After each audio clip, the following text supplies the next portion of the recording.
solving social challenges across the world. Japan, for example, is aspiring to achieve a super smart society called Society 5.0. The vision is to realize a high degree of convergence between cyberspace and the physical space in order to achieve economic development and solve social issues, making people's life more comfortable and sustainable. Based on this concept, Mitsubishi Electric selected 5 areas for sustainability management, which are carbon neutral, secure, circular economy, safety and security, inclusion, and well-being in our corporate strategy. We will accelerate the evolution of Mitsubishi Electric through these measures and contribute to realization of a vibrant and sustainable society through our business activities. In regards to involving ecosystems, Mitsubishi Electric and the Global Brain Corporation launched ME Innovation Fund, a corporate venture capital fund that we will invest in and partner with startups across the world earlier this year. The fund will operate with a commitment to invest 5 billion yen in capital over the next 10 years. Through the ME Innovation Fund, our aim is to support the growth of global startups through to have potential for breakthrough innovation, primarily in the digital and green innovation domain. In closing, I'd like to remind everyone that cooperation between like-minded partners is essential to realize our common vision, and I am certain this summit can take the highly meaningful exchange to the next level. Over the next few days, we will have the opportunity to engage with the wisdom and experience of all those present here, and wish you all fruitful session at the forum. Thank you very much for your attention. Thank you, Mr. Shimizu. I am handing over now to SAP, and you already saw her waving. Hiromi-san, would you take over, please?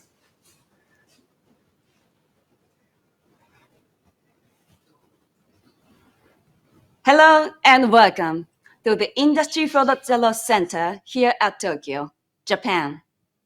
I'm Hiromi Hara from SAP Labs Japan.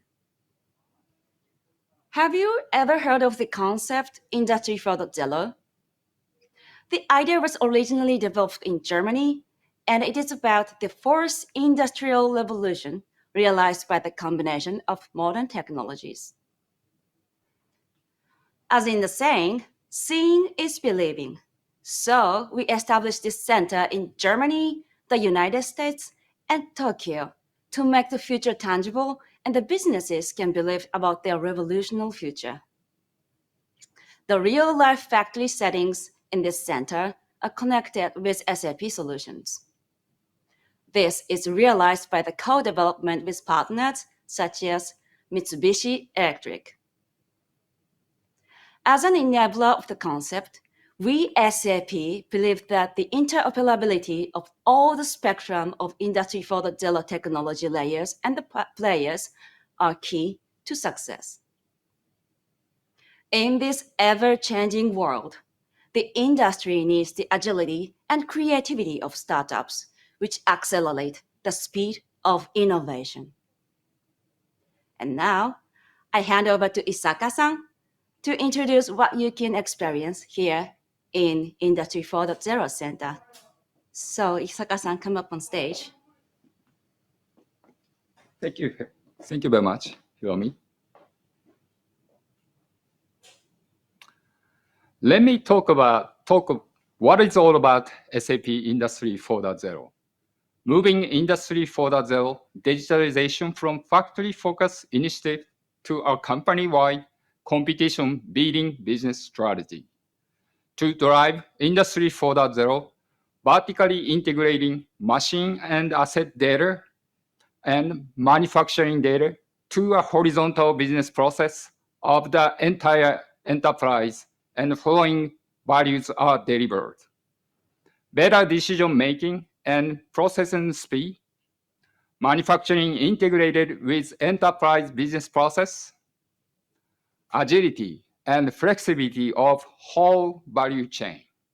First, efficient business process and data-driven business execution. In order to achieve this, key technology enablement is required, but SAP cannot do alone. So we have to do technology enablement together with partner. Now I would like to introduce some showcases that is co-development with partners at Industry 4.0 Center.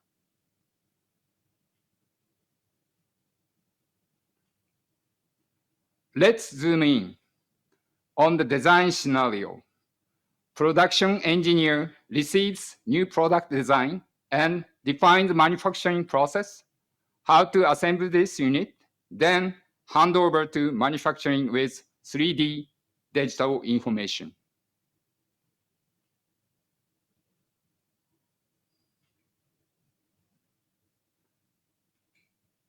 Now this product is ready to the market. The customer can choose the product they want to buy from the website. Customer choose product and goes to configuration, select option, add to cart, then place order. This order goes to the backend cloud business system and check inventory, plan production schedule, and release the production order to the shop floor.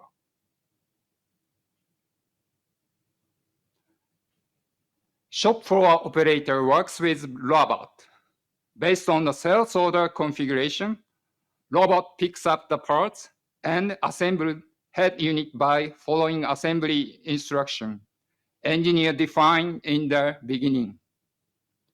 Robot action and quality data goes back to the cloud business system in a real time and give the production manager deep insight what is happening at the shop floor and take action quickly.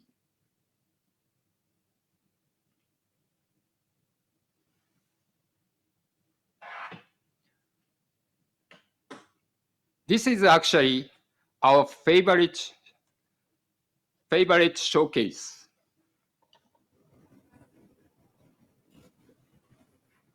We created a use case for AR capability and tested the proof in the showcase.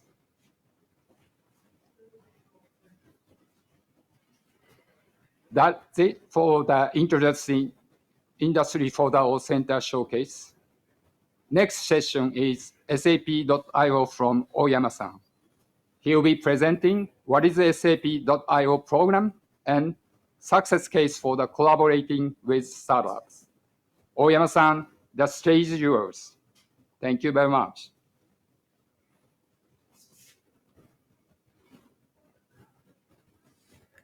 Thank you, Isaka-san.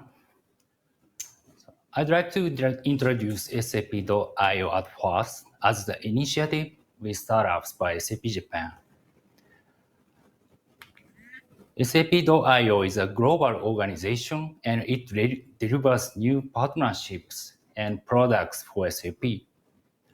We have supported more than 450 entrepreneurs and connected them with SAP customers about 5K times since 2017. SAP.io Foundries is the initiative to support and collaborate with external B2B startups to build an ecosystem to drive innovation for customers. It has 11 locations in the world and runs a cohort program at each location. In the program, all startups can access to curated mentorship on B2B business, develop the integrated solution with SAP, and jointly approach to SAP customers. As shown on the screen, we have around 30 startups as SAP.io Foundry Tokyo portfolio in the various areas like customer experience, manufacturing, logistics, facility management, and sustainability. They joined the program in the past, and we have collaborated with them to bring the joint solutions to SAP customers. From them, today we have a guest as a presenter, Mr. Fukino, founder and CEO of Linkwiz, to show their solution and the impact in terms of Industry 4.0. I'd like to hand over to Fukino-san now.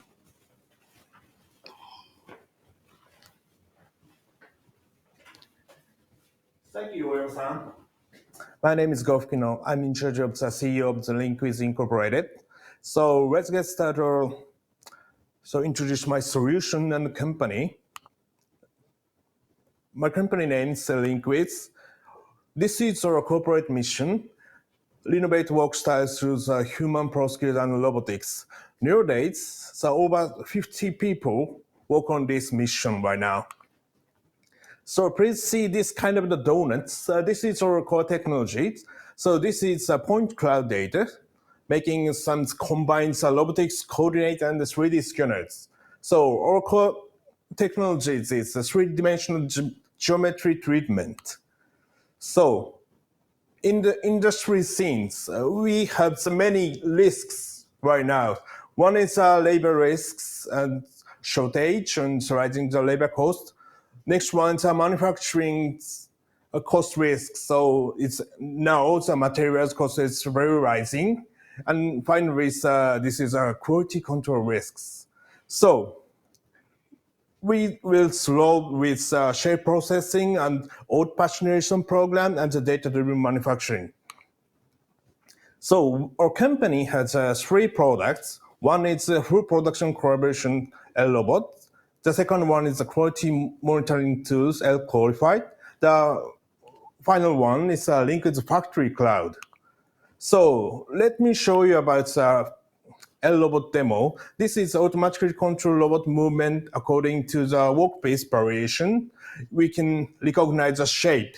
So this is scanning of the workpiece and recognize how it shapes. You can see it's a reconfigurations, tack welding, and calculation how it moves the best quality. So, and then pass through the data to the industrial robot and then move. So this is like a human professional skills. So we can make it automatically in the factory. So this is our customer in Japan. Many of the industry and the manufacturing supply chain and metal processing companies and others are some kind of farming machine or some kind of the shoes. So we have many customers here. So final one, I would try to show you about Linkwiz Factory Cloud. So this page is a little bit complicated.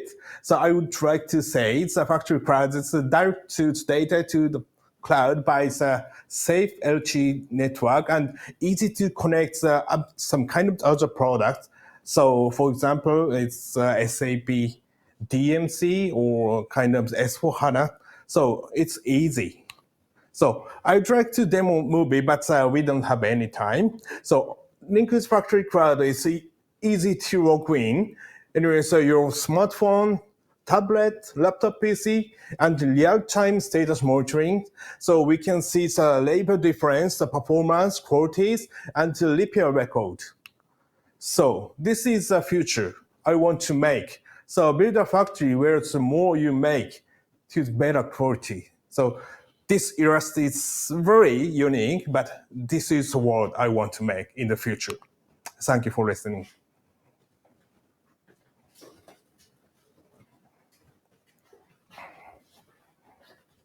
Thank you for a great presentation, Fukino-san. Including Linkwiz, as presented, we SAP.io is supporting all excellent startups since they joined our program in terms of go-to-market, integration of competitive solutions with SAP solutions, as well as becoming a member of SAP.io community. As we got the honored message from Mind the Bridge, we continuously introduce the innovative solutions with startups from Japan to Germany and global. Please let me hand over to Anne. Thank you for listening.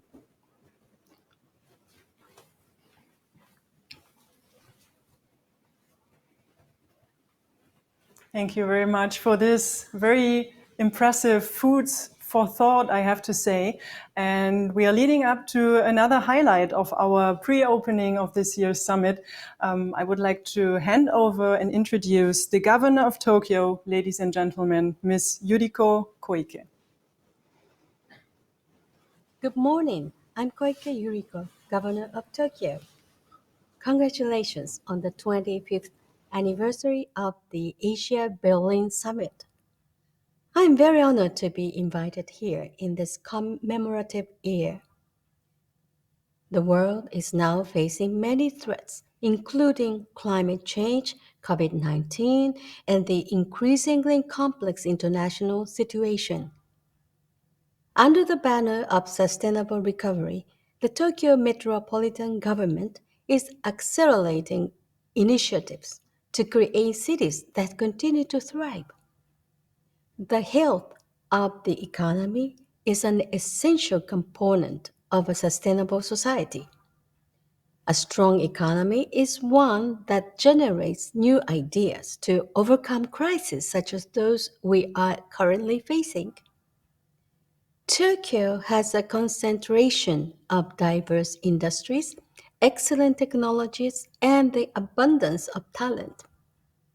We are leveraging these features to build the most business-friendly environment in the world. On top of promoting deregulation, we are providing support for business development of companies and startups, both domestic and international, with pioneering technologies. We have strengthened this system through the recent establishment of a new base for startup support. Now, ladies and gentlemen, next February, we will hold our first CityTech Global event in Tokyo to promote open innovation with startups for the realization of a sustainable society. We plan to have exhibits by 300 startups and participation by 10,000 people from 100 cities, 30 countries. By gathering a diversity of players from around the world under the four themes of infrastructure, environment, living, and culture, this will be a forum leading to greater collaboration and investment. I sincerely hope that all of you here today will join us either in person or online. Berlin and Tokyo are friendship cities. Let us join hands and together build a society where everyone can lead fulfilling and contented lives. Thank you for your kind attention. ありがとうございました。Well, this was living proof that time is flying indeed. The 30 minutes of our pre-opening were over in a blink of an eye. And we are most certain that all of you in Berlin on site, digital, wherever your monitor or your camera is located, are going to enjoy a great week with a lot of excitement and many, many events, inspirational talks, meet a lot of people.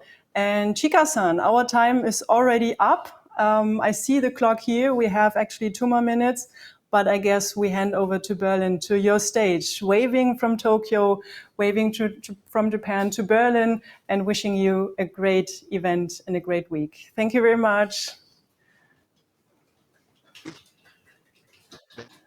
Stuff. It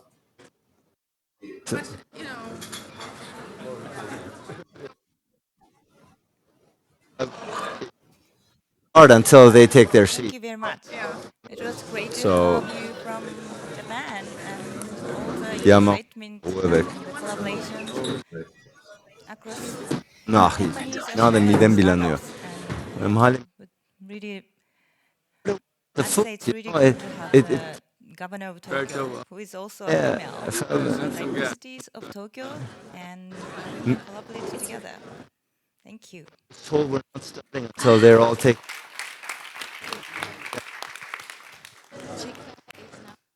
I know, but I was just told because it's gonna cost too much. Yeah, yeah. No, we're not starting until they're coming.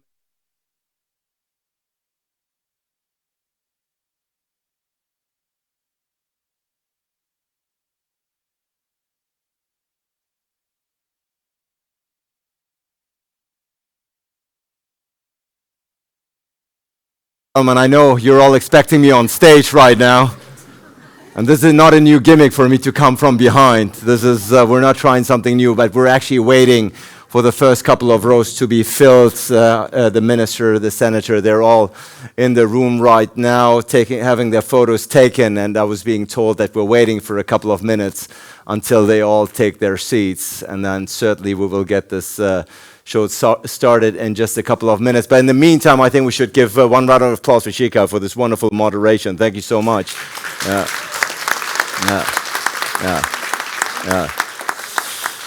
It's wonderful, and I hope we can get started in just a minute. The first couple of rows will be filled fairly soon, so just bear with us for one more minute, 2 more minutes, and then we'll get started. Thank you. Wonderful. Good morning, everybody. So while we have a couple of extra minutes here. Is it going? Okay. While we have a couple of extra minutes here until the minister arrives, I would like to grab the chance and talk to you a little Also bit das about war the jetzt summit. vom Timing her nicht gut. So the summit has changed from last year to this year a little bit. You already have seen a little bit when you came in. We now have an NFT exhibition over there. We also have a whole exhibition of startups all the way in the end. I wish you all to enjoy the summit very well. And now I'm giving back to Ali. Ali, are you around? Let's go. Not yet. So then we have the interaction spots going all the way in the end there, but we also have this connection line here in the middle, where I would like to invite all of you to come in, have a look. We also opposite here we have a live drone that is actually a hydrogen drone that is actually a working prototype. You can see it right opposite here. And now I think I give the word to Ali. Thank you very much. All right, thank you so much. Well done. Well done, and thanking for some minutes. Good morning, everyone. And now officially, my name is Ali Aslan. I'm a Berlin-based international TV host and journalist. And indeed, it's my great pleasure to be welcoming you all to this official opening of the Asia-Berlin Summit 2022. I can tell you it's a moment I think we've all been craving, all been waiting for at the end of the day. This summit is primarily intended to connect the startup ecosystems in Asia, in Berlin, and it's very hard to do it online. This is something that needs to be done face-to-face and personal encounters, and therefore, ladies and gentlemen, I think it's wonderful to have physical participants and delegations from Asia back here in Berlin again. As a matter of fact, let me see a show of hands. Who's come from Asia for this event? Let me see a show of hands. Quite a bit. Let's give him a round of applause. That's wonderful to see. Yeah. Wonderful. You can see, Minister Schulz, a lot of people came here from Asia for this event, and I think I'm speaking for all when I say I'm very much looking forward, not just to the official opening today, but obviously to the many more discussions throughout the next few days to come. This, I think, it's no exaggeration. The Asia-Berlin Summit is the most significant conference and platform for innovators from Asian and Berlin startup ecosystems, and we will hear from many of the movers and shakers today and in the following days to come. But now, without further ado, to kick off a very busy and lively day, it is my great pleasure to yield the floor to our host. He's the Senator for Economy, Energy and Public Enterprise and the host of the Asia-Berlin Summit. Ladies and gentlemen, the Senator from Berlin, Stefan Schwarz.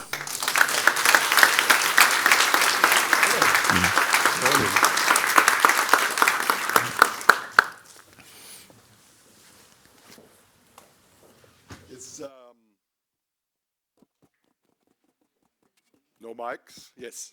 I think first I want to say hello to our guests from Asia and who are on the cameras. Dear Governor Koike, Mrs. Pomsel, Mr. Shimizu, and Mrs. Hara. Thank you for starting this year's Asia-Berlin Summit from Tokyo. Hello. And Minister Schulze, Mr. Busch, Mrs. Chang, Mr. Kurita, Mr. Srida, Mr. Hauswald, and Mrs. Obi. Excellencies, ladies and gentlemen, welcome to the Asia-Berlin Summit 2022 and to the 25th anniversary of this great initiative. Back in 1997, Berlin had the idea of creating an information and meeting platform for partners from business, science, politics, culture, and society for a deepened dialogue between Europe and Asia. Almost exactly 25 years later, or exactly 25 years ago, that is September 15th, 1997, then German President Roman Herzog opened the Asia-Pacific Weeks in the City Hall. 180 events took place across 4 weeks, organized by more than 160 public institutions and private companies from 16 countries. I invite you to picture the time, just a few years after the fall of the Berlin Wall. The city was in rapid transformation, and Berlin and its people were in a phase of deep uncertainty, but for sure also of deep hope. To many then it seemed a curious idea to bring the Asia-Pacific Weeks to life. Berlin as a gateway to the Far East? Today we know we were right. Along with the rapid development of both Berlin and the Asian countries, as well as the ever-strong growing German-Asian ties, the Asia-Pacific Weeks evolved from a cultural event to a platform enabling the exchange on important social issues, to a series of activities focusing on economic topics, especially startups and their ecosystems. Initially held every 2 years, since 2015, the flagship event takes place annually and is today known as the Asia-Berlin Summit. It goes without saying, of course, 25 years was just the start. We want to and we will continue in helping to bring Asia and Berlin closer together. Today, the need for bridges may be more necessary than ever. The international peace order is being shaken. Cross-border value chains are not functioning the way they used to do. The prices for energy resources are rising fast and high, and year after year, we are experiencing stronger effects of climate change. In Europe and around the world, people are worried about these developments. To me, it is clear our response cannot be renationalization, protectionism, or autarky.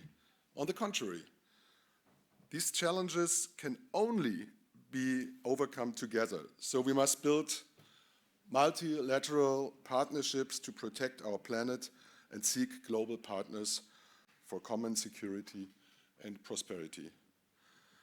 In order to do that, we need to bring open and bright minds in business, politics, academia, and civil society, from the local to the international level together.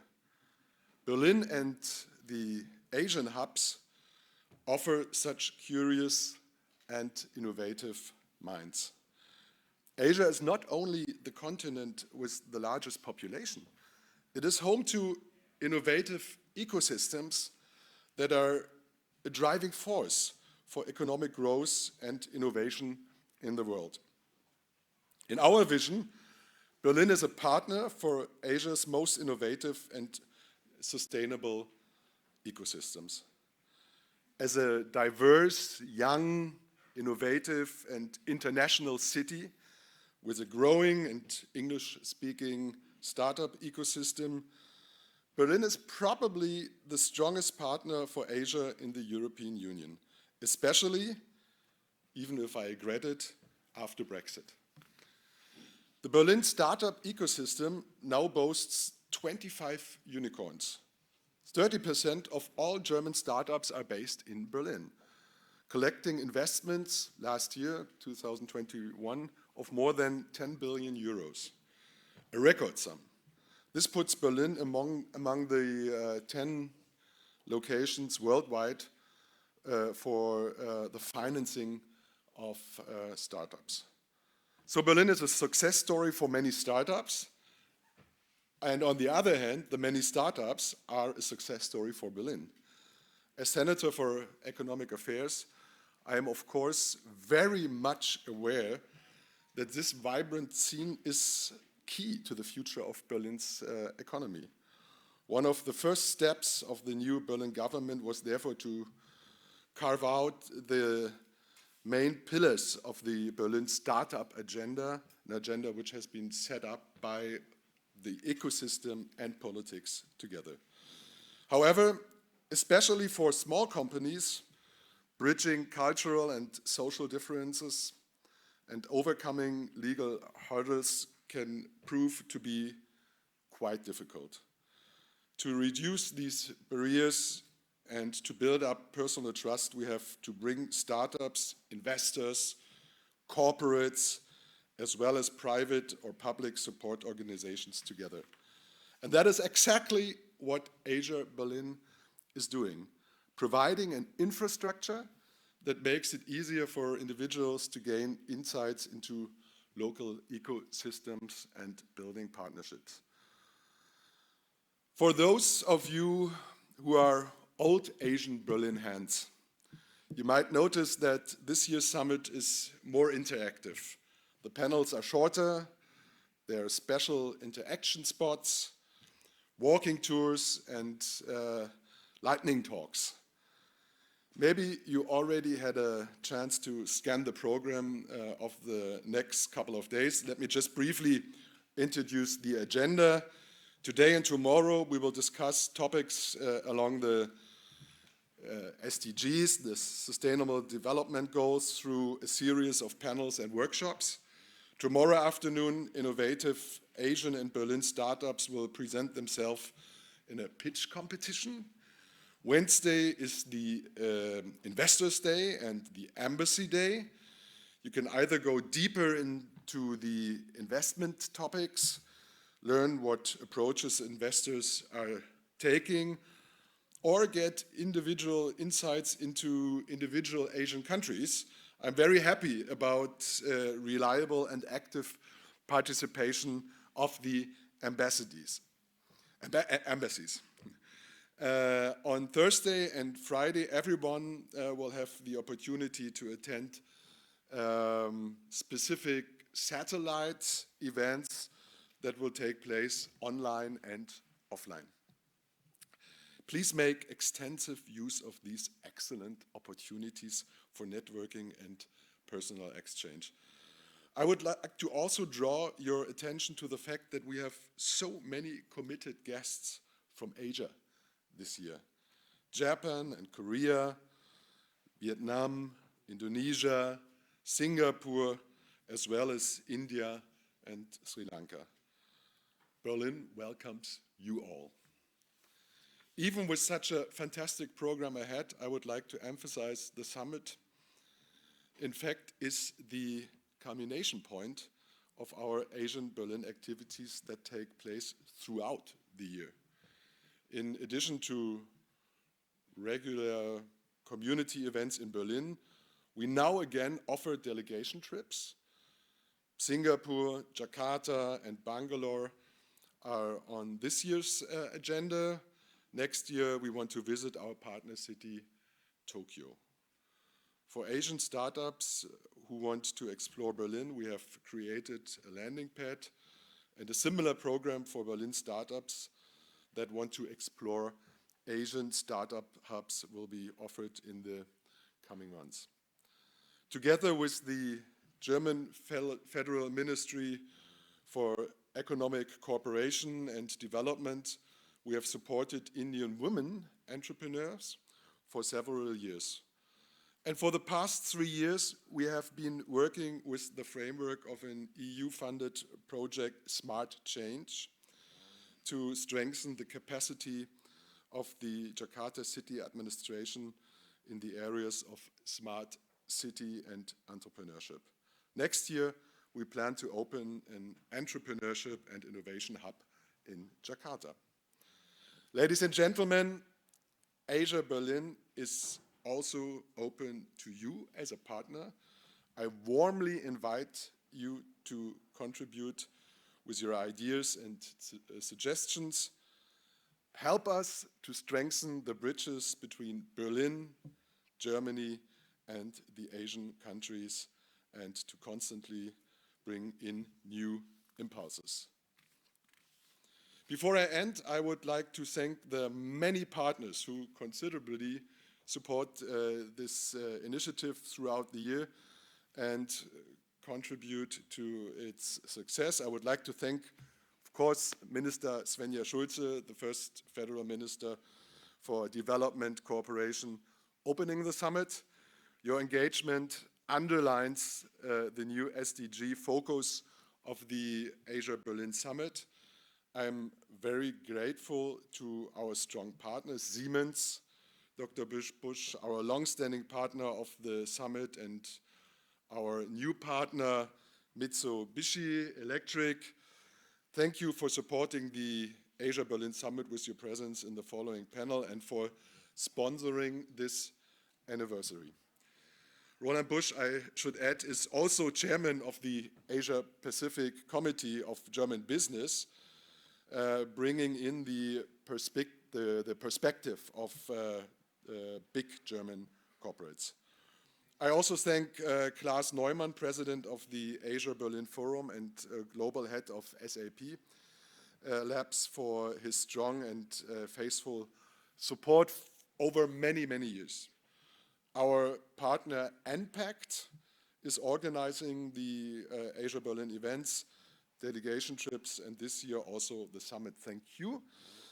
I am very happy about the engagement of our Asia Berlin ambassadors.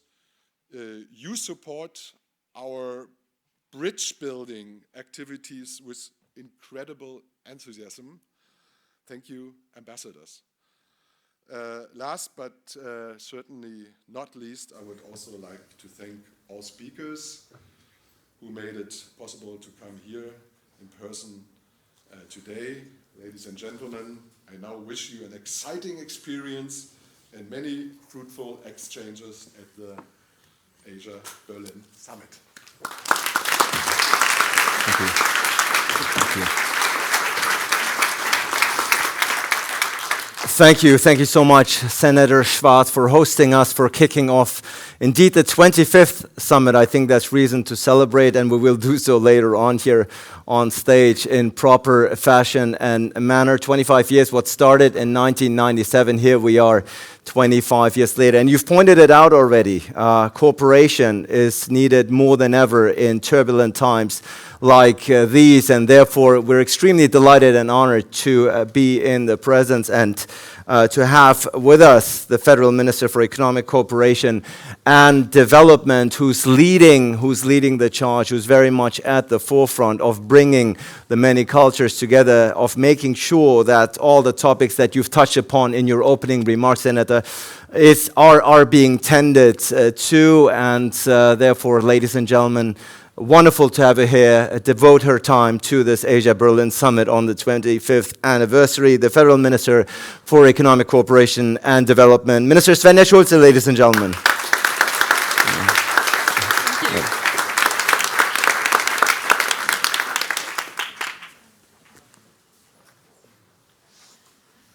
Senator Schwarz, Dr. Busch, esteemed audience members, I am really pleased to welcome you to the Asia-Berlin Summit as well. For the last 25 years, the Asian-Berlin Summit has been successfully bringing together experts from the world of business and science, and from politics and local government. It offers a platform where innovative projects and initiatives can be launched and bring Asia and Germany closer together. That is truly impressive. So thank you very much for that. We are living at a time when digital technologies are increasingly changing our lives. We are talking about transformations which affected all areas of life: industrial production, the health sector, education, and relationship between states and societies. Leaps in technological innovations offers new prospects for the future. They can facilitate leaps in development, helping to achieve the Sustainable Development Goals faster. And the kind of leapfrogging, as it called it, is urgently needed, because the consequences of the global challenges like the climate crisis and the COVID-19 pandemic and the impacts of conflicts and wars have pushed achieving the SDGs far away into the distance. And that is why the focus of this year's Asia-Berlin Summit on the 17 Sustainable Development Goals, you see them here, is so on point. We urgently need to scale up our joint efforts, because that, in a nutshell, in the spirit of the 2030 agenda, achieving the 17 goals is not just a job for politicians and for politics. The private sector, the scientific community, civil society, and each and every one of us, we all have a responsibility here. And startups can play an important role in this regard. They are where innovations are forged, where trends are set. With their technologies and the business models, they show us the ways of working. They respond very rapidly and are flexible and ready to take a risk. They create jobs and contribute to economic development. The enormous impact they can have as engines for development is visible in Asia. The Asian startup system, with all its intricacies, is the biggest in the world so far, and it has helped catapult Asia into its position as a global leader in technology. Asia today accounts for more than half of the global increases in turnover in the technology sector. Over 40% of global startup financing goes to people in Asia starting new businesses. Here in Germany, we can learn from these experiences. Berlin, as well, has caught up in the last few years, and according to various rankings has now overtaken London as the most attractive location for new startups, with roughly 40,000 new businesses being registered each year. That works out at about one new business being launched every 15 minutes. One new business every 15 minutes. We have one just in the last 15. One of the reasons for this is because Berlin is one of the biggest scientific regions in Europe with excellent facilities for academic research and one of a kind setup for supporting startups. Berlin is also actively involved in development cooperation. You just heard that before. For example, in partnership with my ministry in the areas of female entrepreneurship and urban mobility. In countries of the global south, the general environment for startups is often a lot more difficult, unfortunately. People who want to launch a new business may not have the necessary seed capital. The technological infrastructure is often inadequate, or startups are too far away from the businesses and from universities. And this is where the Federal Ministry of Economic Cooperation and Development is able to assist. Our involvement helps to create a favorable environment for startups and make a better use of their potential in an effort to promote sustainable development. For instance, in Africa and in Asia as well, the BMZ is supporting the startup scene in the digital sector. Within the framework of Make IT, in Asia initiatives, future startup and entrepreneurs receive training and mentoring. Through networking, startups can get connected with international partners from the private sector, the scientific community and the civil society, and their access to funding options is really improved. By helping to create favorable conditions for tech startups and better jobs prospects in a very dynamic sector like the digital economy, we want to contribute towards kickstarting green inclusive economic growth in Asia. Today, I'm really pleased to announce the launch of a flagship project of Make IT in Asia at the Vietnam Digital Center. The Green Hub will kick off in October. The hub will put startups into contact with established businesses, universities, government partners, and international organizations. And the aim is to develop new solutions for climate and environmental challenges. Startups, you all know that, have the potential with their innovation to improve the quality of life for millions of people. And let me illustrate that in using 3 examples. The first one, in Indonesia, the project 1000 Islands Renewable Energy for Electrification in Indonesia is improving access to renewable energies in rural regions, and at the same time is also supporting young entrepreneurs. My second example, fintechs have shown that digital technologies are a way for women to get better access to financial services, and that they can help strengthen women's entrepreneurship and women's activities. In Kenya, for example, the M-Pesa app, which acts as a mobile purse, integrates people who do not have a bank account into the formal financial system. Studies show that women in particular have thus been able to increase their incomes and lift themselves out of poverty. And the project Rural Women Entrepreneurs in Bangladesh has won the Smart Development Hack that BMZ organizes, and they use the funding to develop digital accounting tools for female micro entrepreneurs. And my second example, the platform SORMAS, which the BMZ is supporting, links all the relevant actors in the field of epidemic management, such as clinics, laboratories, and local authorities in real time. And this is helping countries worldwide fight the COVID-19 pandemic. All of this potential is extremely promising. However, we must not lose sight of the fact that technological progress also entails the risk of further deepening existing inequalities. If the digital transformation and the extension of networks are left to the forces of the free markets and a small number of monopoly providers, if technologies are specifically used to suppress unwelcome opinions or to spread fake news, as we see at the moment in a very hard manner.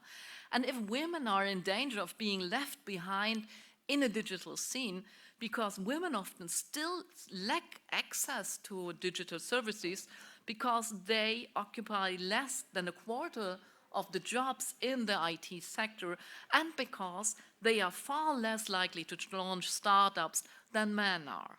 So that is why we need more than mere technologies or innovative business models. In order for as many people as possible to benefit from technological advances, there needs to be a good regulation. We need global partnership in order to meet the global challenges. And I'm thinking here, for example, of the Smart Africa initiative, which represents 31 countries and which is working to bring about inclusive digitalization. The Smart African Digital Academy, which the BMZ is supporting, is working with national regulatory authorities and civil society actors to develop standards for a fair digital society. Broad educational offerings are needed, and together with German and Asian universities, the BMZ is already working on developing regional and national strategies for fostering digital skills. To accompanying these efforts, we are working on developing application-oriented learning programs for skills like programming or data analysis. Sustainable economic models in line with ethical principles are needed as well. Startups can take the lead in a special way here by thinking about all facets of sustainable development and acting accordingly, by focusing not just on the technologies of tomorrow, but also on ways of doing business that are viable for the future. So, ladies and gentlemen, we will be a responsibility for making sure that technological change is open and inclusive, that new business models and innovative support and innovations support sustainable development, that technologies not only drive forward economic growth, but also protect our planet at the same time. And one way of ensuring that this happens is through good cooperation between you and us, between the private sector and the policymakers. So let's keep talking about these important topics. I wish you all interesting exchange and inspiring time here at the summit. Thank you very much.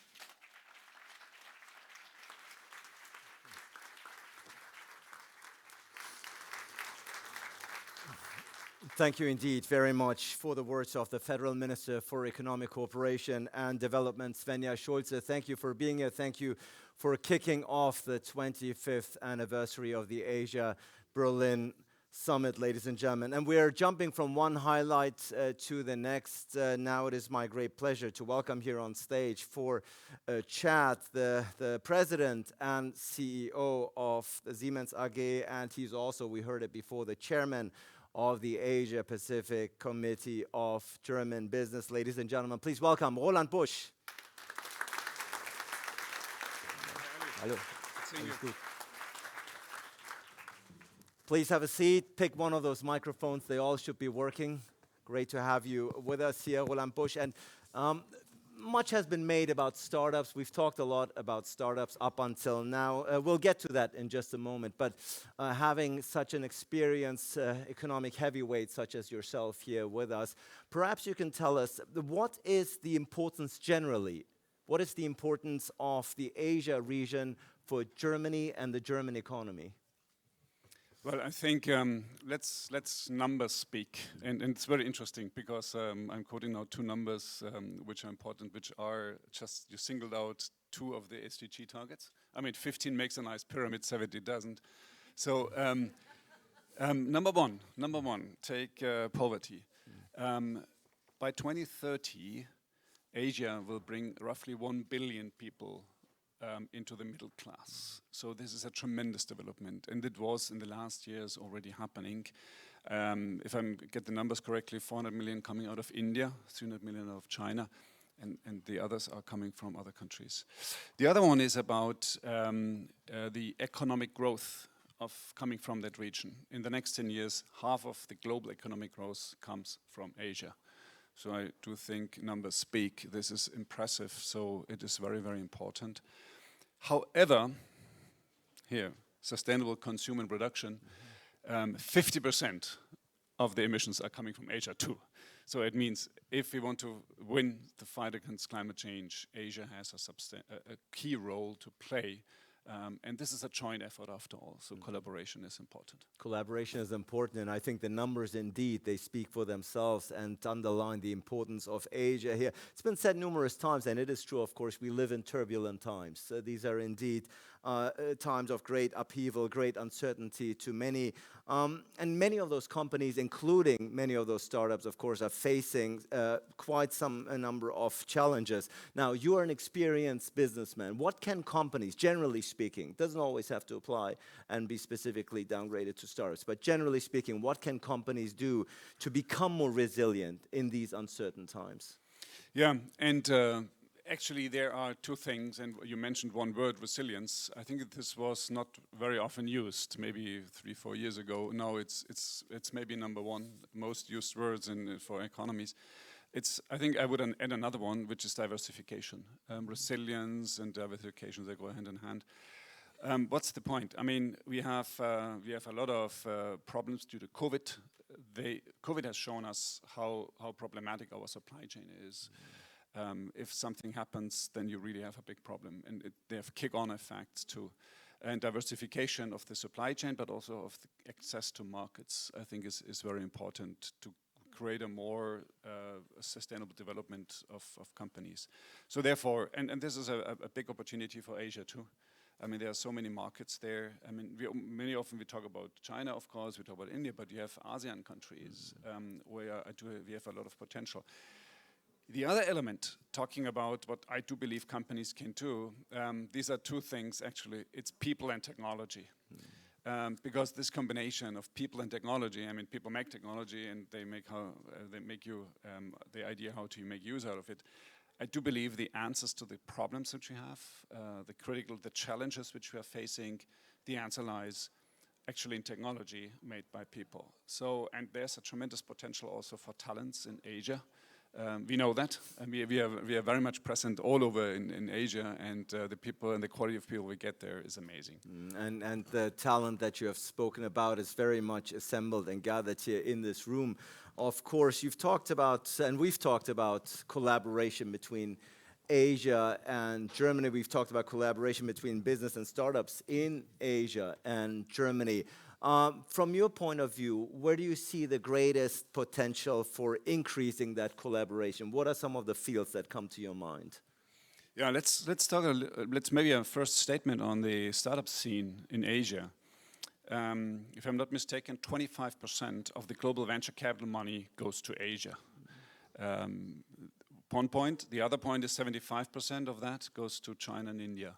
So I do believe there's a lot of potential for other countries to step up too. But obviously there's a lot of money going there for good reasons.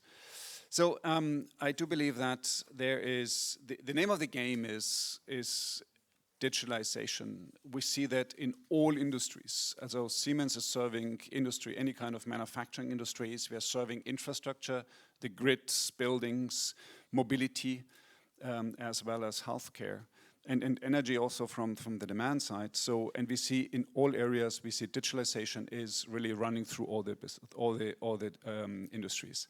Combined with technology, not necessarily only digital technologies, also hardware, think about batteries, renewables and all that stuff, hydrogen stuff. And the other one is business models. Business models are changing. So this combination, technology, digitalization, business model change, this is an explosive mix where you can see a lot of markets really booming, a lot of startups growing there. So having said that, you also know that digitalization tears down silos. Because data, once you have data and you have a data backbone, you can use it in different applications. So you learn and expand. You have a narrow application and then you get broad. So that means tearing down silos. And that calls for ecosystems. So platform economy is driven by ecosystems, by partners who are joining the club. The whole idea about ecosystems is rather than taking a piece of cake as a market and dividing it in more pieces, it's making a bigger one. So everybody can win. That's the name of the game, and I do believe that's really the key what startups can do, and think about how can they use the technology, leverage it in an ecosystem, and then scale up. Making a bigger cake, indeed. We've seen some. We'll get to that in just. We'll get to that in just a moment, but. It is no secret that the startup scene during this pandemic has. Well, the investments at least have gone down. I think that's clear. The numbers speak for themselves. The startup scene in Asia Pacific is still quite vibrant, is still quite resilient, but the numbers, I think it's fair to say, have gone down. So what can the ecosystem that we've been talking about, and companies and governments in particular, do to support the startups that are struggling at the moment to attract the investment that is much needed? Yeah, well, I think this answer would take a little bit longer, and I'll give you just some ideas. Take your time. Well, tell about startups itself. I mean, high inflation rate, obviously, and just by math, gives a little bit of credit to the early income and a burden for later income. So every startup who brings money back later is burdened by higher interest rates, obviously. So and every startup in the room can feel that, I do believe. So venture capital market is going down, they call back. So I mean, strong advice is stay focused and make your expenditures really wisely. So save money if you can and put it where you really have maybe a faster return, but don't cut into your future. I know this is a smart advice, but it's a hard thing to do. Same holds true for big companies too. So I tell my people, if people talk about a recession comes eventually, you don't know. I said, well, step on the brake of investments, but at the same time, don't cut into the future. So the last thing we want to cut is R&D and education and training, because this is really investment into the future. So this is what startups can do. And other than that, of course, what I said before, think about building or being part of a platform and for an ecosystem. What can companies do? I mean, actually, we are inviting startups to join us in our ecosystem. Siemens launched our platform, our digital platform called Siemens Accelerator. It's a technology on the one side, so it's hardware and software, IoT connected hardware and software. It's a marketplace, but it's also an ecosystem. So we have partners there, and we are bringing our partners along. They can use our marketplace. So that's where we're opening it up. So that's what we do. What can government do? I mean, of course, more spendings in R&D. Our government has a commitment to increase our R&D spendings as we go along. I think it's very important to keep our differentiation, which is technology, up high. It is about encouraging venture capital, but also it's not only attract money, but it's also about everything around it. So how you can have a venture capital culture. It's a risk culture. It's a failure culture. We call it growth mindset. So this has to come together in an ecosystem, like in Berlin, where you really see that it's not only about money. It's the whole package which you can offer, including a nice environment. Of course, it's a great place to live. So this is what we can do, stimulate it. And I think if we get it right, then we will see, having a little bit of headwind now in 2022, we will bring it back. I'm seeing on the smile of the face, Senator was very happy about the pitch for Berlin as a great Sure. place, as a great place to live. I think. Now, Siemens, of course, it goes without saying, it's a globally known brand, it's a heavyweight, and it's a very traditional brand that goes long way back, but it is also a tech brand. It is also a tech company at the end of the day. So for those startups that are here gathered in the room or watching us online, what is the next best thing that they should have on their radar? What is the one thing you would say that's where you ought to have your focus on? Well, actually, Siemens is a technology company ever since we have been founded. And here comes the point, 175 years ago. So we are celebrating this year our 175th anniversary. You beat the AsiaBerlin Summit by a few years, but that's all right. Yeah, well. It's okay. We'll get there eventually. Yeah. And so we are, but we developed over the years. You won't believe it. Most of my inflow in my email inbox comes from people who want me to repair their washing machines and dishwashers. How they get your email address? That's what I would. It's very simple. It's very simple. But the point is, we don't do dishwashers and cooking anymore. The brand is still there, but we don't do that. So we are really focusing on digital technologies, on automation. On our sustainable portfolio, so it's covering the full range. But if you ask me for the one big thing, this is the metaverse which Mark Zuckerberg was launching. Maybe I'm too old for that, but I'm not really into that one. I don't buy into that concept. When it comes to the industrial metaverse, this is a completely different story. The industrial metaverse is really leveraging all the assets which we have. It shortens cycle time of development. It improves your productivity to a next higher level. That's actually all the things we need in order to cope with the challenges which we have. Aging societies, less labor on the market, sustainability, using less resources, not only energy, but any kind of resources. And I do believe the industrial metaverse, which is nothing else but a fully immersive, so photorealistic, real-time digital twin of your assets. Is it either in the design phase, is it in the production phase, or in the usage phase, which allows you to optimize at any point in time, to even go back in time and figure out what happens, or go into the future to figure out what happens in the future with your assets and to make predictive preventive maintenance. All the benefits you can do if you create this industrial metaverse. Technology is there, actually, and you can also start working on it right now as we speak. There are a lot of tools out there, many of them coming from Siemens and our ecosystem, of course. And I do believe betting on this one is a safe bet. Well, take note. I think that's very valuable advice and information. I think we've learned quite a bit, even in the shortage of time that we have here. One thing, don't email Roland Busch when your washing machine is broken.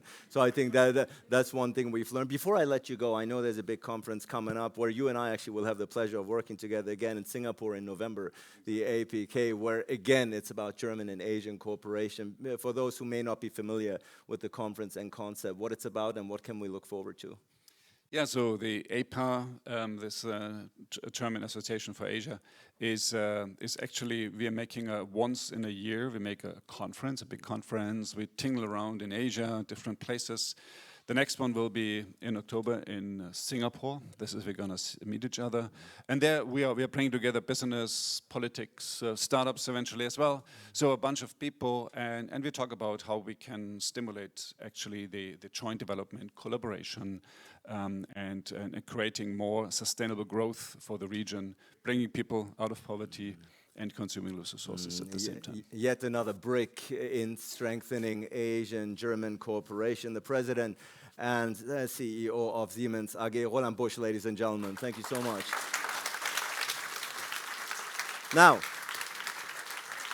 I know you've, we talked about cakes, you talked about piece of cakes, and this is the 25th anniversary of the AsiaBerlin Summit, and as any good anniversary and birthday, that ought to be celebrated. So it is my understanding, it's coming right there with a big round of applause, the cake for the 25th anniversary of the AsiaBerlin Summit. And perhaps we can have the senator and minister come up because I know you all have to go in just a second. Perhaps we can cut the cake in style. Should make a good photo. Take the microphones off. Take a piece with you back home. That's a tricky one.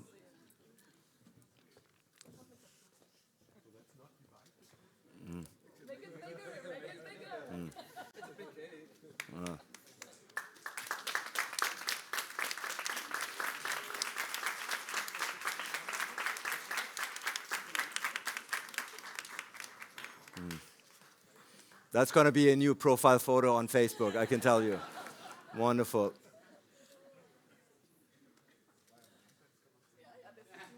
No, you don't have to eat it all now. That's all right. But I think that's wonderful. Senator Schwarz, Svenja Schulze, Roland Busch, thank you for this wonderful and powerful start into the 25th year of the AsiaBerlin Summit. This is your applause. Thank you so much.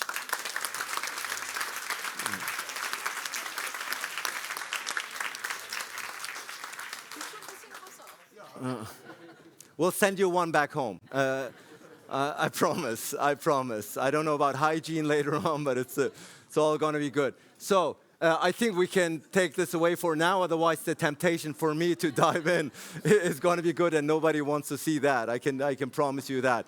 So thank you for the senator. Thank you to the senator. Thank you to the minister. And those, by the way, in the back, please come up front. Please come up front. There are a couple of seats that have now opened up. And now we're coming to another highlight. Yes, please, don't be shy. For those in the back, fill up the seats here because we are continuing with various new highlights to come. Now, ladies and gentlemen, after having received a lot of inputs, we'll give it a couple of seconds for everyone to calm down, because the conference is actually, the opening is not done by any stretch of the imagination. So if I could ask you to take your seats, and we're actually continuing right away while we're having, and you can see it behind me, musicians already trying to take their spot here. I know it's going to be quite tight. And while we do, ladies and gentlemen, if I can have your attention for just a moment here. For this next point, the culture program, while we're having the musicians come up, please welcome, he is a wonderful music educator and founder of Mit Musik zum Erfolg, with music to success, Dr. Alexander Seider, ladies and gentlemen. Please come up. I know there's not much space. But we're going to make it happen here anyway. Alexander, thank you so much, first of all, for joining. I think the microphone should work. Thanks. No. Wonderful. Alexander, before we get started, this is a program and this is a concept called Youth Conducts. What is it about? So thanks for having us. Basically, Jugend dirigiert, Young Conductors program is to educate children in non-verbal communication. It's a basic skill to lead and to persuade. And you can actually train this very good via conducting. Because the orchestra, we just have a little one. Normally it's 10 times that much. The orchestra reacts seismographic to every single move of your body. And that is very important to train young people and children in basics of leadership. And besides, they learn a lot of music, about music. especially orchestration, interpretation, and notation. That is very hard to teach in our German school system, so we offer this additionally for the afternoon for any interested school. Right. Wow. That's very impressive indeed. And thank you for bringing the musicians along here. I think that's a very worthwhile project. Whom do we have here? So normally we work with the Herbert von Karajan Academy of the Berlin Philharmonic and with the Staatskapelle. Due to Corona, we had to find some replacements, but it will still be very, very decent music. I have no doubt about that, ladies and gentlemen. First of all, a big round of applause to Alexander Seidel thank you for making this happen. This is my cue. I'm going to step aside, and we're going to hear two wonderful pieces of music now. Thank you, Alexander. Take it away. Welcome the youngest student from China. We have Yan Chen.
Wonderful indeed. I think I speak for everybody who wasn't awake up until now. Now everybody is.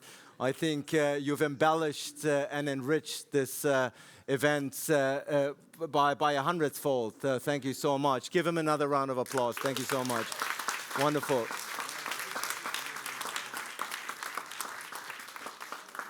Thank you. That looks heavy, but I would help, but I know these are expensive. My insurance won't cover that. So wonderful, wonderful, really indeed. You brought the energy. Thank you so much to Youth Conduct. Very worthwhile endeavor, and you can already see behind me is another setup. This stage is rather small, but they are working wonders to make it as energetic as possible, because now we're coming to the hot seat part. We're coming to the hot seat part where I'm going to bring in one by one many of you movers and shakers who are at the forefront in their country's ecosystem together and hear from them. Thank you so much for doing this. Thank you.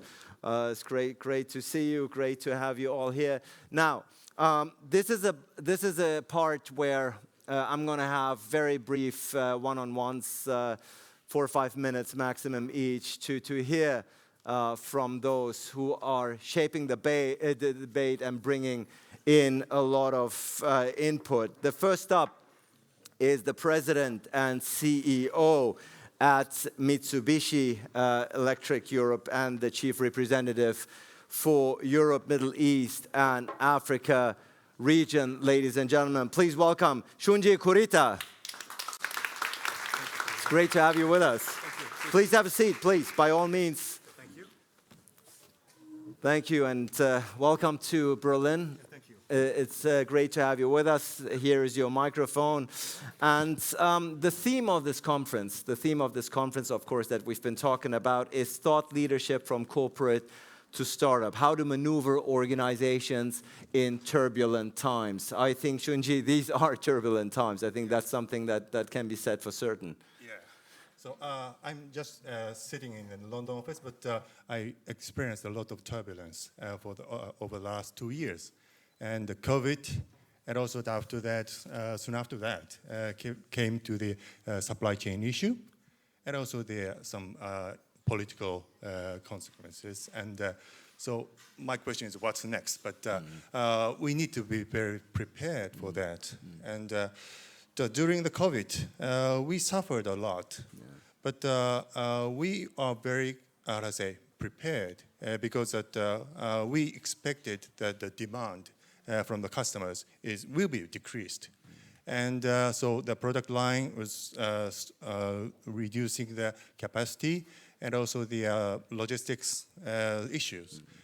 We adjusted, and finally, lots of revenue was lost, but the profitability was kept. So that was we had for the last 2 years. And as the president and CEO at Mitsubishi Electric Europe, what are some of the main and major lessons that you have learned throughout the past 2-3 years? Yeah, that's a very good question for me, because I would like to express my staff and people. During COVID, a lot of problem, but the communication with customers was excellent. Well, even before the COVID. So that's why the COVID issues happened, but the problem was not so bigger than I expected. That was a very good asset for my staff. I think, Shunji, it's no exaggeration. I think the Japanese culture is very unique in many ways, certainly also in the business world.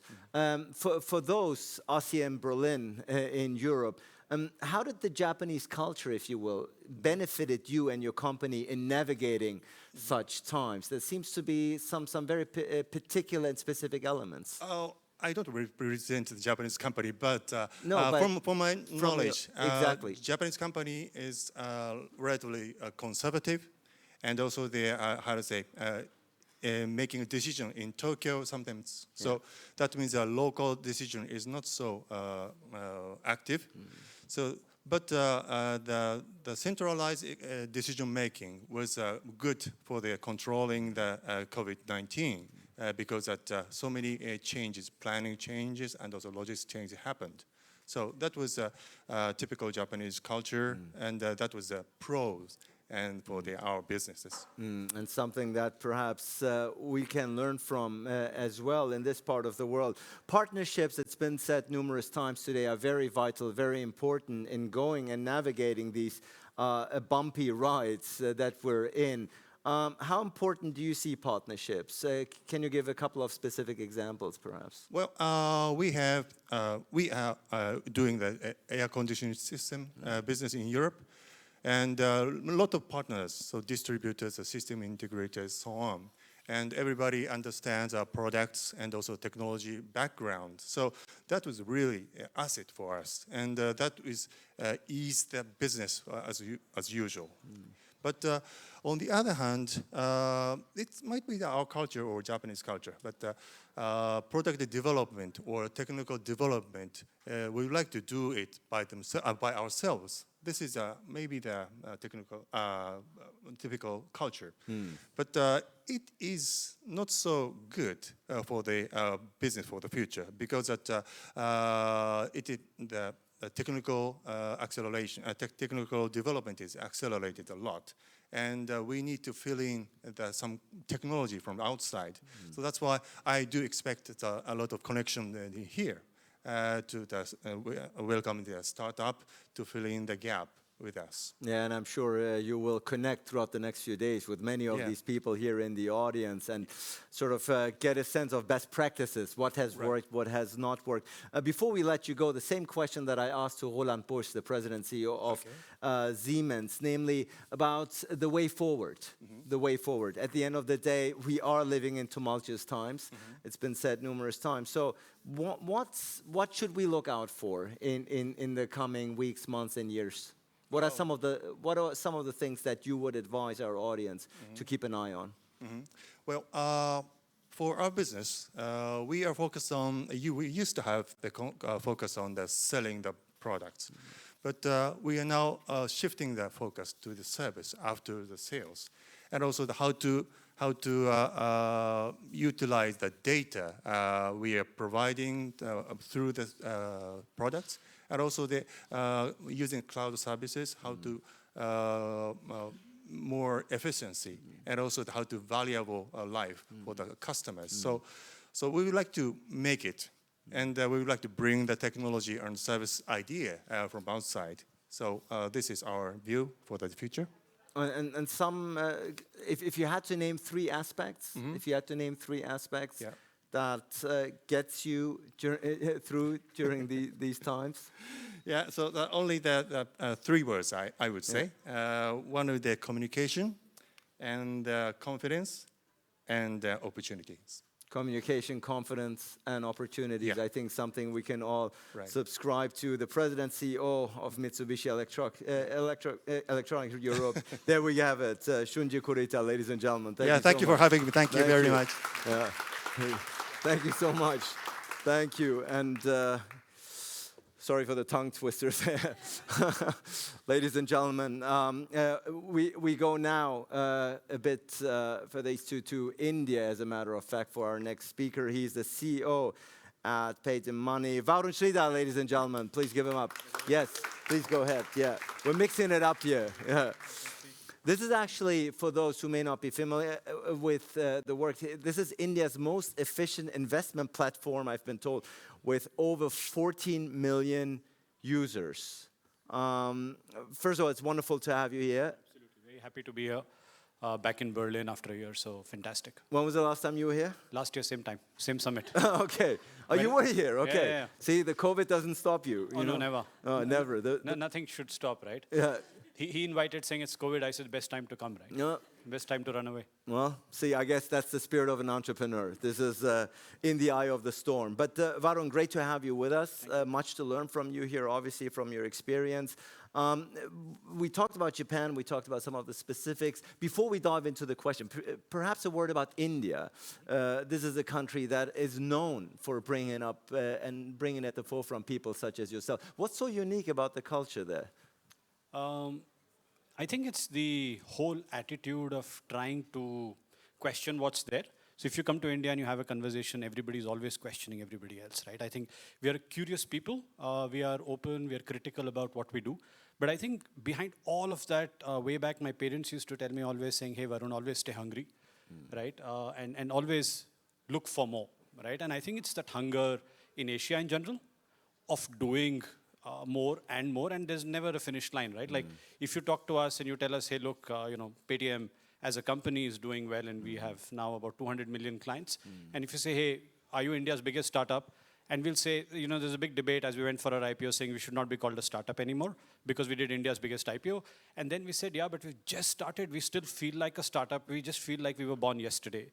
And I think that's the cultural attitude in India, and that's part of our nature, that's part of who we are.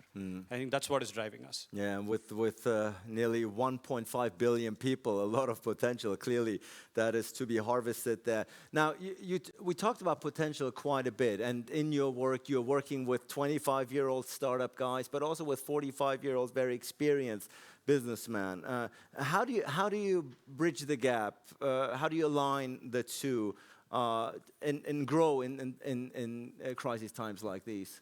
I think culturally, if we talk about how corporates can think about being a startup, and how do you manage the internal culture, I think there's one very important thing, that the decision making has to move from the highest paid guy in the room to the people who actually add value, right? Like normally, if you look at decision making, the CEO decides, right? With all respect to all the CEOs here, I think we should stop doing decision making, because we are normally not having as much information or depth or ability to operationalize, right?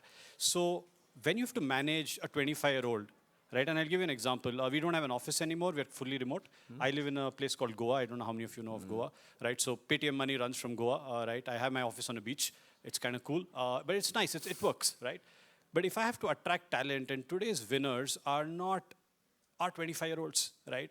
We succeed because there is a 26-year-old engineer in my company who's reimagined how trading can be done, right? So he has, and I was just telling that before, we do 2 million trades a day at half the cost of our competition.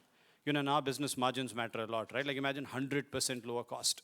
That's because one engineer somewhere, somehow has the ability to do it, right? Now to find that person, to motivate that person, and actually give decision making to that person is tough. Right now, if I'm going to overrule that person all the time because I say, hey, I have a designation behind me, I'm paid more, obviously, right? And I say I have all these years of experience and less hair to back it up, then, it's not going to work, right? Because eventually that person knows it more. And I think you have to decide what you're playing for. And I believe if you're playing for the future, which is what startups mostly are, at least people like me, that's what I'll tell you, right? I'll tell you, hey, startups are playing for 2030. And if you're playing for 2030, then you need to have the team playing for 2030.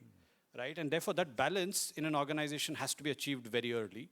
And I believe that starts with decision making, because eventually a startup is made of 1,000 decisions. And those 1,000 decisions, the more you decentralize, the more you let it go down, I think it's better. So that's what we're trying. I personally don't try and balance, because if you compromise on all sides, at the end you end up with nothing. I want to follow up on something you said. I found it interesting. You said we're now 100% remote. I mean, hanging out at a beach in Goa and working, I think there are worse things. Working 18 hours off a beach. Working 18 hours off a beach. That is, of course. But with a nice view. Don't forget that. No, but all joke aside, there's a debate, of course, here in this part of the world, in the United States. Elon Musk talked about it at Tesla, about bringing people back to work. It seems you have made a decision. For you, you're going to go 100% remote. Yeah, absolutely, forever. Is that the way you think that, or is this only applicable? Do you think this is applicable in your specific case, or you think this is something that is a trend that will manifest itself in all parts of life? I think COVID brought to us the greatest opportunity of a lifetime. See, there's only one thing that can make a difference, people. Right? And everything else is secondary. Capital is easy, available to everyone now, right? India used to be 10 years back a poor country. Today, any startup can raise $1 billion. It's not so tough, right? So I think capital aside, the only thing that can make a difference is people. Now for people, the younger talent, I don't have a choice. If I want to go back to bringing them to office, I don't think they'll ever come back. Okay, these people are now mobile. The second greatest opportunity is talent. Why would I not hire this top data scientist in Berlin to work for me anywhere else? He or she has to finish his or her job. He has to code. He has to write the product. I think the world has completely changed. So the minute you realize and you accept that people is what makes the difference, right? And then if you're investing in the future, future is not happening in one place, one town, or one city. You can't put people together and tell them struggle in traffic, wear good clothes, right? Like, if you just add up the cost of all the clothes all of us are wearing here, right? And, there's another session last year, somebody done on sustainability of wearing expensive clothes, right? All of that cost comes down, and that goes into living a better life for that person, right? And younger people don't want to come back to work. So I don't think I have a choice to say, hey, I've got the best office, come to me, all of you will have a beach every day, you will have a club opened, and, I'll give you the best facilities, the greatest money. Still people are not going to come, right? So I think it's better to accept reality that if you're in the talent war, which is what it is, talent is global, talent is everywhere, talent wants to be flexible. Younger people, the new world recognizes different values. They don't come with the same values that I came into the world. So I think for us, it's a given. For most companies which can afford to, obviously manufacturing can't, right? But if you can, I would go completely mobile and completely digital. So I think there's no other way for that. Yeah, I think that's very interesting. We'll see how that plays out. Obviously, there are different voices. Somebody like Elon Musk is actually threatening people to fire them if they're not coming back to work. So very interesting to see. Paytm at least has made its choice 100% remote forever. Before we let you go, Varun, everybody's looking for a better way to make simpler and faster decisions in a tech-first world. What is your advice to those here in the audience and watching us online? What is the best way to make those decisions and making them simpler and faster? At least I personally follow something called an MVP approach. It's a minimum viable product, right? It's a very simple approach in my life.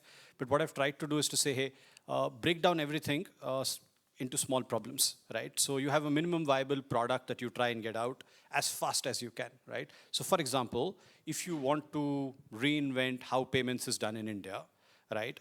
Then you don't try and reinvent all of that and think of this long vision and, set up a team, build all cost and run behind it. What you do is you break down that decision into smaller, easily understandable parts, right? So you break the problem, let's say, into 1,000 problems. The second then is to appoint one person responsible for the smallest problem. What I've often noticed is individuals or small groups, 3-4 people, like if you have 50 people working on a problem, there's never going to be a decision. It's going to be a compromise of egos. But if you have 3-4 people working together on really small problems, normally you end up succeeding. So for me, it is breaking down the problem and appointing one person responsible for it. I would do that in every startup. Very fascinating talk with the CEO at Paytm Money, Varun Sridhar, ladies and gentlemen. It's been a treat. Thank you so much. Thank you. Thank you. Great to have you. And we'll have you back. Yes. Yes, we're going to move the table. Of course, if it is all transparent, you don't have to whisper. This is all part of the team. Please come ahead. Give them a hand. This could not happen without great teamwork here. Honest to God. Thank you so much. Thank you. Wonderful. Yes, much better. Now we're actually in the middle. Now we went to Japan, we went to India. Now we're coming a bit closer. And for that, we're going to hear from the CEO Europe at Delivery Hero, Hannes Hauswald, ladies and gentlemen, is here. Give him up. Hi, Hannes. Greetings. Likewise, have a seat. Wonderful to have you with us. And you've been following the discussions throughout from the beginning this morning. First of all, let's start with the most obvious question. How important is Asia for Delivery Hero? It's tremendously important. Many people don't know this. Delivery Hero is, a leading food and grocery delivery firm based here in Berlin. But we actually operate in 74 markets worldwide under different brands. So in the Middle East, our brand is called Talabat. In Latin America, it's called Pedidos Ya. And in APAC, we operate with 2 big brands, one being Food Panda, that operates in 13 markets in Southeast Asia. Anything from Pakistan to Philippines, Singapore, Thailand, that area. And then we have another big market, which is South Korea, where our brand is Betal Minhyuk. And the Asian part of Delivery Hero constitutes around about 50% of our global revenues. Wow, those are impressive numbers indeed. It's safe to say that this delivering food is a much embattled war ground. There's a lot of players. Everybody wants, and Delivery Hero obviously has made its mark. There's always the talk, how many of them will actually survive at the end of the day? Are we talking mergers? Are we talking... Well, what's your vision for the food delivery market in the future? Yeah, I mean, it's still a pretty young space. So it has been grown now over the last 10 years.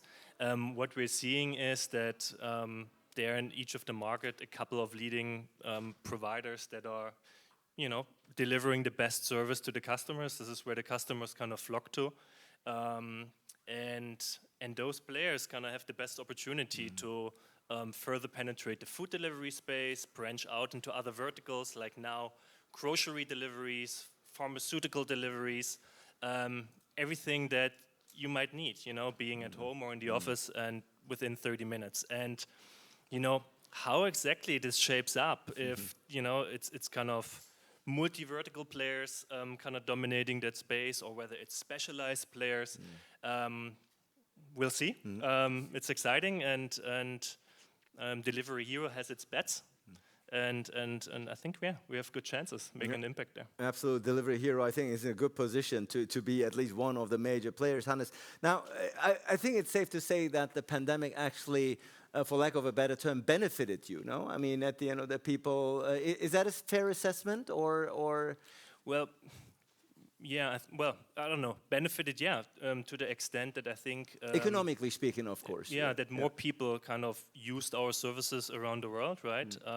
People were limited in the way that they were able to go out and sit at restaurants or get groceries, so there was a heightened demand for our services, for and sure. still, of course, you too, like any other company out there, you have to become more resilient. I think that goes without saying. What specific steps did Delivery Hero take in this regard?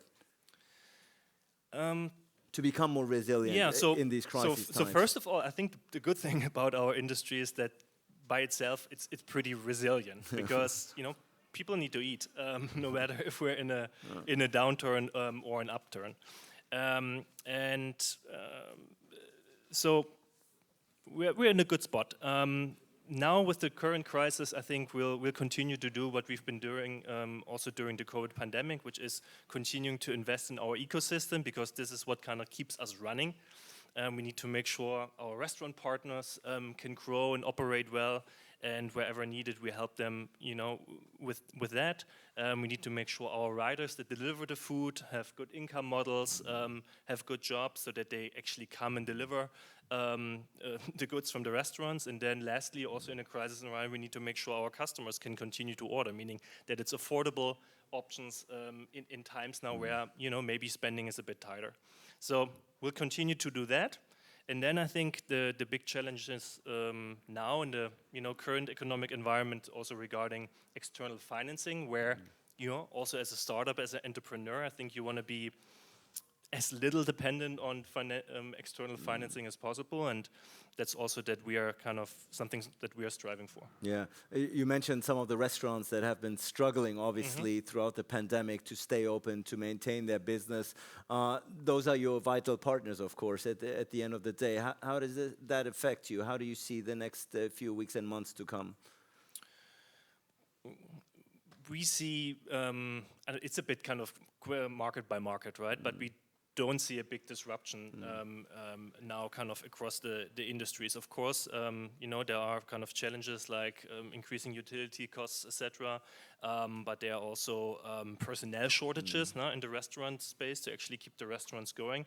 I think with our business model, we can actually help restaurants get incremental revenue and then also address some of their operational problems that they face. For example, in some markets, still a large percentage of the restaurants deliver the food themselves, right? Which exposes them to running a fleet of cars, gas bills that they need to pay, personnel that they need to find for that, where Delivery Hero offers, a service for them that makes it easier and lets them also outsource this. Hannes, before we let you go, obviously, it's a much overused phrase that crisis is also an opportunity, right? Is that true? I mean, is a crisis an opportunity, or is it not just a burdensome challenge at the end of the day? What is the philosophical mindset here, coming from somebody who's certainly at the forefront? It's definitely an opportunity, right? Because the challenge kind of makes you think about problems that maybe you only would have thought about at a later point in time. So now you're kind of exposed in this situation. I think the players that have the best teams, to your point, that come up with the most innovative solutions to address the challenges that are facing the market, those are the ones that can come out stronger out of a crisis like this. So we see it very much as an opportunity to get better. Embracing the crisis, says the CEO Europe at Delivery Hero, Hannes Hauswald, ladies and gentlemen. Thank you very much. Thanks, Hannes. Thanks, of course.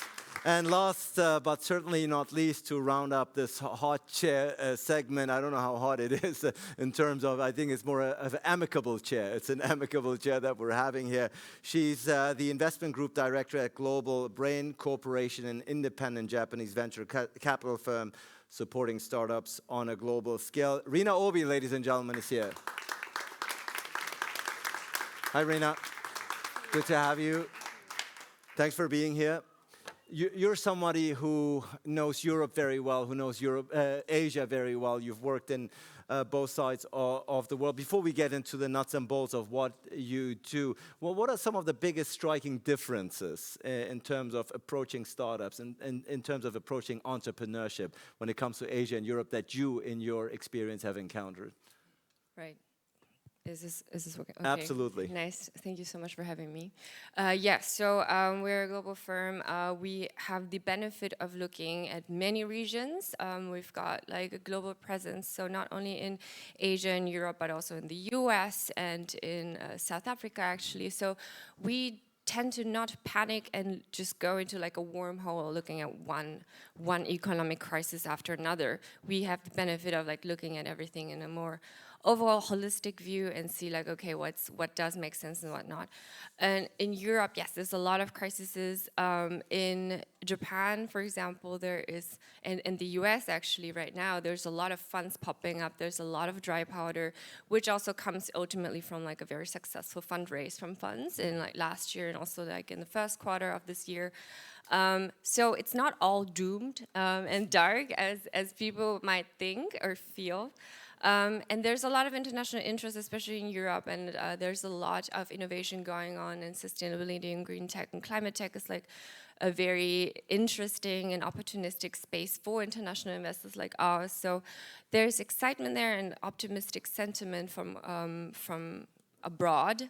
And so that's what we look out for here. So it's been quite interesting. So the current investing climate is you would say, it differs and it depends on the region, obviously. Absolutely, yeah. There's obviously recalibration of prices, also from entrepreneurs' side. So it's not all about money anymore. It needs to be like tangible help from funders. So it's like, okay, what kind of investors do we get on the board? How do we want to structure it? So it's more about our strategic fit and help and like tangible support and business models creation with like a financial return. So what we look more as an international investor now here is the road to profitability. So we do early stage investments. So obviously there's not like profitability right now, but what we look into is like do you have a plan? Do you have a road? Which differs from last year, for example. So last year was crazy times with like high valuations and so forth. Like people were very, very optimistic. But I think it's the recalibration and not correction, but yeah, recalculating things and being more mindful is what we see. And that almost answers my question, because as an international investor, what do you look for? And has your approach to investing changed in these tumultuous times in the last 2-3 years? Yeah, 3 things. So I like to talk about VC structure first, and Europe and cockroach. So what do I mean by that? So the VC structure is more important. So the European funds are mostly, so VC funds are constellated by a lot of governmental funds, versus the US has a lot of pension funds and banks and so forth. But in Asia or like in Japan, our funds are a lot of corporate money. Pension funds are about like, I don't know, 1% or 2%. So it's like a very, very tiny friction. So having that in mind, the investment and the priorities, how we look at deals are a little bit different. So we look at the long-term and strategic fit. How does it make sense to do business with you, internationally expand? Is this scalable to multiple countries? Those type of things are what we look for. So that's how we look at new investments. In Europe, as I said before, there's like optimistic sentiment from that. So interest is high to diversify knowledge and also markets and have like a win-win situation. So to create that opportunities. And the cockroach, what I mean by that is how I look at deals now is I need a helpless optimist, obviously, but with a cockroach plan in the pocket. So what does it mean? Like how they can, do they have a risk plan to survive in turbulent times? And what's like the least, like the most dramatic, least resourceful way to survive these things? And that's what we also do with our portfolio companies, going through this exercise. And I call it cockroach. They just lived through generations, and that's really the way of plan things. And Global Brain, you said it manages multiple funds, of course, all over the world, especially those several corporate venture capital funds of Japan's most largest companies. What have you observed? What are some of the lessons that you can share with us, perhaps? Yes, we have the privilege to have not only our flagship fund, but also manage 10 corporate venture capital funds, one of them Mitsubishi Electric, which we recently closed this year. What we see is a lot of multiple new players. We call them new.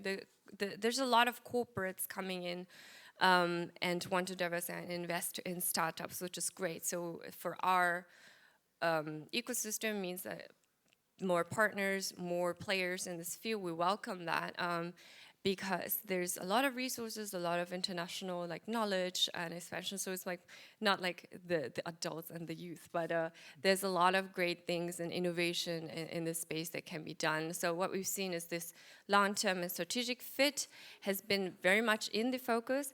There's also a report recently saying that startups with a corporate venture capital or corporates on the side, on their cap table, 10% more survival, not survival, but they have a higher risk of exit, higher opportunity to exit, and lower risk to go insolvent. Why is that? Because you've got a very big infrastructure network and partner to really go and beyond making business. So that's what we've seen there. Yeah, so more partners, more opportunities there. So we love to have this, not only the VC investment side, but also work a lot with corporates and drive innovation from inside and out. So for both startups and internally. Thank you to the Investment Group Director at Global Brain Corporation for sharing the many lessons that you have derived as an international investor throughout the last few years. Rina Obi, ladies and gentlemen, thank you so much. Thanks. Great to have you. Thank you. Now, ladies and gentlemen, it's now my great pleasure to introduce to you what I, as a journalist for sure, deem to be a very, very worthwhile project. It is, you probably have heard of the internationally renowned Reporters Without Borders initiative. Obviously, these are many, many brave people who are trying to push the boundaries and trying to strengthen freedom of speech and freedom of media all over the world. And it's interesting, I didn't know this myself, together with the 3D computer game Minecraft, they actually have created a very, very worthwhile project called the Uncensored Library. What is it about? Let's have a look.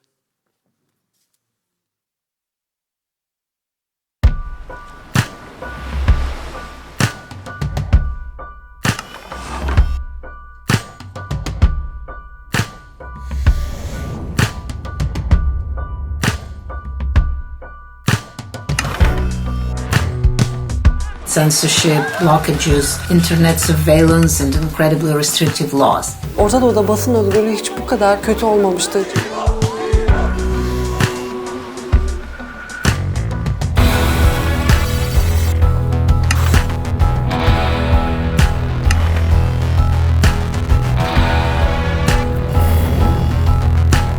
I'm Yulia Berezovskaya.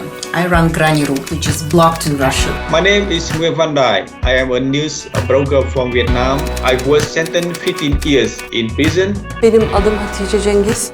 Cemal Kaşıkçı'nın nişanlısıyım.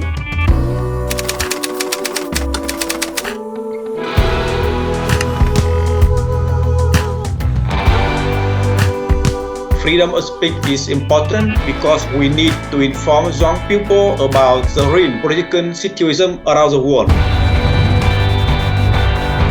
The Uncensored Library is a bold use of Minecraft. It really encapsulates everything that's great about this game and the community that it's created.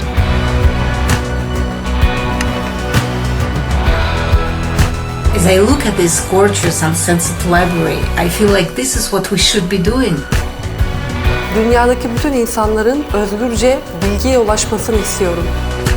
The only real way of fighting censorship is sharing and spreading what is being censored.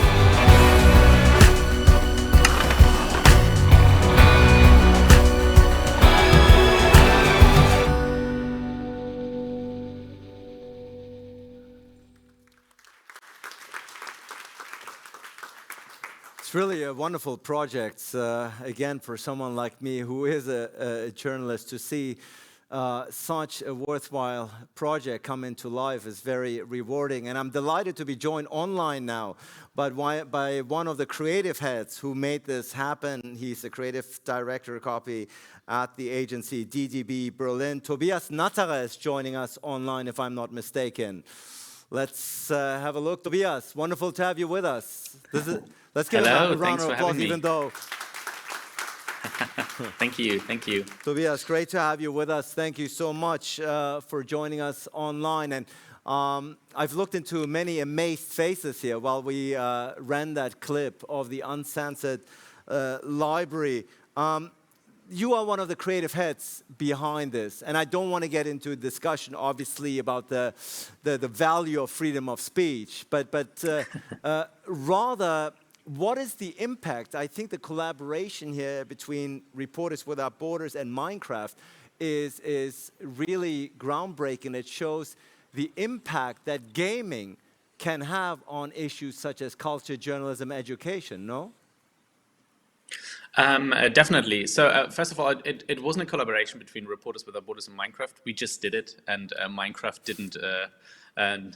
didn't oppose it. So, but definitely, I mean, gaming has been growing by about 5% every year, and there's almost 3 billion gamers in the world right now. So this is not a niche anymore, and it has been rapidly growing and will probably be still growing for quite a bit in the future. So it's just natural that culture and education also become a part of gaming, and especially for young people, where we have the problem that it becomes increasingly harder to reach them with traditional means. And that problem also was faced by Reporters Without Borders. They wanted to reach young people, but it was a bit hard for them because the topic is a bit political and also is a bit difficult to understand. So we really needed to find a way to create a whole new platform to teach young people about the values of press freedom in an entertaining and interactive way. Yeah, it's really awesome, Tobias, to see the many elements, as you said correctly. Of course, gaming by far not a niche market anymore, quite on the contrary. But to come together and devote your energy and the resources to a project that furthers humanity and freedom of speech, I think that's quite groundbreaking, isn't it? Yeah, definitely. I mean, for us, it was also a lot of trial and error. I mean, I've never played Minecraft before this project, so we really had to get into the game. And I think this is also what, so what I'd like to tell people, if they think about gaming, you don't really have to be a gamer in order to understand this world and get into it. It's very approachable, and in order to do this, I had to play Minecraft for quite a bit, and I think this is important about these projects. You have to understand the game and also the community, because what I think is crucial to the success of these projects is that for people who don't play computer games so often the idea to do something with a computer game is already quite exciting. But for people who play computer games every day, the idea to do anything with a computer game might not be so exciting. So you really have to do this perspective shift on not what do I want to communicate, but what do young people would like to discover, what would they like to find out, and what is entertaining to them and amazes them. And only then I can think about how can I let's say bring my information across. So differently speaking, we could have built like a very small house and just put a few books in there, and it would have worked as well. But we've built like an enormous, impressive library, which is basically just gift wrapping for books. But it was impressive enough for gamers that they would want to check it out. That they thought, okay, this is let's say, and in a way also a groundbreaking new way of using Minecraft, and we've really tried to push it to the limits. I mean, there's not one stone that can fit on top of the library anymore because it reaches the build height of the game as well. So yeah, I think this is important to understand the game, to understand what gamers get fascinated about, and then to find a new and an innovative way to get information and also, let's say, cultural information across. Yeah, certainly innovative, groundbreaking, and inspiring. I think you mentioned that, looking at this project between Reporters Without Borders and Minecraft called the Uncensored Library from DDB Berlin. Tobias Natterer, thank you so much for joining us and giving us the background. Thank you so much. Thanks for having me.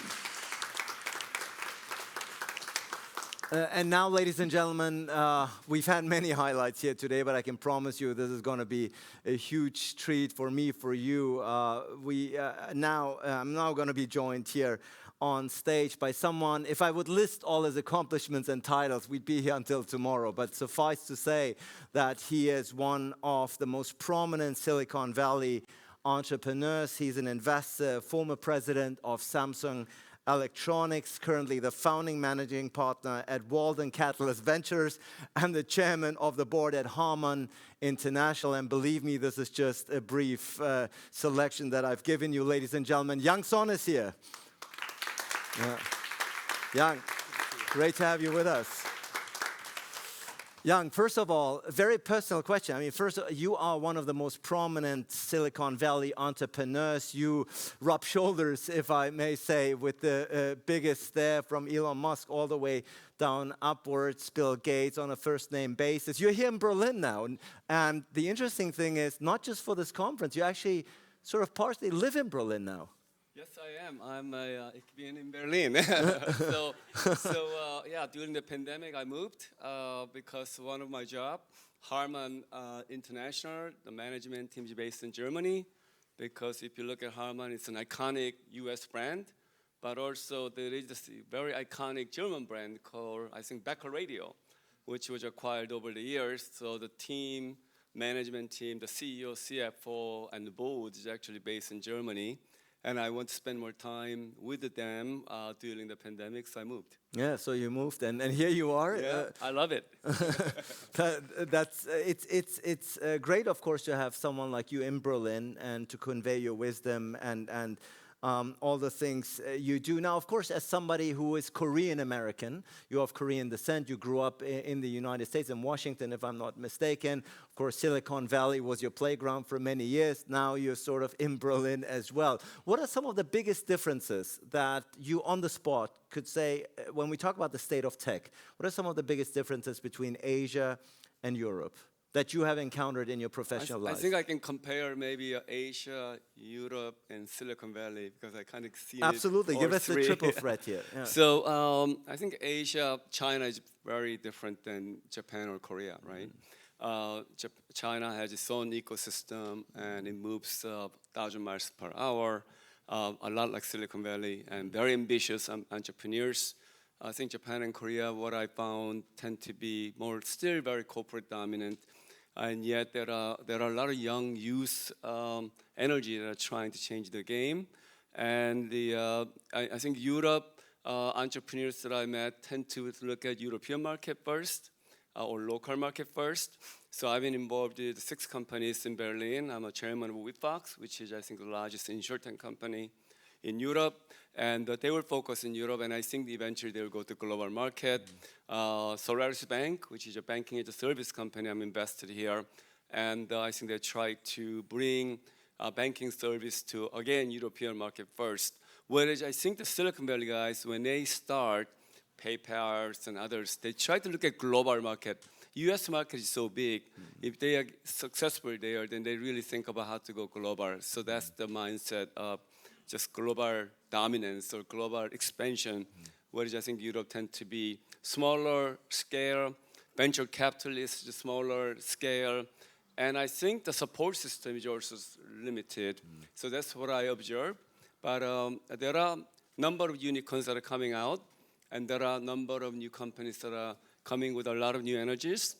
I think it's a very exciting time, although next couple of years with a, last 10 years with a tailwind that will help you to go fast.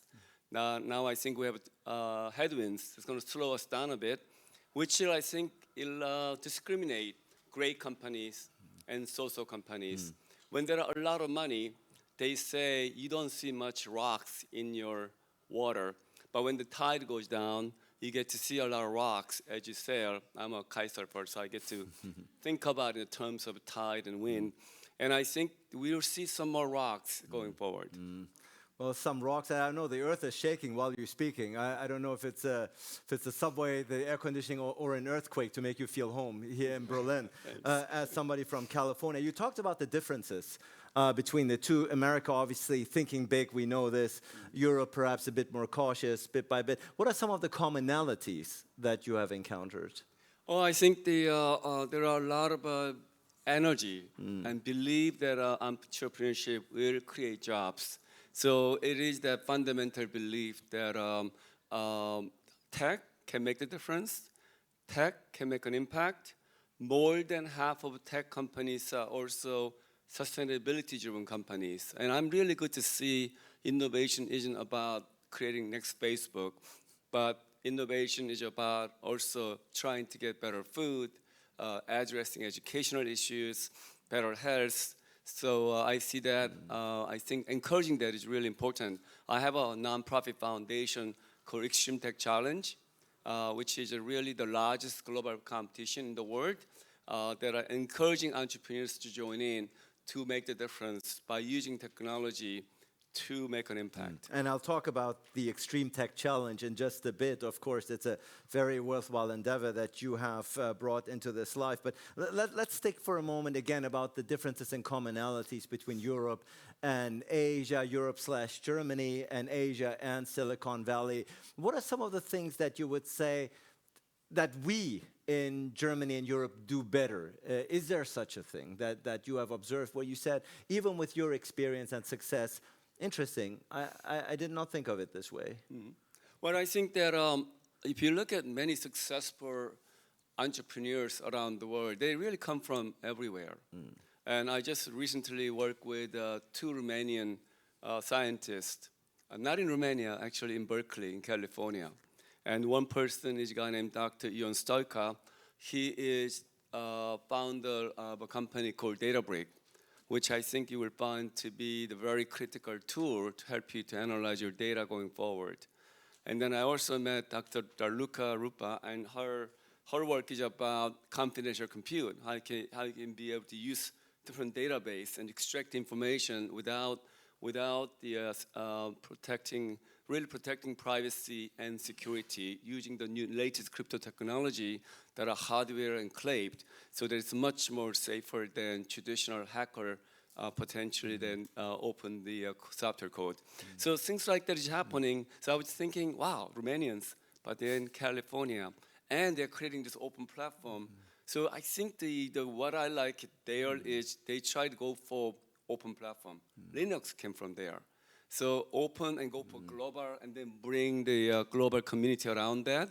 And I think the opportunity here, clearly the many scientists, educational system is so good, it's generating a lot of talent. Now using them to think global, think big, and giving them the platform to launch pass. Yeah, And that's what I'm trying to do here, actually. Yeah, that's what you're trying to do. But of course, what the United States is constantly doing is stealing those talents. That's what they're very good at. You've just mentioned those two Romanians. But of course, it's the name of the game. And at the end of the day, talent knows no boundaries. We've heard it before. It is all remote at this particular point. And we are in the battle for the best and brightest, of course. Now, Yang, what are some of the advantages of Asia, if you were to talk about that continent? Again, you know Korea very well. I know you lived in Japan, you lived in Singapore. So as a Korean American, you're not just talking about the continent from an abstract and distant view. You lived there, you worked there. And obviously having been head of Samsung Electronics, you know very much about the culture there. Well, you know, I think earlier the Siemens CEO mentioned the rising Asian middle class. That's something you cannot ignore. I think when you have billions of people that can afford much more purchasing power, that is a power. And that's the market. And that's the capabilities that are coming into the much more globalization and global equality of where the center of consumer is. So if you really care about consumers, if you really care about market, Asia will be the largest market. So it's one area that just as a market very critical. The second thing is I think that there are a whole bunch of technological savvy talent that are coming out along with the programs where it's generating a number of tech companies that are critical to the future as well. So it has a tremendous opportunity, I would say, a tremendous opportunity for partnership. And I think even today, if you look at German companies, for instance, almost 40% of German auto business is depend on Asia. So that tells you how interlocked the world we're living in. Same time, it has its own risk though, especially as you know, we are seeing the difficulty of living in a world where we've been relying on and counting on a very, very, very efficient geopolitical system. Globalization has been a mantra for all of us to try to push, but I think it has some challenges. Some challenges indeed, and you've just pointed out the many collaboration opportunities that you see here and how to implement them. You are the founding managing partner at Walden Catalyst Ventures, obviously a firm that is looking for talent and ideas all around the world. I'm sure you're getting elevator pitches 50 per day, either here in person or electronically or whatnot. What are you looking for? What's you know, where does young Son lighten up and say, wow, I just heard something here? So I don't invest in too many companies, but when I do, I want to make sure it's a company that can make the difference. So maybe Zoom is a great example. I met Eric Yuan in 2011. He could not raise money because at the time there was a Skype, there was a WebEx, there was a Go Meeting. So who need another video conferencing tool? But I heard something different. He said, I can have video conferencing not from laptop, but from your mobile phone. Second, with a one click, you can be able to use cloud app. You don't have to download all these apps and spending 10 minutes to warm up and being able to make your consumer experience really easy to use for. And when I heard those couple points of ease of use and being able to overcome Wi-Fi troubles and being able to do it in 3G, I just thought that was one way you can really reduce friction with the consumers. So the impact is about how you reduce friction with system that we have. And that's kind of company I love. And that's and you were one of the early investors then in I was Zoom. a seed investor then, yeah. Well, something I would assume it turned out quite nicely in the end. But yeah, no, it's interesting to hear what you're looking for and the difference the companies can make. Before I let you go, because you've alluded to it, the difference that we make, that founders make. Your passion is now at this particular point building businesses that have the potential to transform the world for the better, and therefore you founded, and you've mentioned it, the Extreme Tech Challenge. What exactly is that Extreme Tech Challenge, and what are you looking for? Who can be part of it? Yeah, so what I believe is that success brings more success. So how do I showcase successful entrepreneurs that are doing impact to other people? So what I did was 10 years ago, I create Extreme Tech Challenge to show the best successful entrepreneurs through the global competition. So last year we had over 3,000 companies that applied, and then we showcased the successful ones at this event called TechCrunch, along with Bill Gates, who was our keynote speaker. And the idea is, I want to have people imitate, because people love to see positive impact. And when they see it, they can replicate it. And my goal is let entrepreneurs join in this race. By the way, I want to add a comment on this globalization, which I think is probably a potential black swan. And black swan is a term people use because it's really hard to see typically. It's a rare event.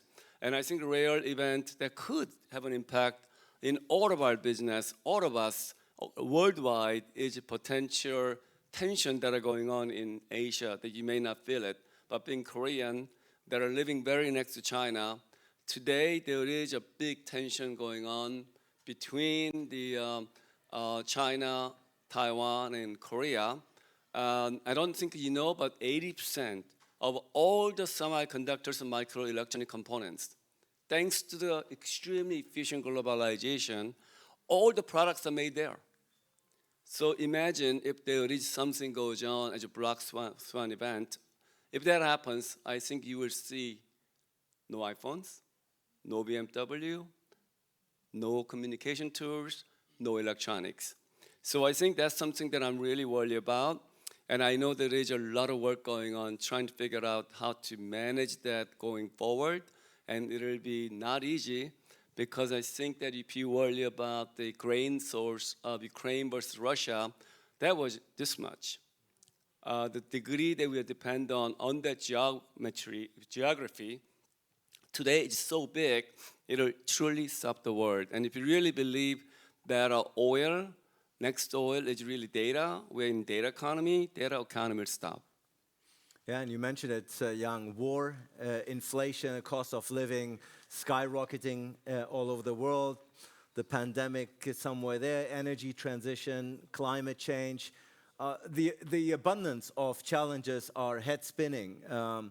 What makes you still optimistic at the end of the day? I mean, I think as an entrepreneur and as somebody who is a major player in Silicon Valley, it's sort of encoded to be optimistic. But tangibly, what makes you optimistic that we're going to get through this? Well, I think that belief that I'm a technologist, number one. So I think that technology is neither good or bad, and it's how you use technology. And I think through technology, COVID-19 was actually managed much better thanks to mRNA that came out of DARPA program about 10 years ago, and then innovation of BioNTech with Dr. Sahan, who is I think Turkish if I remember, with his contribution to enable innovation in vaccines that are done it synthetically, and then creating a whole vaccines that we can all benefit from. That would not be possible. Traditional innovation took 10 years using the traditional protein discovery process. Now I think you will see innovation in health, drug discovery is going to go much faster. I think earlier Siemens CEO talked about importance of a digital twin. To me, what he's saying is that today, going forward with data, we can create, we can simulate, we can modulate, and we can validate new way of doing things much quicker without doing it in a physical way, and therefore we can be able to innovate quicker. And in the process, we can create a bigger impact to humankind. Tech is neither good nor bad. It's how we use it at the end of the day. But I'm hearing some hopeful and optimistic tone saying at the end of the day, there's a lot of potential, also building upon what has been said up until now. Yang, it's been a pleasure having you here. I think I speak for all. Before we let you go, winter is coming. As somebody who usually divides his time between Silicon Valley and Hawaii, how do you get through these dismal winters here in Berlin? Berlin winter is dunkel und kalt. Yeah. And therefore, my My plan is escape plan. Escape plan. Well, there you go. Young song, ladies and gentlemen. Thank you. Thank you. Thanks, Jan. Thank you. Thank you. Dunkel und kalt, dark and cold is what Berlin winters are, and the escape plan is already in the making. Ladies and gentlemen, I think I speak for all that this has been an extremely dynamic opening of the 25th AsiaBerlin Summit. And before we do, of course, some of the makers that we have yet to see here who've very much been integral in making this event happening. I want to invite them up on stage now for a quick outlook and resume of what we've seen. First up, he's the head of division of international cooperation for the mayor here in Berlin and the Senate. Chancery, Rainer Seider is here, ladies and gentlemen. Rainer, good to have you. Thank you. And also we have with us the CEO of NPACT, a non-profit organization empowering entrepreneurship, ecosystem, and international cooperation. Jan Lachenmeier, ladies and gentlemen. Jan, good to see you. Please. Microphone to both of you. It's great to have you both with us. A long day, but I think a worthwhile day. Rainer, you are, I think it's clear to say, you're an international networker for Berlin with a focus on startups. How would you describe this morning? What are you taking with you? So I'm very enthusiastic about that morning because I think it's a very great combination of politics, business, of business-driven motivation, but also about development cooperation. And I think the combination between business and development combination is crucial. So if you want to make an event with a SDG focus, it is obvious that you need both sides. So corporates and startups and politics and research, of course, and strong partners. And I think that was also very typical for this morning, having both. So the Minister for Development Cooperation, who was here for the first time opening the AsiaBerlin Summit, and the chairman of the Asia-Pacific Committee of German Business, it's a long name, and CEO of Siemens, it's shorter. And they are, in fact, for 25 years, so they are always here. So all president of the Asia-Pacific Committee has been here for the opening since the times of Heinrich von Pira in 1997. So it's a long tradition, whereas for the Development Cooperation, it's a very short tradition that starts today, but it's crucial because we have the SDGs and because, of course, and the minister mentioned it, cooperation projects with the federal ministry. So we have the Female Entrepreneurship Berlin India, we have Urban Mobility Berlin India, and of course we have many ideas more to do together, and we are hoping in nearly for 6-7 years that the ministry is getting more active in Asia as well, because in former times we've seen it was more on Africa and hunger and the countryside, whereas we were always focusing on startups and the cities and Asia. So from Make IT Africa to Make IT Asia, that's a great step. And so I'm very much welcome the announcement of the minister of the new Green Hub in Asia for October this year. And we were working already quite long for having more development cooperation, more from the federal side here also for AsiaBerlin. Yeah, quite some takeaways that we've heard. Young, many speakers. This was really a high-powered session, as AsiaBerlin is known for. What are some of your personal highlights that you've seen and heard here this morning? Well, I'm glad to see such mature and international known startups on stage with Delivery Hero. Hearing 50% of their revenues comes from Asia, so highly relevant. This is the spot. And Yong Son, great insights. Okay, the semiconductor. What if we do not have semiconductors anymore? I mean, that's a black swan. And I mean, I can only say in these turbulent times, I think it is even more important to cooperate. That's why we are here. It is more important to network, and because at the end, whatever happens out there, whether we're in it or whether we are beside it, it's better to go through it together. And I think that's why we are here and that's what we stand for. Yeah, absolutely. I think summing it up quite well, only together in collaboration, cooperation, can we muster these many, many challenges. Rainer, this is, of course, only the beginning of the AsiaBerlin Summit. In fact, we see the dates here, 12th to 16th of September.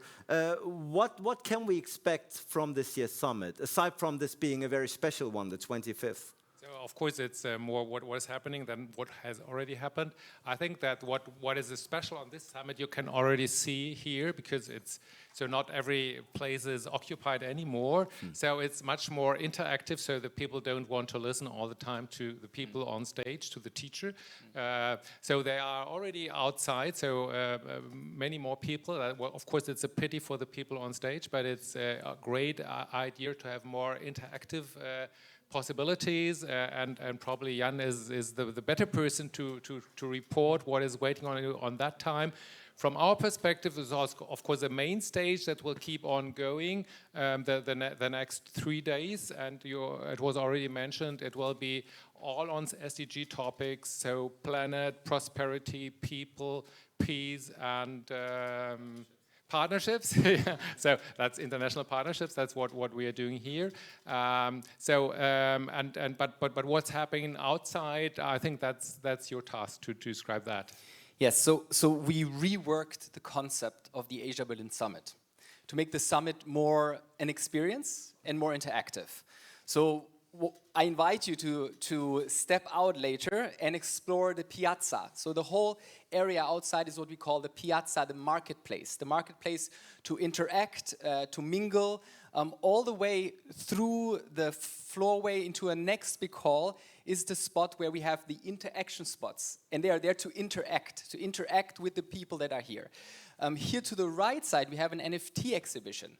And just to highlight one of the projects that are shown there, it's the WWF, the World Wildlife Fund, has a non-fundable animal project. So that means the animals that are about to extinguish are limited in number, and so are then the NFTs that they present there. So really exciting to have that. That's the NFT exhibition. And we will not hope that the value is increasing dramatically. Well, the good thing is, no, the value that is coming in has been donated then to protect. I want to say if the numbers is reduced in the future of the animals, of course it might have an impact on the value of the NFT. So we don't hope that it will be the case. Absolutely, but here, and before I let you both go and wrap up the official opening segment, perhaps starting with you, Jan. I mean, this is the 25th anniversary. Yes, every year is a lot of work. Every year is special, bringing these people together. But there has to be some glee. There has to be some happiness about this particular anniversary. It's special, isn't it? It is special, because now the borders are finally more open. No, Varun was here also last year, so one of the rare ones that made it. But now it is easier to travel. So I'm very thrilled that we have a lot of Asian delegations being here from many countries. So it's fantastic to have you here. Without you, AsiaBerlin Summit would only be half of a summit. So now, again, it's a complete summit. So that's fantastic. And then it is all about the community. It's all about the people. And I think that's one of the core. The DNA of the AsiaBerlin Summit is the people make it. It's about meeting, interacting with each other, and this strong trust-building element is what is really important. Yeah. Rainer, the DNA of the AsiaBerlin Summit are its people, are its participants. For you too, the 25th anniversary is always a good time to reflect, but also to look forward. Is this summit special to you? Yes, I think what you mentioned after 2 years of Corona and limitation of traveling, that was a real difficult time. So we did it in spite of Corona, but it was already quite Asian because we have so many Asians in Berlin. That's very, very specific also. But of course, I'm very happy that so many AsiaBerlin ambassadors who are really the core group also for us are here today, even if they had to travel in from maybe from Singapore or from India or wherever they come from.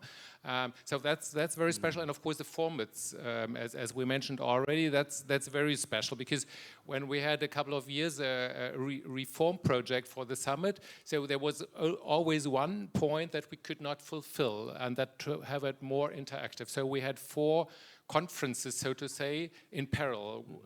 And this year we have one spot where we have a classical stage, this is here, and the rest is completely different. And I think that's the real difference. I wanted always to achieve that with our former partner. That was unfortunately not possible.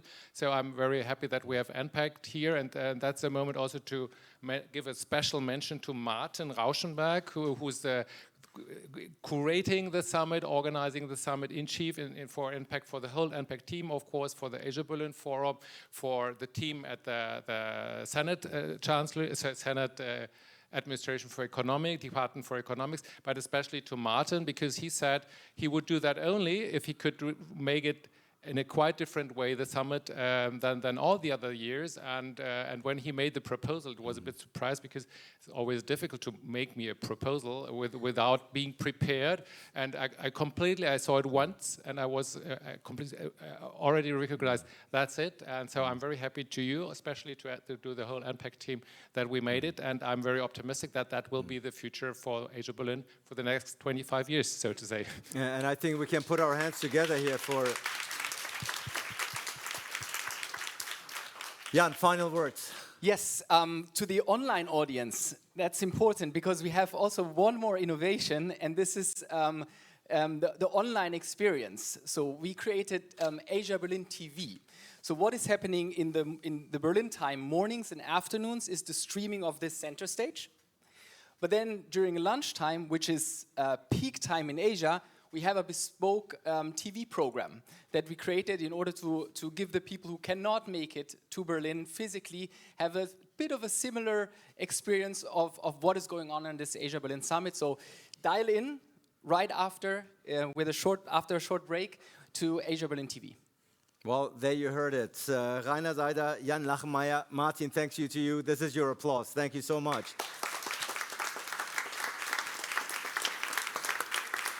Now, stay with me, stay with me. As a matter of fact, Martin, come up as well. Come up with, well, anyone who wants to come up for that matter, make it, because this is the final one. Young, actually join me. Come here, Young, come join me. Everyone who was with us here on stage. Yeah, please come up, because this is actually, it's going to make for a nice photo for all the speakers. Come up, because this is where I say my final goodbyes. Yes, Fawn, come here. COVID cannot stop you. I know this, you know. COVID cannot stop you. Please, everybody, bit closer together for the final photo. While this photo is being taken, let me thank you for your attention.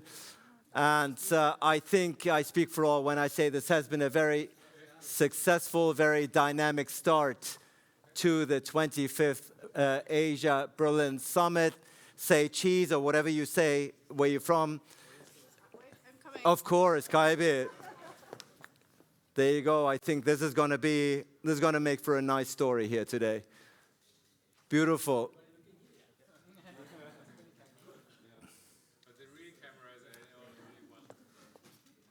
3, 2, 1. It's done. Please stay put. Please stay put, because this wraps up. And Kaibe, we're going to take a short break now until 1 o'clock. No, we're starting now. Yeah. 1 o'clock would be really short. We're starting now. We've had a lot of food for thought. I think it's very worthwhile to get some actual food for lunch. And then we're going to continue at 2 p.m. At 2 p.m., the panel is starting here about female entrepreneurship. Female entrepreneurship. And role models. Role models. We're waiting for you. We're all waiting for you. Have fun. Enjoy the rest of the days. AsiaBerlin Summit has been officially kicked off. Thank you so much.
who made it.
You know who made it.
made it.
You know who made it.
You know who made it.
香港朋友你哋好 and last but not least, Guten Tag for those in Germany.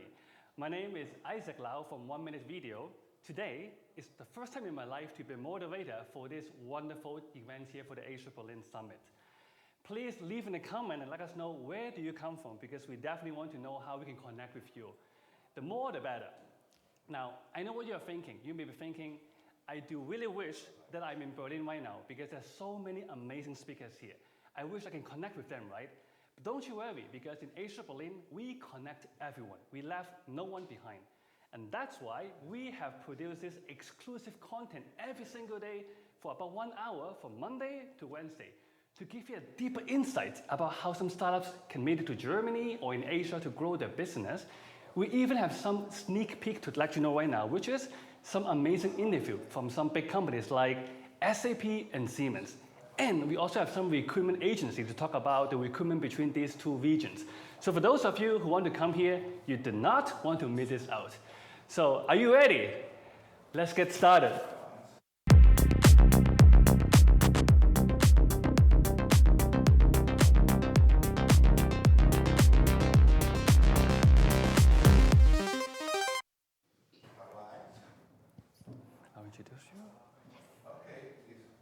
So, to kickstart with the TV show here, let me be a bit selfish because I'm from Hong Kong, and of course I want to focus on this city called Hong Kong Asian World City.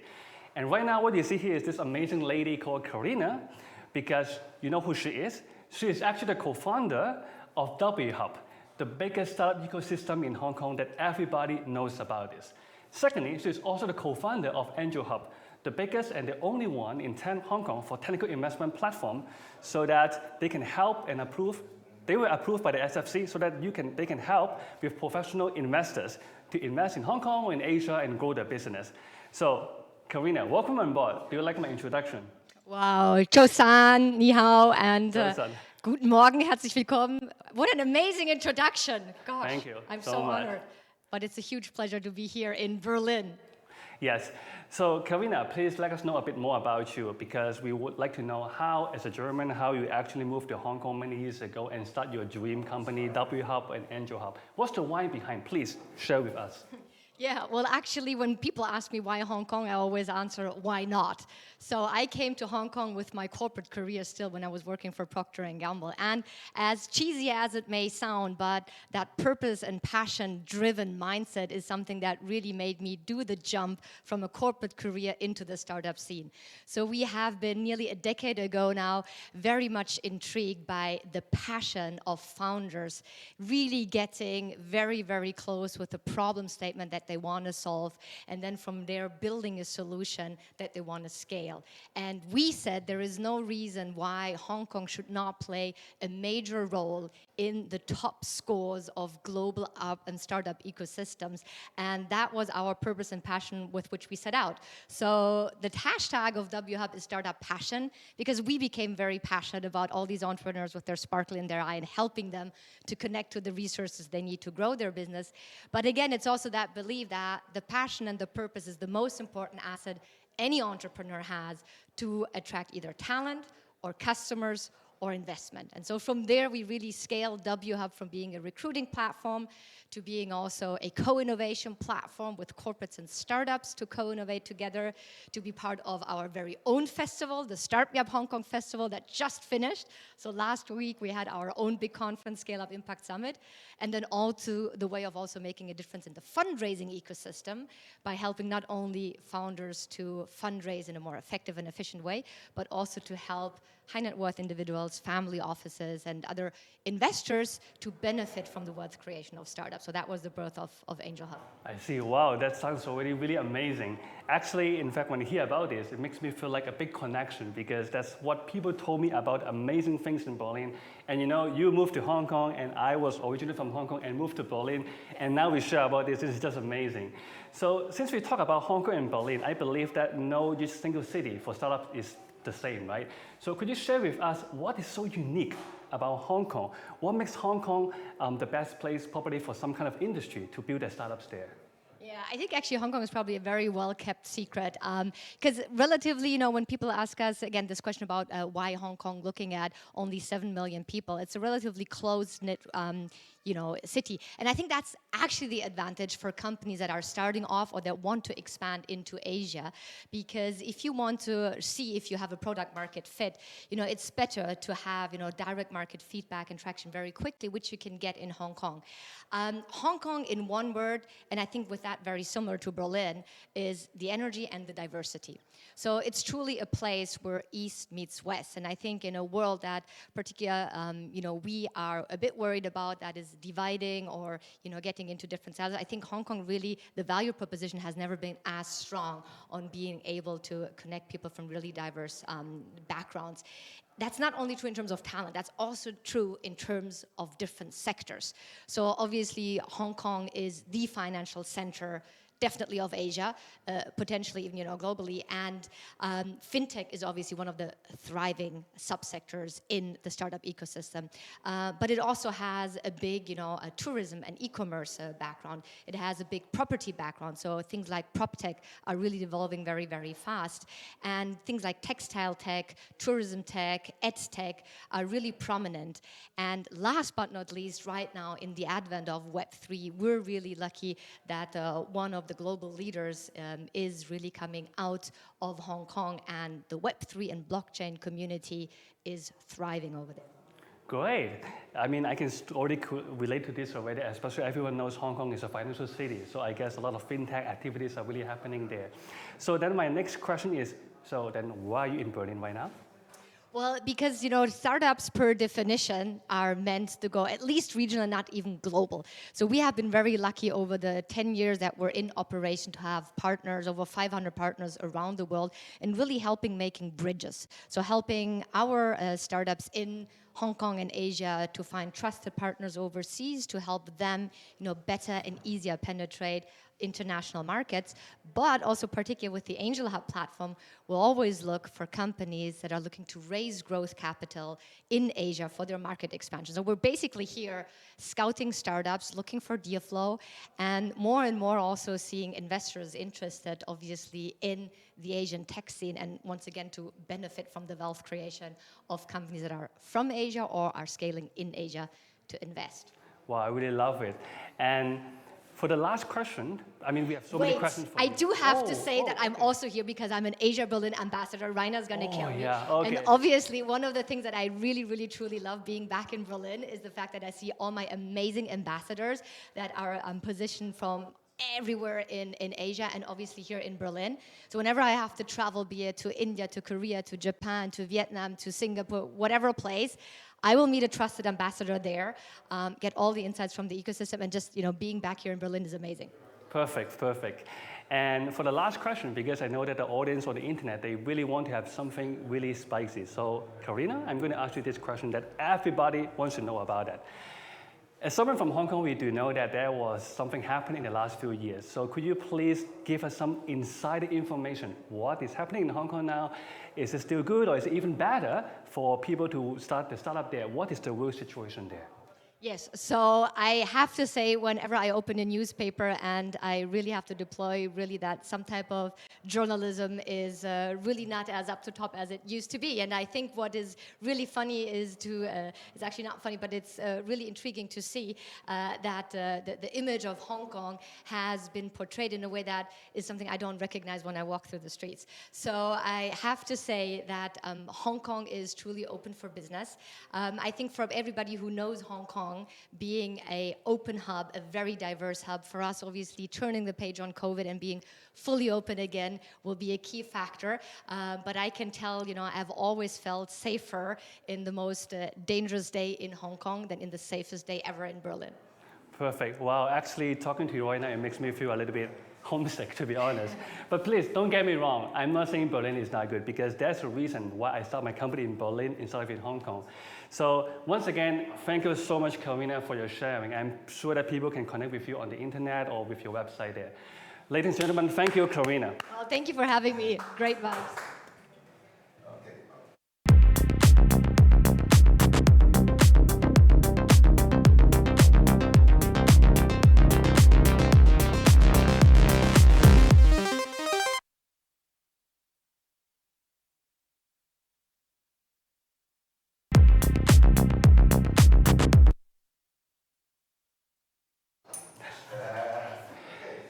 I'm really so happy to really connect to Karina, because for those of you who don't know that, I just found out that almost 1 hour ago, when I look at her LinkedIn, we actually study from the same university in Germany. This is just how small the world could be, right?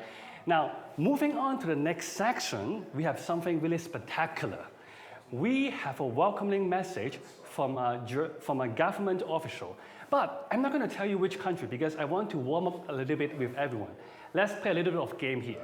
Which country was that? So this country is famous for a long history, and the food is really, really amazing as well. Probably you know that already. And it has a lot of languages and dialect there. So for those of you who know the answer, put it in the comment section.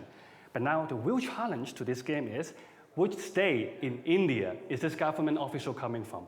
I'm going to give you 3 hints. Indians, please don't help the others. We want to find out about this.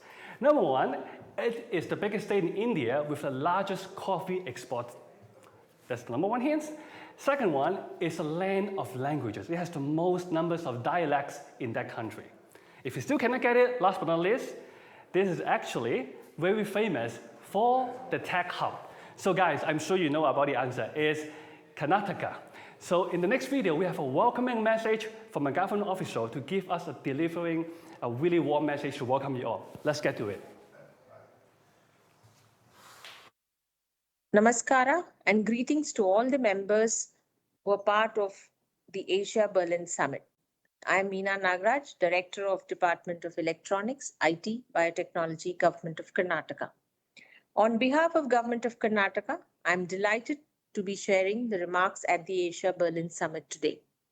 This year's theme, Connecting Startup Ecosystem, is of special interest to the Government of Karnataka.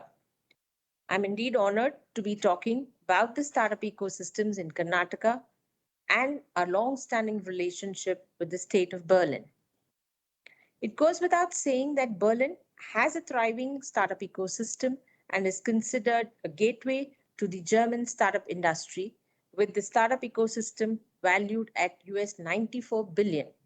I also understand that 50% of the unicorn startups in Germany are in Berlin. Similarly, Bangalore in Karnataka is called the Unicorn Hub of India, with 40 of the 105 unicorns in the country established in the state.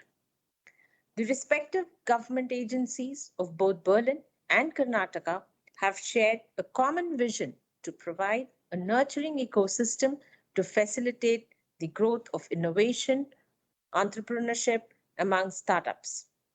Talking a little more about Karnataka startup ecosystem and how the government has reoriented its goals with changing technologies, the government of Karnataka was ahead of time when it started shifting its focus from science and technology in the 1970s and in 1980s to IT and IT-enabled services in the 1990s and 2000s.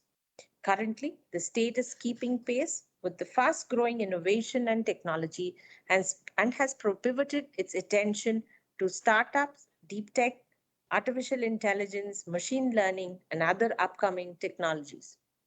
This constant endeavor by the state to keep abreast with emerging technologies has resulted in Karnataka being recognized as the IT capital of India and the startup capital of India.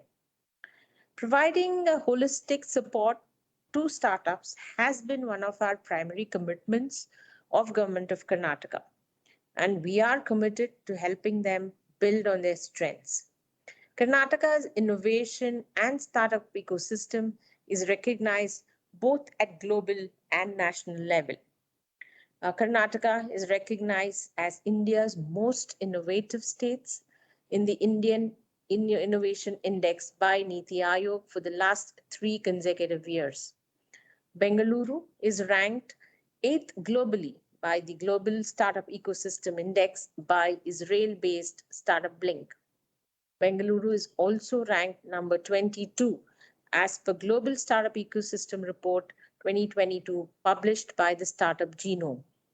Bengaluru's massive growth is largely attributed to greater access to funding, with major funding rounds in the year 2022 from various scale-up tech companies. Karnataka was awarded the best performer in the Government of India's startup ranking in 2021. Now coming to a long-standing relationship between Berlin and Karnataka, Germany has been a close global innovation alliance partner for Government of Karnataka. We have a deep engagement with State of Berlin with the joint declaration of intent that was signed on March 2022. The focus area of this engagement are primarily centered around the areas including market access program for Karnataka and Berlin startups, prioritizing startups combating COVID-19 crisis through a Karnataka-Berlin innovation corridor, focus on in sectors including smart cities, industry 4.0, artificial intelligence, health tech, etc., and also women in technology and other ecosystem connects. By leveraging the platform provided by AsiaBerlin Summit, 7 of our startups from Karnataka are participating. This will enable our startups to showcase their innovative solution at an international level. I am confident that the summit will provide an opportunity for startups from Karnataka and Berlin to network and share their unique ideas while also identifying opportunities for collaboration. Going forward, we are looking to further strengthen the ties and deepen the engagement in the area of innovation and technology with the state of Berlin. With this, I conclude my remarks. I would like to extend an invitation to all of you to the 25th edition of the flagship technology summit in our state called the Bengaluru Tech Summit. This year, the summit will be conducted in Bengaluru as a physical event from the 16th to the 18th of November. The theme of BTS 2022 is Tech for Next Gen. I would also like to thank the AsiaBerlin team for hosting our Karnataka startup in the summit. I wish the team all the very best for the AsiaBerlin Summit. Thank you. Jai Hind.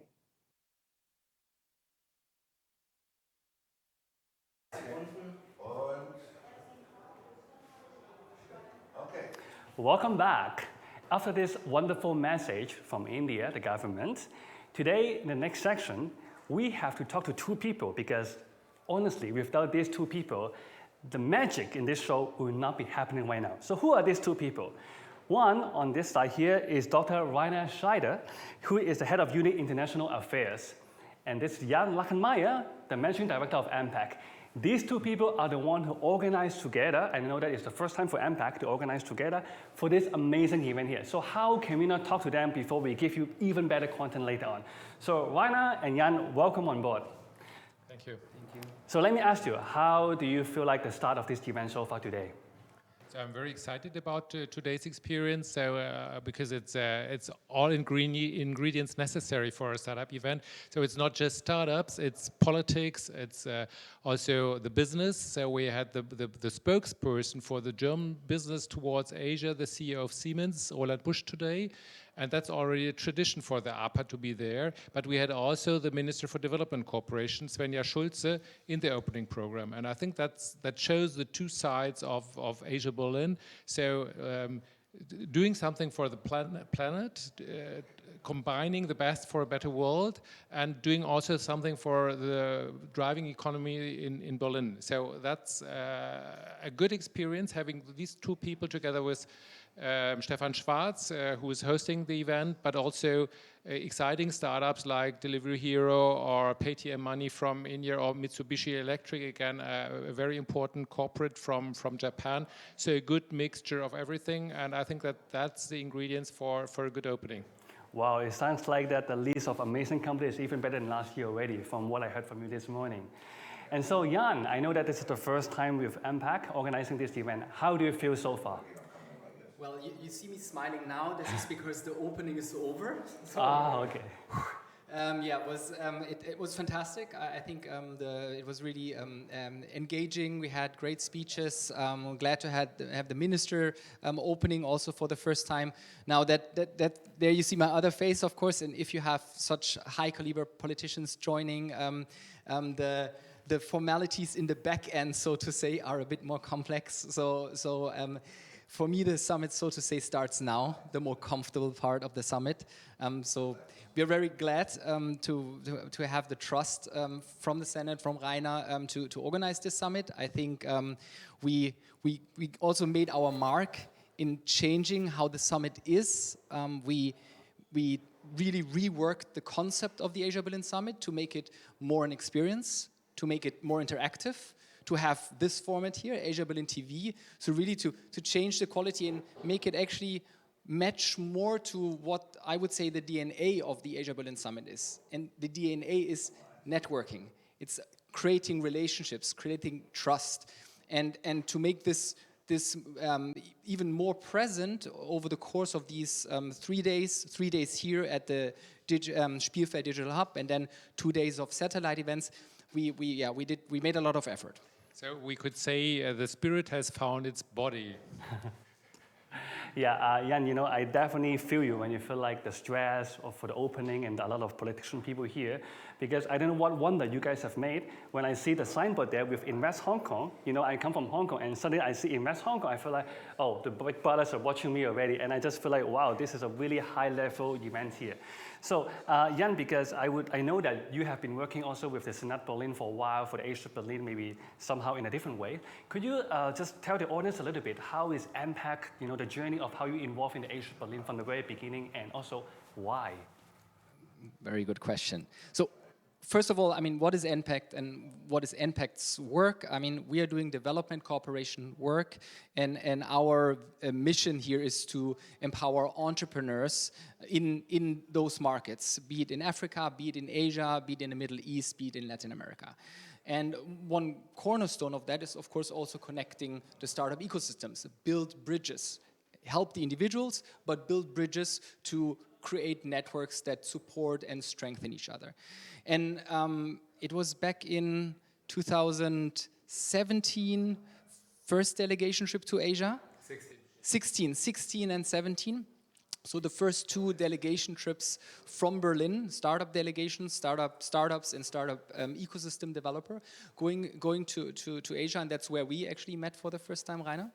And we built also the trust that that's actually something that that's work that is at the core of what NPAC is doing. However, NPAC hasn't been yet in Asia. So that was kind of like a shaking hands of doing this endeavor together. And now, after 4 years, we're doing many things towards Asia. We're doing not just the delegation trips, so kind of outbound from a Berlin perspective. We go to India, we go to China if possible, we go to Southeast Asia, bringing startups there, bringing Berlin-based startups to these regions. This year we launched a Berlin landing pad program, so that is the inbound direction, so 4 startups actually from all over the world, but in this first batch that is just now, right now here, from Asia, helping Asian startups to enter the European German market via Berlin. And to ease that process is the landing pad. We are organizing regular events around the AsiaBerlin topic, the AsiaBerlin community. This was initially thought 2.5 years as an offline setup in Berlin to strengthen our foothold in the Berlin startup ecosystem. And then, of course, because of the pandemic, like so many, we had to transition very fast, and you were a part of it, to make this as an online event, and then further steps ahead as a hybrid event. And I think that's also why we are coming up with formats like this that make it a good experience, no matter whether you are here, or you're online, or somewhere in between. Yeah, it's really amazing to see that we can all connect here like this in this environment again that we couldn't have thought about 1 or 2 years ago, right? So Rainer, now coming back to you, I have some questions. I know that there's tons of events as mentioned by Jan already. So in your opinion, what will be the highlight of the AsiaBerlin Summit event here? Is there something that you're looking so forward to? So, of course, it will be an interview with me on 25 years of AsiaBerlin this afternoon. No, but I'm just joking. Of course, the pitch event. But for me, and tomorrow and the Investors' Day on Wednesday, having the embassies back and on Wednesday as well. So, but there are lots of activities going on that are exciting for me. But what is really exciting to me is that the change towards last year, and this is having the Asians back to Berlin. So the Asians traveling from Asia to Berlin. and it's a format. So it's the interactive possibilities, the interactive activities, and that's the real thing. And you could see it already this morning. The room was crowded when there was the opening, but afterwards the people were already getting to the interaction outside, which was of course a pity for the people in the room. The speakers were the high-level speakers in the room, but on the other hand, it's kind of the reaction on what we created, an interactive summit, which offers lots of networking opportunities. So the people grabbed the opportunities and left us inside the room a bit, not alone, but it's not in a full room, so to say. So, but I think that's it. So it's having a good conference program on SDG topics, but in combination with lots of interaction, and that's I think that will be the future for AsiaBerlin, with the Asians back to the city, but also a lively Asian ecosystem already in Berlin that helped us passing the last 2 years. Wow, that's amazing. I have never seen such an event with so many programs and activities lining up already. So, from my opinion, having seen such a great success that you two collaborate together for making this event, what about the future? Are you planning something even bigger, more epic, more activities for the next year or something like that? So I think from my perspective, it's a dilemma. So on the one side, we would like to reach more people. So still we think that the message of AsiaBerlin has not reached most of startups in Berlin. So most of startups are not yet considering Berlin or Asia as a relevant point for Berlin startups, and vice versa from Asia to go to Berlin for Europeanization. So it's, or internationalization. So it's lots to do. And if you see, maybe there will be 1,000 people attending the summit online, offline this year. That's not a big figure if you compare it to this thousands, hundreds, thousands, millions of people working for startups in Asia and Berlin. So it's not enough, but of course you will reach these numbers only if you make a real big event or online. Mm-hmm. So on the other hand, that's the reason why it's a dilemma. We never wanted to grow much more because it's also a kind of family event. So that means not only that we know each other very well since a couple of years, but also the people who are here getting very fast accustomed to the other people. So you meet more than one time during the summit. So you get up to be part of the family, of the community, and the strength of the community and the dynamic of the community and the commitment and the motivation of the community is the driving force of AsiaBerlin. And you would not get that with a web summit.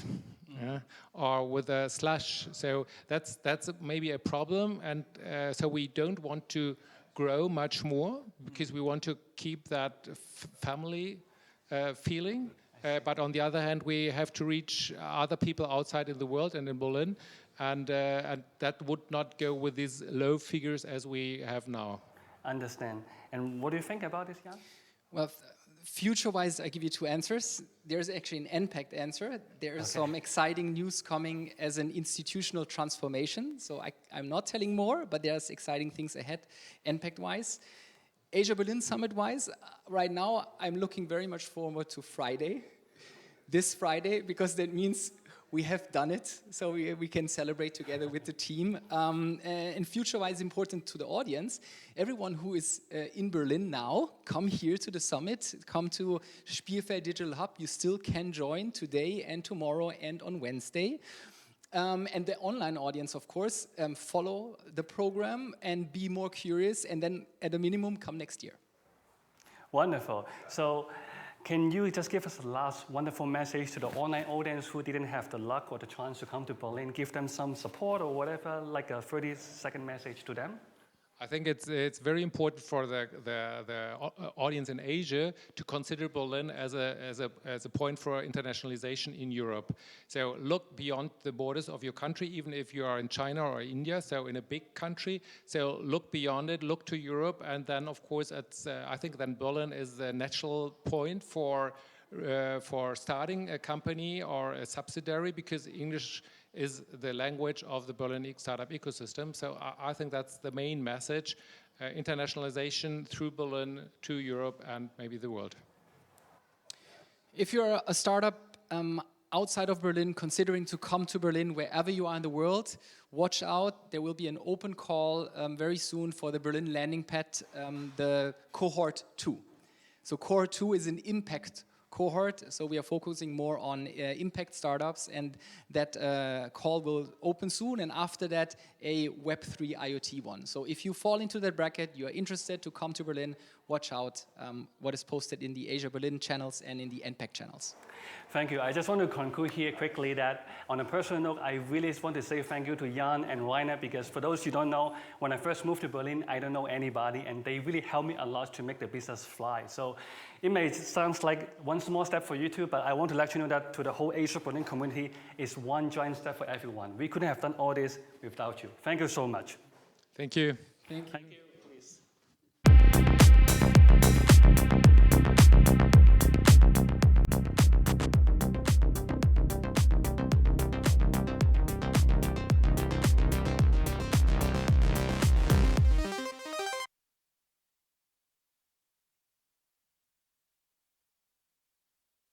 Actually talked to Jan and also to Rainer, the two main organizers in Berlin.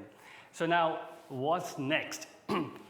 Well, we do know that one of the biggest challenges facing startup is actually how to scale your business internationally.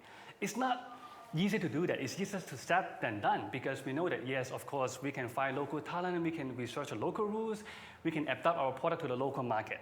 But do you really want to do this all by yourself, or is there a way to make it more effective and more efficient? And that's why we have the AsiaBerlin community to help you, like a local tour guide. So in this section, we are so proud to have someone from a company called the Drivery, which is focused on mobility, the industry, and they are really famous for helping companies to grow in Japan and in Europe, so that you do not have to do this all by yourself. Someone can guide you through and scale your business internationally. So are you ready? Let's get started. 嗨，大家好，我是梁夕阳，现在负责 Drivery 在中国的运营。今天呢，就让我来为大家介绍一下这个源自德国的移动出行领域里最大、最富活力的一站式创新平台吧。Let's go！ 2019年发展至今，我们已经拥有超过750多个会员，共有超过130家专注移动出行的创新公司入驻，并且 Drivery 现在在柏林、上海、横滨及瑞典都拥有办公场所。 也策划和举办了超过100场的活动。作为空间来说 ，Drivery 有着功能齐全的办公环境，开放互动的社交区域。例如，你可以在这里找到弹性固定办公位、不同规模的团队工作室、创客车库、媒体室等等。社区 Drivery 的创新生态系统是开拓性的，我们将生态系统中的各个角色 Drivery 拥有丰富的活动举办经验。 会员不仅可以参加 Drivery 组织的活动，我们也十分乐意帮助会员举办自己的活动。我们的团队将协助有意向的会员走向欧洲和日本，利用我们在这两地建立的网络，帮助会员低风险、更快地拓展海外业务，并进行深入的行业对接。Drivery 拥有广泛的会员基础，从主机厂、供应商到行业协会，可以帮助会员在社区内进行业务对接、合作对接。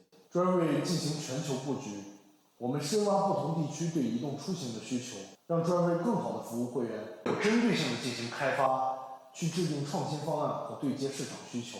作为一个垂直类的创新平台，也受到其他行业玩家的关注，各类跨界交流不断。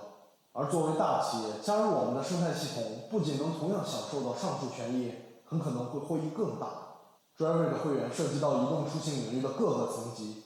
能够让企业的需求得到快速的响应，资源形成无缝的对接，尤其对于大企业来说，增加您直接接触外部初创企业的机会，推动内部创新的改造或想法的落地。同样可以在外部创新公司里寻找到合适的创新伙伴。我们目前正在与国内的主机厂和国外的 Tier 1开展密切的合作，并且在后续会开展一系列的活动、讲座、研讨会、企业路演等等。 到场的会有 OEM、Tier 1及投资人等，真正打造属于移动出行领域的未来，塑造可持续发展的生态系统。未来出行有你有我，就像我们一直相信的 ，Together Stronger。 Together stronger. What a beautiful message from the Drivery. But then, if we only share about the company, what they can do is not really convincing, because we want to know exactly some successful stories. how real company can scale their business through the help with drive-through. And that's why they gave us 3 examples to illustrate these successful stories. The number one is actually from Grace Lee, who will be telling us about the situation in Shanghai and how they work together with the drive-through to make it a successful story. Here we go. Hello everyone, my name is Grace Lee and I'm from Shanghai International Automobile City, SIAC. First of all, I would like to thank Timan, ABS and Drivery for the kind invitation of the event. As a leading industrial base in Shanghai, SIAC has gathered auto manufacturing, R&D, tourism, sports, and other many functions with a planning area of over 100 square kilometers. As a core bearing area of the Shanghai automobile industry, SIAC has gathered more than 3,300 OEMs and other manufacturer parts and over 100 R&D institutions in Shanghai, China, relying on the first electric vehicle international pilot city and first China connected and intelligent demonstration zone. The first Shanghai automobile software park was established and approved by the Shanghai government in November 2021, which was the first industrial park focusing on the auto industry. The driveway is located at the core center of the software park, where you can have easy access to multiple functional supporting facilities for nearly over 30,000 talents in auto industry and over 100 autopilot companies. On behalf of the Shanghai Automobile Software Park, I would like to invite leading enterprises, unicorn companies, and more talents in the software park, in the software area, to visit us and visit Drivery and start your new career and life here.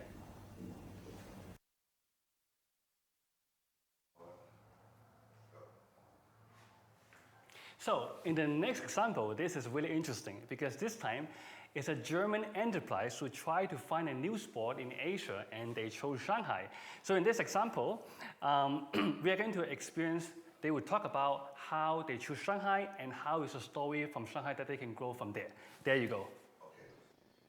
Dear honorable friends, as China General Manager of Dichtungstechnik Warstab and Schneider Group, I am very honored to be invited by the Drivery and AsiaBerlin Summit Organizing Committee to participate in this special 25th anniversary summit.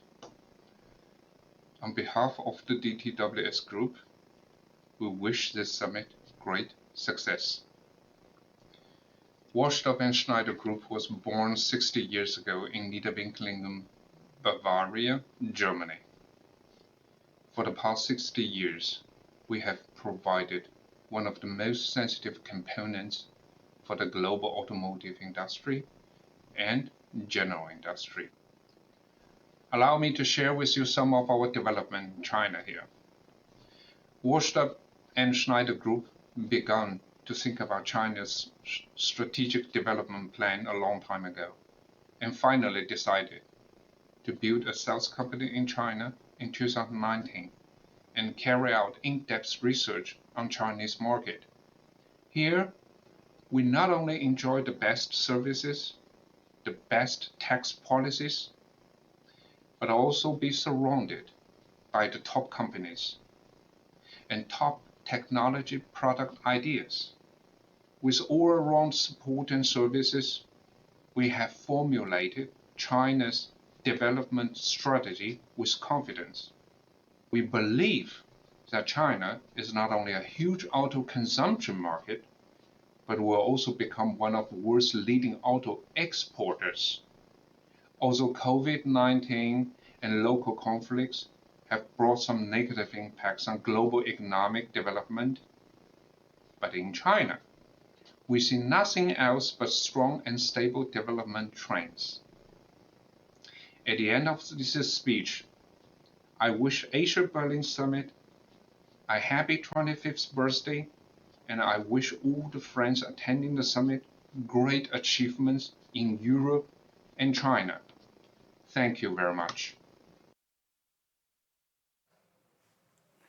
So in the final example, we have the CEO of Seoul Rail to talk about the rail entrepreneur situation in Shanghai, to actually give you a little bit of a closer look what's really happening in Shanghai, because we know that there will be some lockdown, but this we're going to see how exactly is happening in Shanghai so that you can do your business there as well. There you go. Thanks to the Driveway and ABS committee. Thank you for your invitation. It's our great honor to attend the 25th anniversary of AsiaBerlin Summit. Seoul Rail Technology was founded in 2016. We are an innovative startup. We have developed advanced technology on EV power electronics. We developed very high power density onboard charger and DC-DC converter. China is the world's largest and fastest developing EV market. Our customer is the new generation EV players in China. Our business is growing very fast. We set up a new R&D center in Shanghai and Driveway this year. I believe we will have great synergy with Driveway and congratulate the summit. I believe it will be a great success.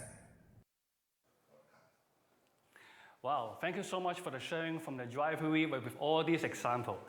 But last but not least, we have a little bit of things to show you, because on behalf of them, they are actually showing a grand opening in the Shanghai office already. And you guys are all invited, as they have said. So feel free to find the information from the internet, and you're all invited to this amazing event. Thank you so much.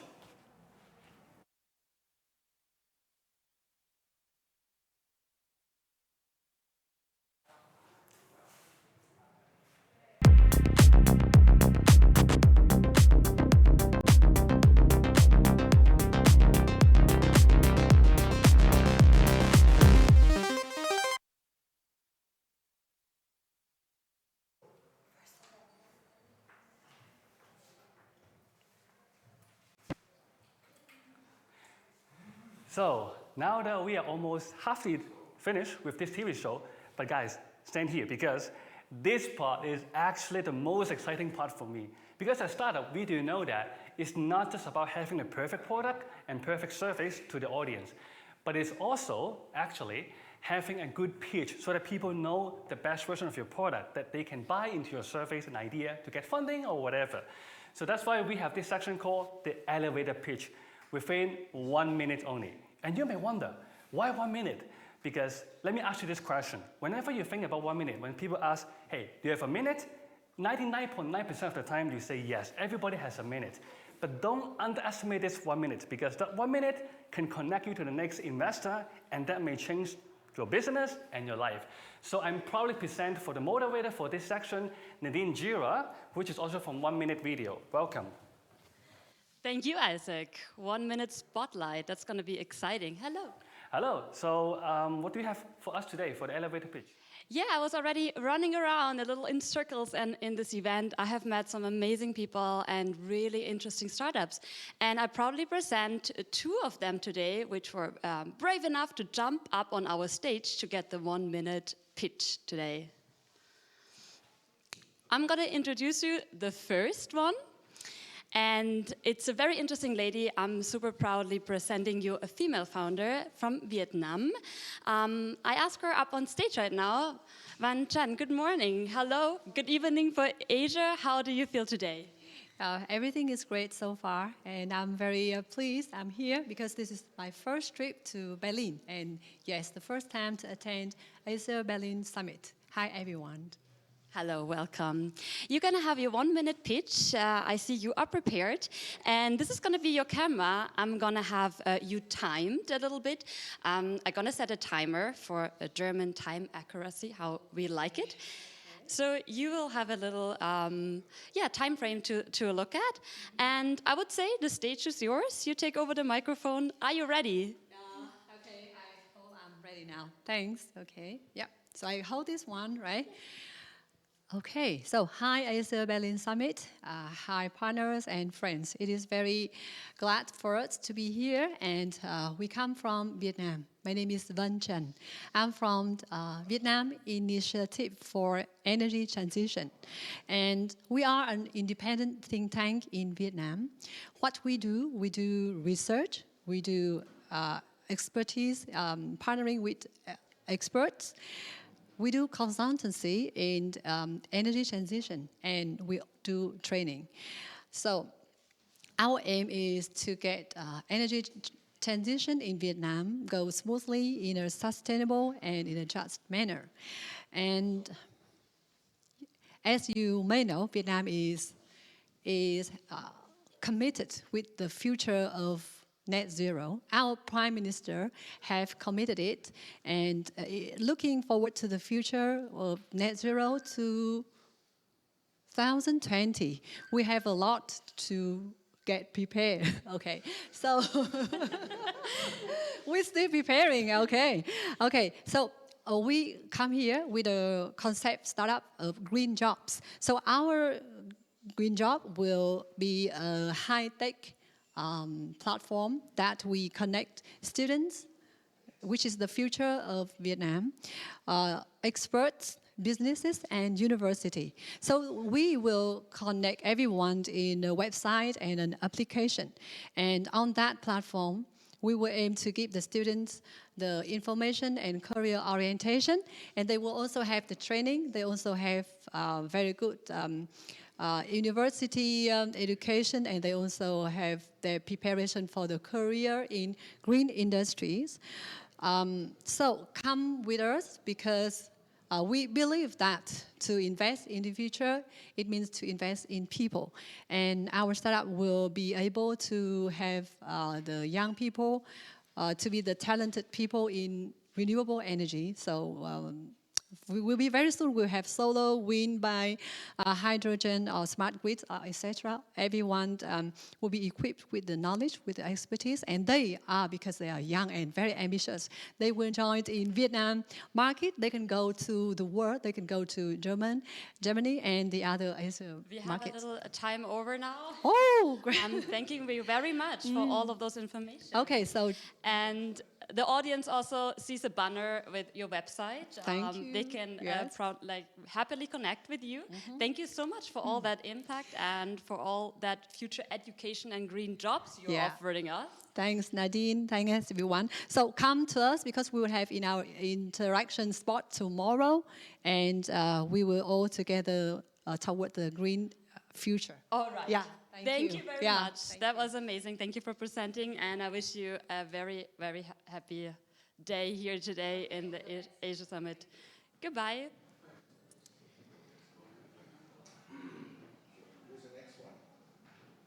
Can I talk already? All right, we are coming already to our next one, on the fly pitch. It's Florin. I am proudly presenting you someone who's caring also a lot about community and the future.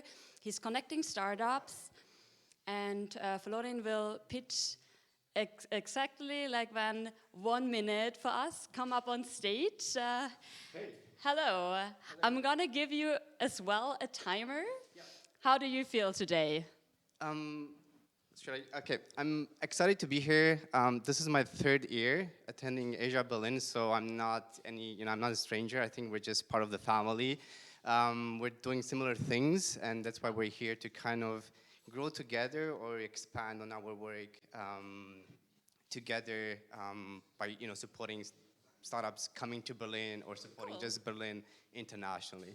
Perfect. I would say that was the short intro. I'm going to tell you, this is going to be your camera to pitch in. This is the main camera. Yes. And I'm going to set a timer for you for sportsy reason, and you can pitch if you're ready. Yeah, I can start, sure. All right. Right, I don't know if I need a minute, but let's hope I'm gonna manage it. So Silicon Valley is Berlin's innovative startup network supporting international entrepreneurs and the local startup ecosystem since 2011. So it's over a decade now.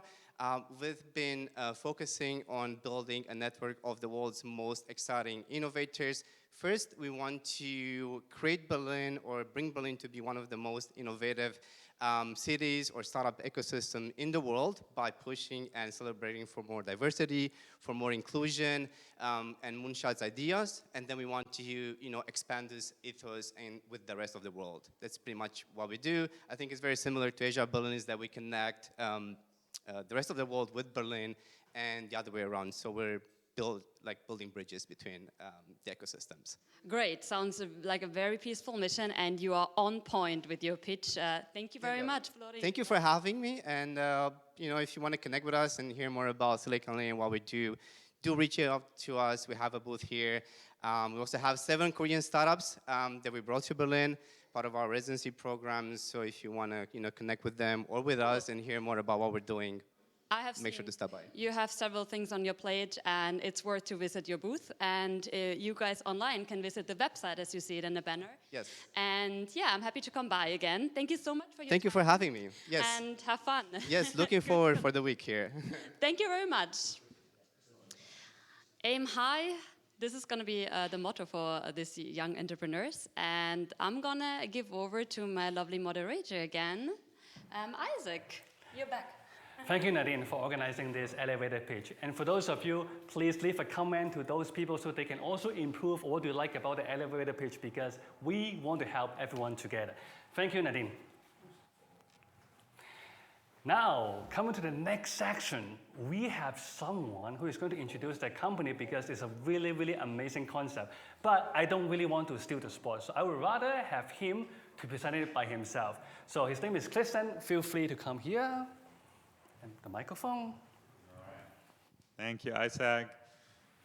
Looking into that direction. Thanks. Hi. Yeah, I'm Christian. I work for Formo. We are a Berlin-based food biotech company. I'm Formo's Director Global Public Affairs and Sustainability.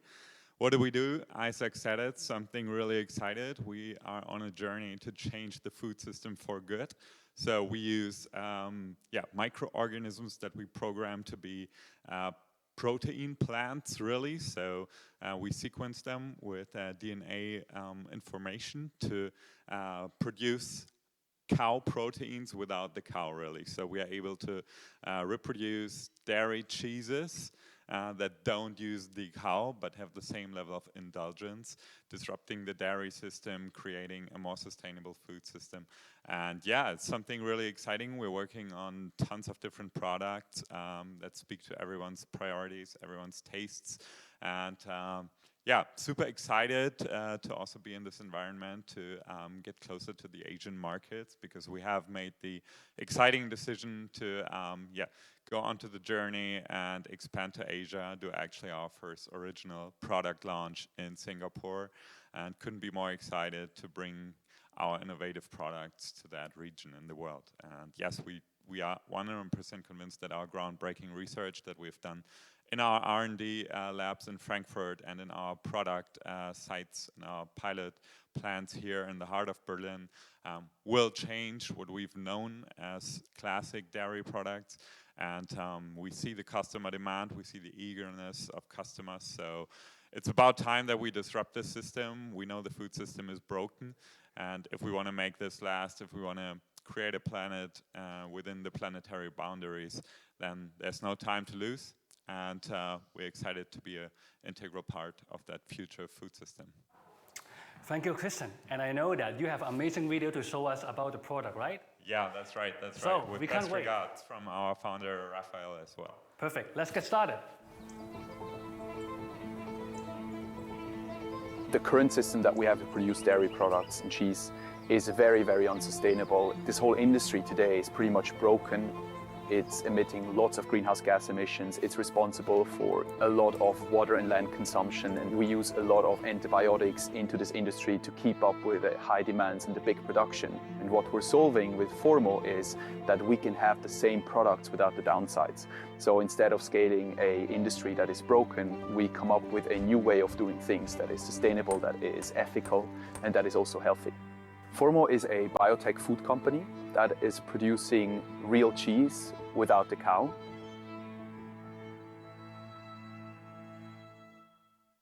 It's spending time with the family around food was really one of the most beautiful things we did as children. I grew up in a Swiss-Brazilian family, which obviously has a big influence on the kind of diet that we were growing up with. A lot of dairy products, but then also very meat-heavy. Cheese is an amazing product. It really brings this kind of indulgency, these emotions. Cheese makes pretty much everything better.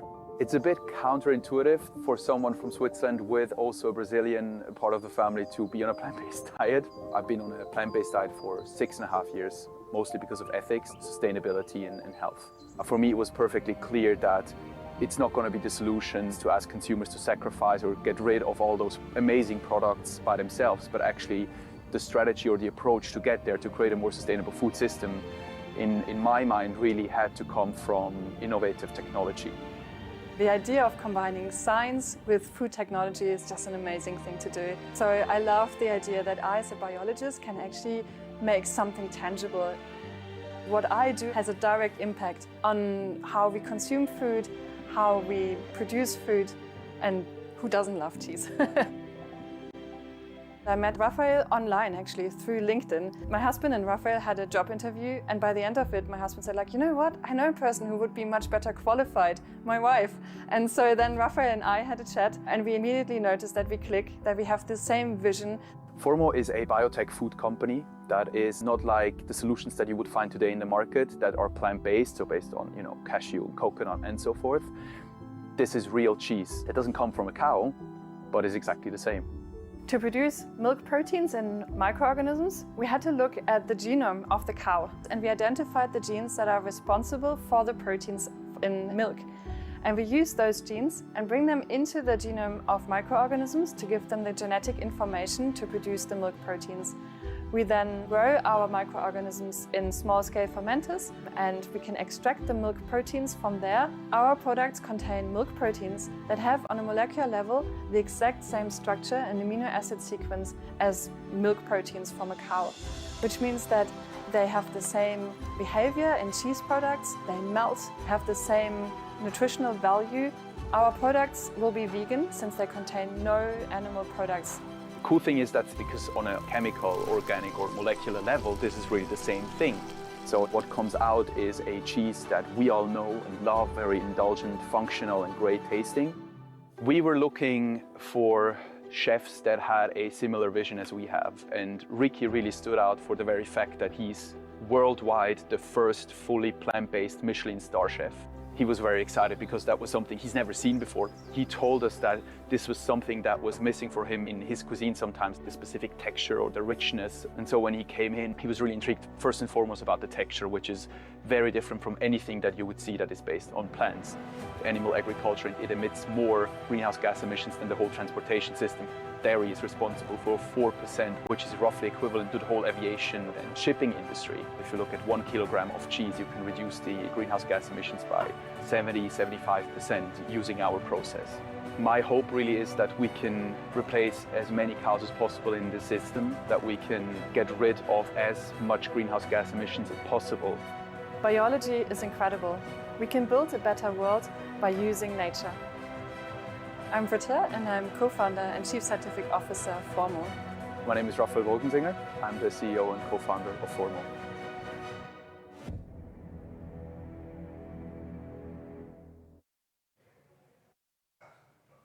Welcome back. Unfortunately, we are almost at the last part of today's TV show. But to end this TV show, I would like to show some video that really connects to the heart of everyone, because let's be honest, building startup is not just about the economic and all that kind of thing, but it's also about helping the younger generation, because we do know that the future is the younger generation. And the next video, we are so proud to have someone called Alan Chow, the founder of Radical from China, because he is so passionate to actually help the younger generation to have the education to build a tech startup and something related to finance as well, because he really wants to build a younger generation for the new economy of the startup economy. So let us watch this final video to see how he is helping young people to do this. There you go. Hi, this is Alan Cho, your AsiaBerlin ambassador in China. I just want to wish everyone a very fruitful and productive AsiaBerlin Summit 2022. I'm sorry I can't be with you in Berlin this year, but I'm sure I'll be there very soon and be able to see you face to face and talk about things that we care about. So I'm here in the Lujiazui area of Pudong, the new financial center. We're looking across to old Shanghai, the Bund.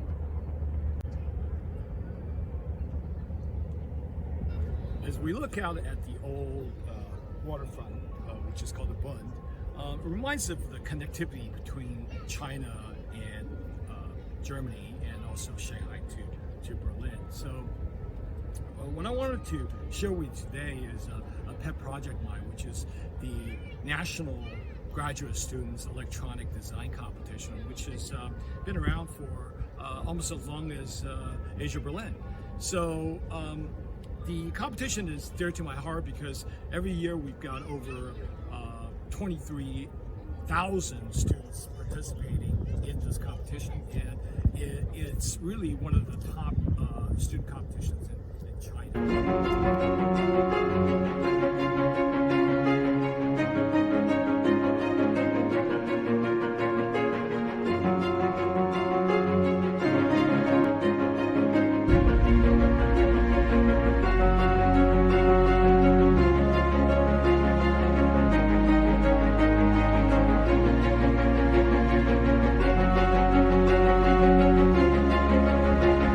Come together for the AsiaBerlin Summit 2022. I think one of the things that I would like to kind of remind everyone and to also keep in mind for all of us is the fact that we need to pass on our knowledge to the next generation so that this whole event can be sustainable. We need to get more young people into the mix.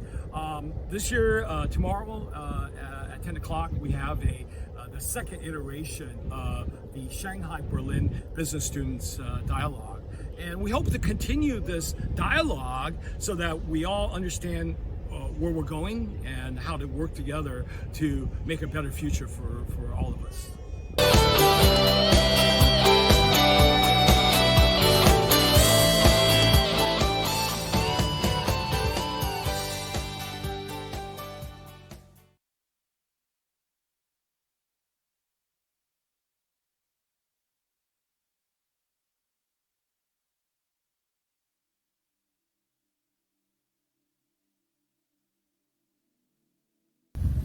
Hello, AsiaBerlin 2022. This is your friendly neighborhood ambassador, Alan Cho.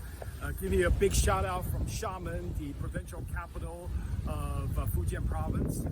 And I'm here attending the China International Fair for Investment and Technology and focusing my attention on looking at some of the best and the brightest hydrogen power companies in China. I'm actually at New Tech Beyond Time, which is a testing facility that does a lot of testing for not just the traditional lithium-ion battery, but also hydrogen power cells. So let's take a look. Okay, so we're here with Andrew Tian, the marketing director at MIT. And so I want to let Andrew just tell us exactly how they're testing hydrogen equipment, hydrogen batteries, right? Okay. Power sources. Actually, this is the smallest machine for the MDA test solution. First of all, we control the anode side and cathode side to control exactly how it works through our own design. How much time does it take to kind of test a solution, a power cell? Actually, it depends on the requirement from customer. Sometimes it's roughly an hour, but sometimes if you want to know how long it can work, it can last for 2 days or a week. We can test the endurance about the material it is.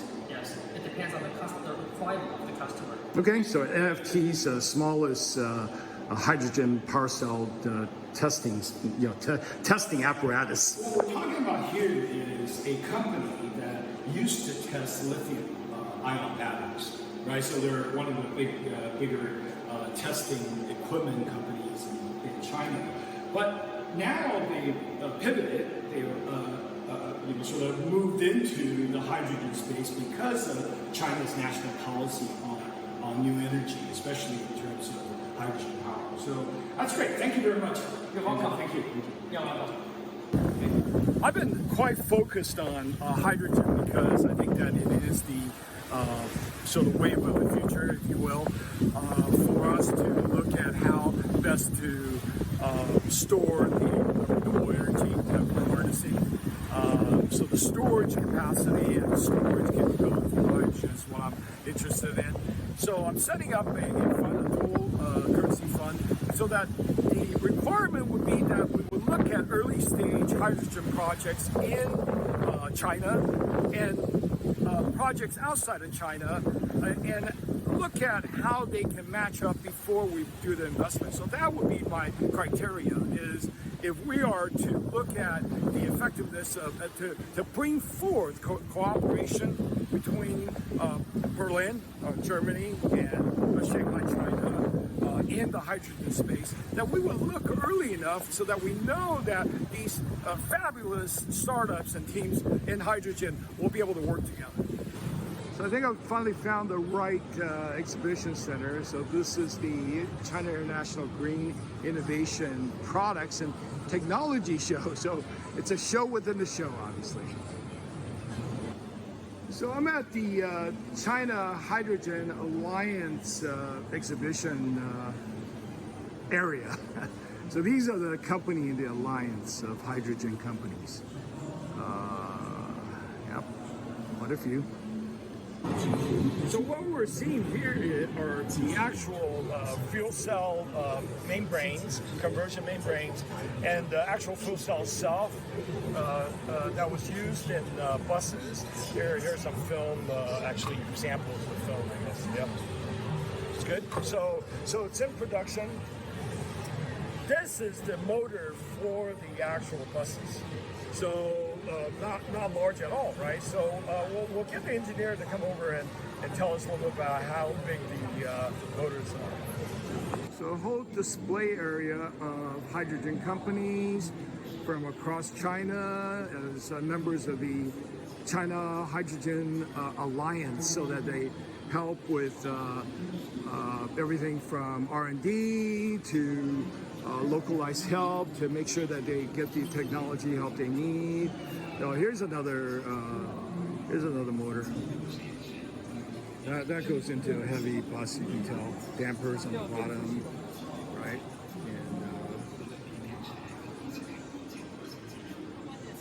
And dampers. Probably another 100 kilowatt unit, probably bigger if this is new. And then power fuel cells.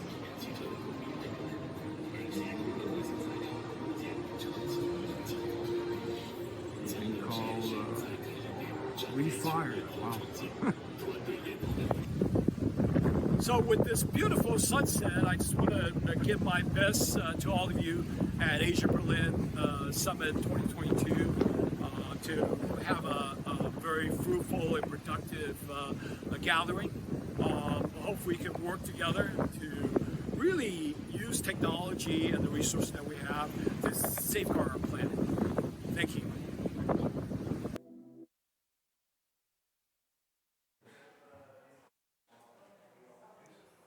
Wow, thank you so much, Alan. I didn't know that you could be a vlogger. Thank you so much for showing all the content in China to show the exhibition and the event.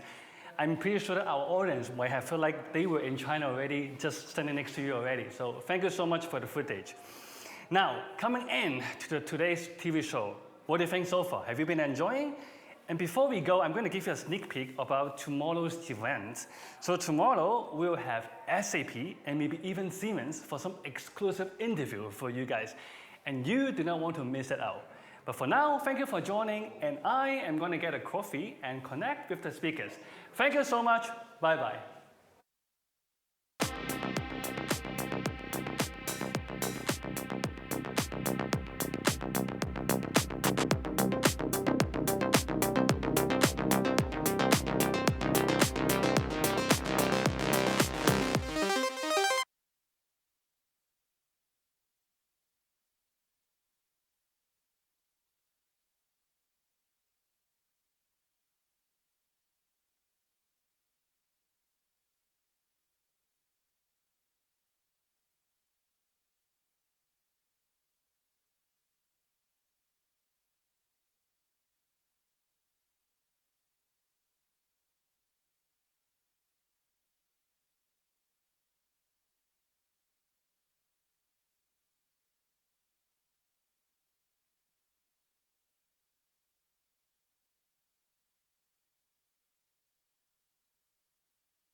made it.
You know who made it.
You know who made it.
made it.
You know who made it.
You know who made it.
You know who made it.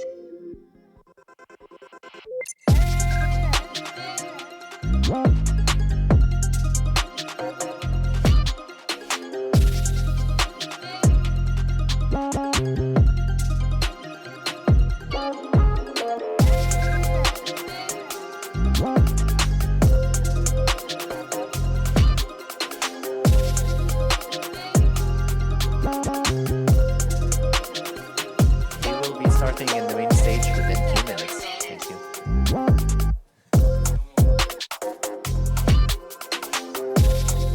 We will be starting in the main stage within a few minutes. Thank you.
You know who made it.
Hi everyone, the break is over. We're waiting for you in the main stage room.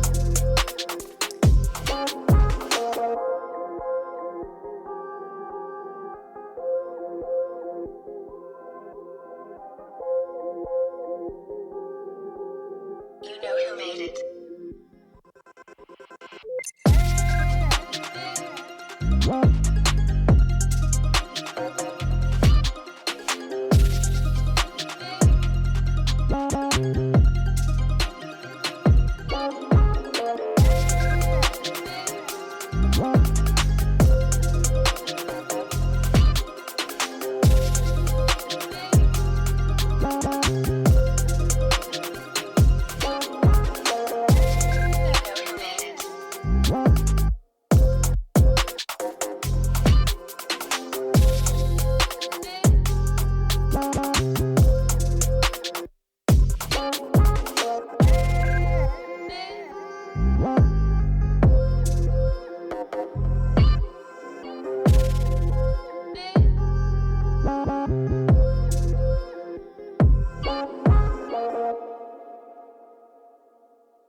Besides us, I mean, it's kind of perfect color combination in a way. Ooh, it's working. Perfect. We were just talking about the color combination on the stage. How is everyone doing? Good. Everyone is slowly and steadily joining us for the panel. It's going to be short and brief, but we promise it's going to give you a nice energy boost for the day. So you don't need any coffee or espresso or anything. Perfect. So today I have a lovely panel with 3 guests, not sitting exactly in this order, but nonetheless.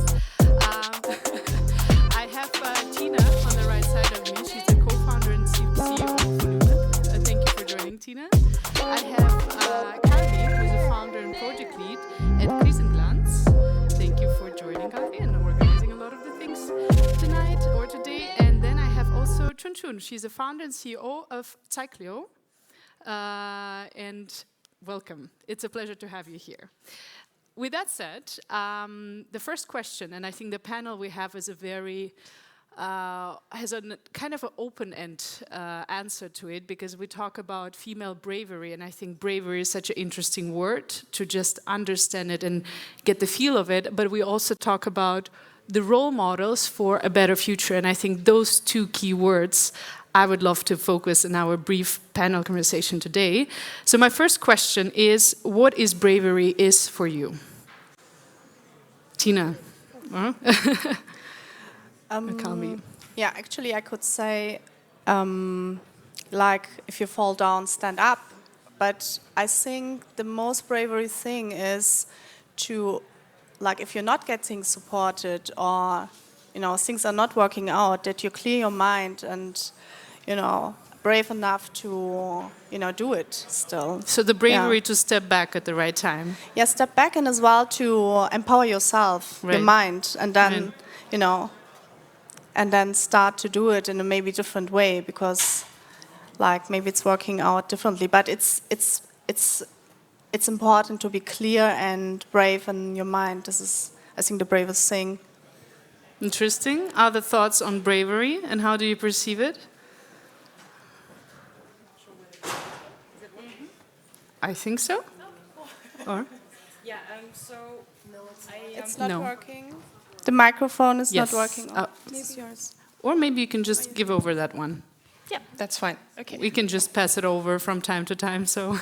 Okay. I think I'd like to quote one great book that I read recently because I had a bump in my journey as a founder, and it was Brené Brown. I think most of you have heard about her, and she herself likes to quote Theodore Roosevelt, who said that it's not the critics that count, but the man who is in the arena and standing up, fighting. And I think this is exactly what you said also, is to stand up, not be deterred by outside opinions, because you're the only one who knows that field the best. And yeah, you should stand up, clean yourself, listen to your inner voice. That's bravery, because there are so many outside voices telling you what to do. So yeah, that's for me bravery. And did you had the chance to do that in your career as a founder? Yes, multiple times. Yeah, because as you can see, I'm a single founder, and there are a lot of odds in the startup world against me, especially being also, a female founder and a first-time founder. So I can give you all the lists that odds are against me. So yeah, there are a lot of voices telling me what to do, what not to do, especially. And yeah, I think it takes time to gather those voices. They are well meant, right? People are really, really nice in the startup community. They help out each other very much. And that's what I love about being in this role. But at the same time, as I said, you need to then see when is it a time that you need to listen to yourself also. Absolutely. Tina, what is the bravest thing you did recently? For me, the bravest thing that I've done recently is start a company the third time. Especially after promising myself after my first startup that I will never do startups again. So yeah, never say never is true, but having said that, this is my bravest moment, and I decided to do that primarily because somebody told me, Tina, go out there and present yourself.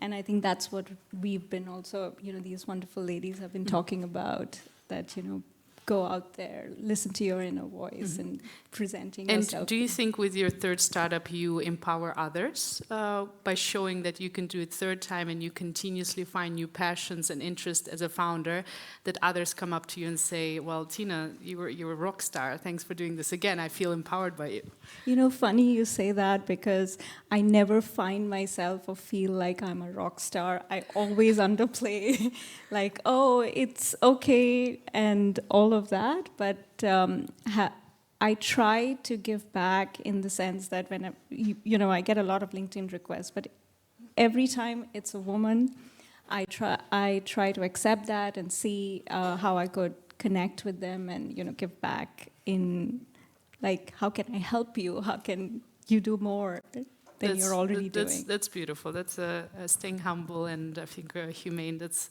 wonderful approach.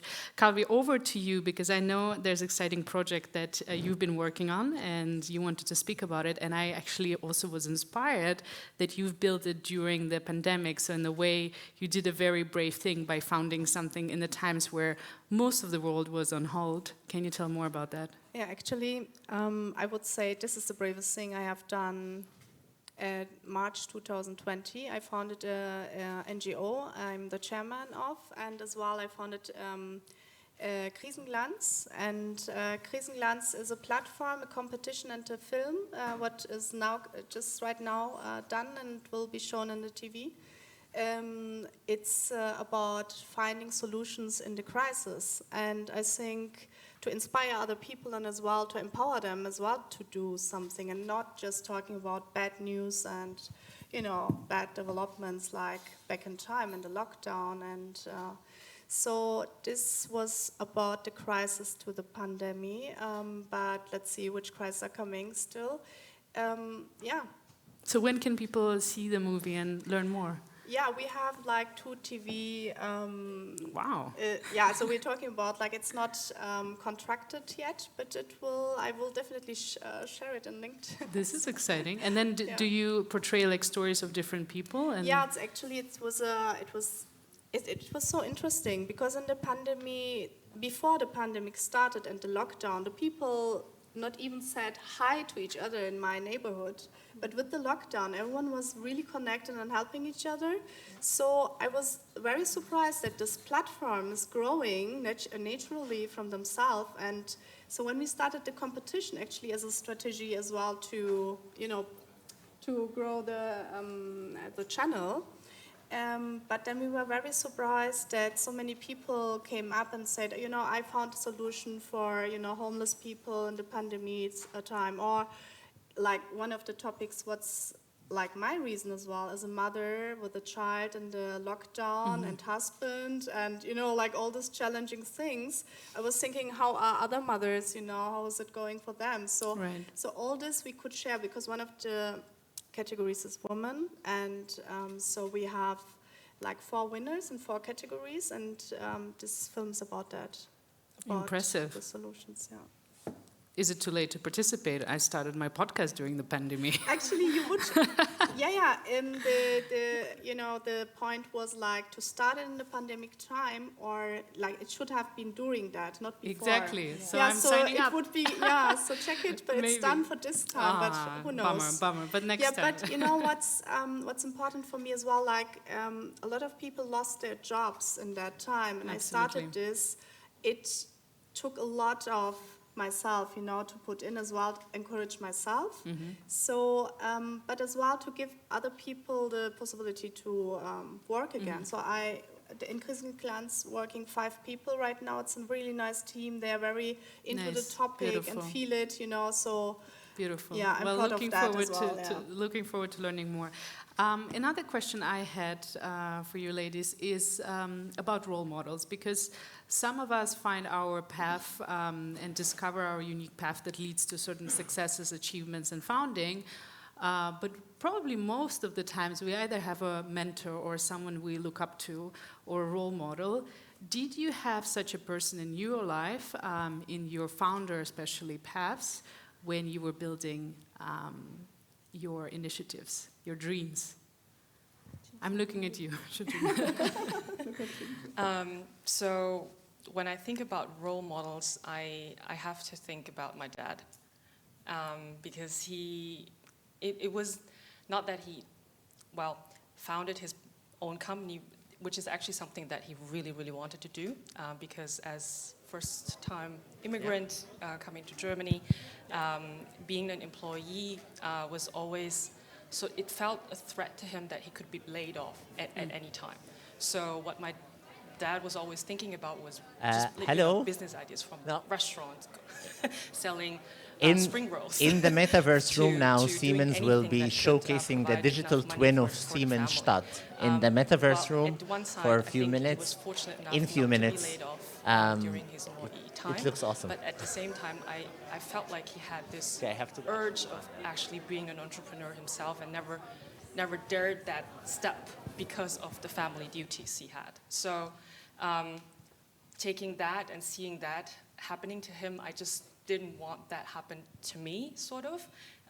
So he was setting those background for me to go into this path. So I would say role model in that sense was my dad.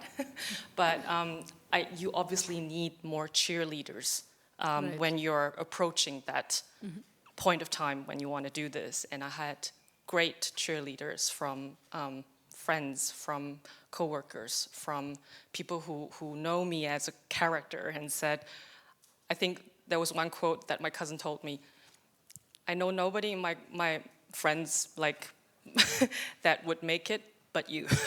So go for it.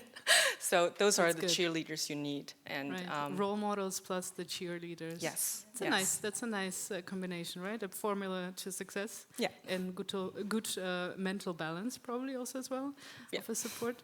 Tina. Yeah, so my idea of role models is I'd like to reference a Harvard Business Review article on which I read was about your personal board of directors. And the way I see role models is not having one role model, but the skills or certain traits that you would like to build on and see who do you really look up to, and then go to that person and say that how did you do it and how can I learn from it? And most of the times we're so used to putting the pressure on ourselves to do so many things, which sometimes is just too much and you're not kind to yourself. At the same time, I feel it's true for role models, because not one role model can do everything. So how can you learn strengths from someone? Like, I'm a founder, investment raising, one founder has done really well. Someone builds product well, someone does people management well. So learning from each of these different people helps bring a completely different perspective, and you're more inclusive and at the same time diverse. Do you think you have different people along your career that you looked up to and that you reached for advice? Yes, absolutely. I mean, I have over the 2 decades almost that I've worked. I've always looked up to people and said that, I want to be like Valerie was one of the founders that I worked with much before, and I was like, I want to be like her. And then soon later I realized that I don't want to be like anyone. I want to present myself, but there are certain traits of Valerie as a founder that she really did something really well, and how can I embrace that? And then I read this article by on HBR on personal board of directors. This completely makes sense. I mean, we have a board of directors for a company with different advisory roles. Yeah. Why not have one of your own? And so I do have mine. That's good. Okay, you didn't reveal all of them, but I think the list is too long, so you don't want to forget anyone. Actually, question to the audience: do we have founders here? Oh, a lot, actually. Nice. Amazing. So that's good. So that actually brings me also to one of the questions I wanted to focus in a way that we can take some actions from, right? Something that you can give an advice on. So to all the founders sitting here or listening to us virtually, or in any other format that people get to hear this panel, what is one thing you would want to say to encourage other female founders or any founder of any background and gender and leaders as well to kickstart their dreams? Because there's always a but. There's always a difficulty of walking into that kind of taking that cold shower. There's also the difficulty of walking into the cold water. And what would be your thing to help the person to make their dream a reality, or to start that fundraising process, or to pitch someone an idea, or talk to an investor? I'll be looking at you as the first one, and what are your thoughts? Actually, the first thing is, I think, dreaming, creating something, like imagining what is it, what you want. But secondly, important is, I think, as well, to push themselves a little bit to the public, like to be visible. Like, I think a lot of, especially female founders, are not doing this a lot. I see a lot of men visible everywhere, talking to everything. Don't understand me wrong, but like, this is like how I see it. Do you think today is a good place for pushing that boundaries and talking and networking? Pushing themselves, right? And then as well saying, you know what, I can do that as well. I can be on a panel, I can be visible here, I can join you and so on. So what I did as well a lot is, I think I have to learn a lot from men. Don't understand me wrong here. I have a lot of women mentors around me and very strong, beautiful, great women. But I started as well, like, things I'm, not good in, to take it from this experienced high-positioned man, and like, can we meet, because I want to learn this, nice. And can you, like this, like very, very openly. like without like showing off what's not there, like just taking what you need. Yeah, and I think what I will add, and my previous point on personal board of directors as well, the role models don't have to be women.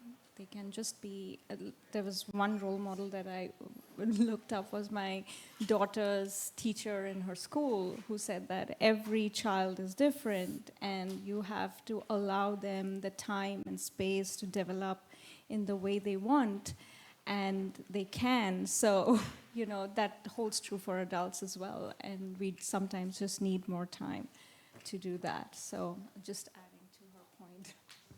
Good, good, good. I think for me it would be definitely the question that jumped me quitting my job, going for this path, is when you're 80.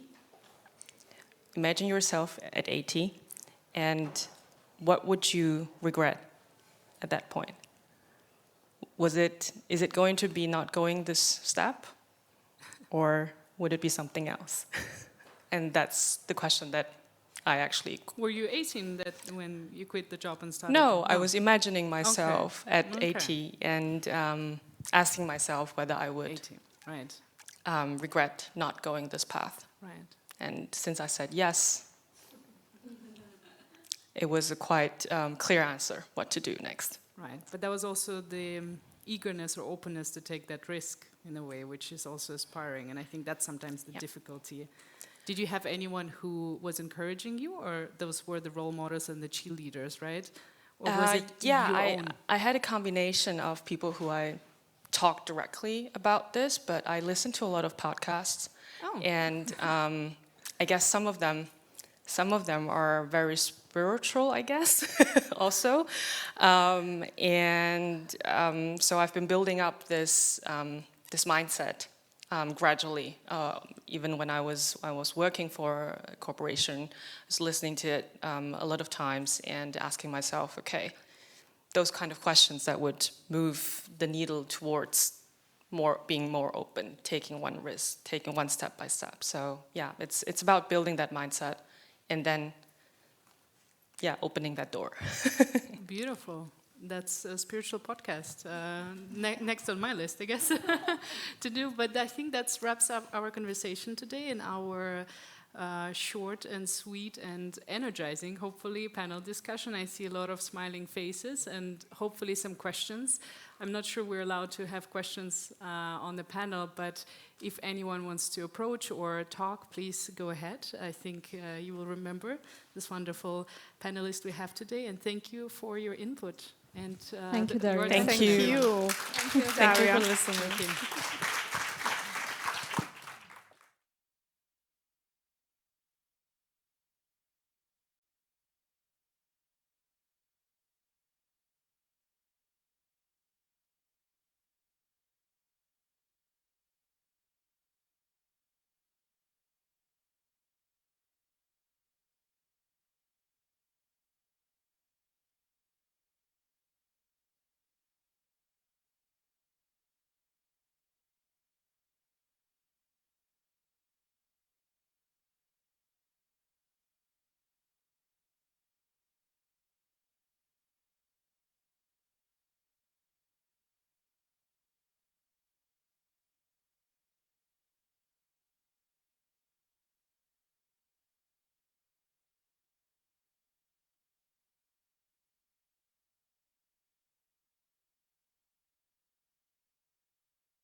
pleasure to be here at the Asia-Berlin Summit, and wonderful to see a community of really strong and powerful women here.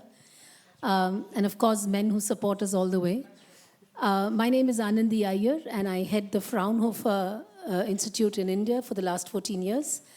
I'm also the chairperson of the Women in Science and Entrepreneurship Council of the Federation of Indian Chambers of Commerce and Industry.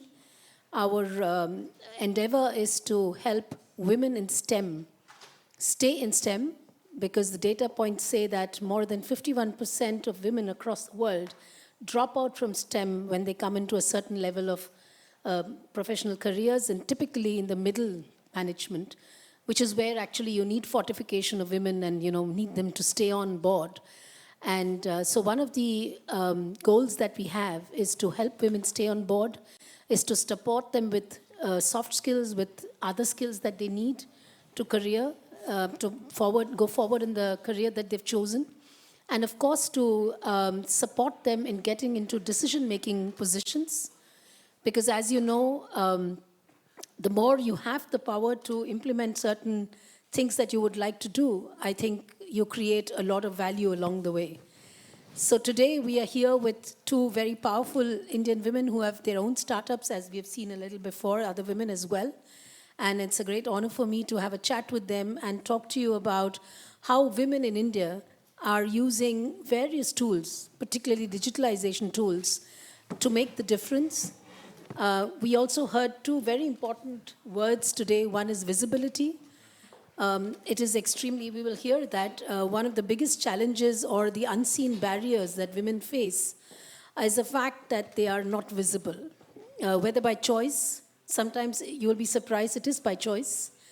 Women are reticent to come out and present themselves, but sometimes it's also the system that actually is not conducive to women.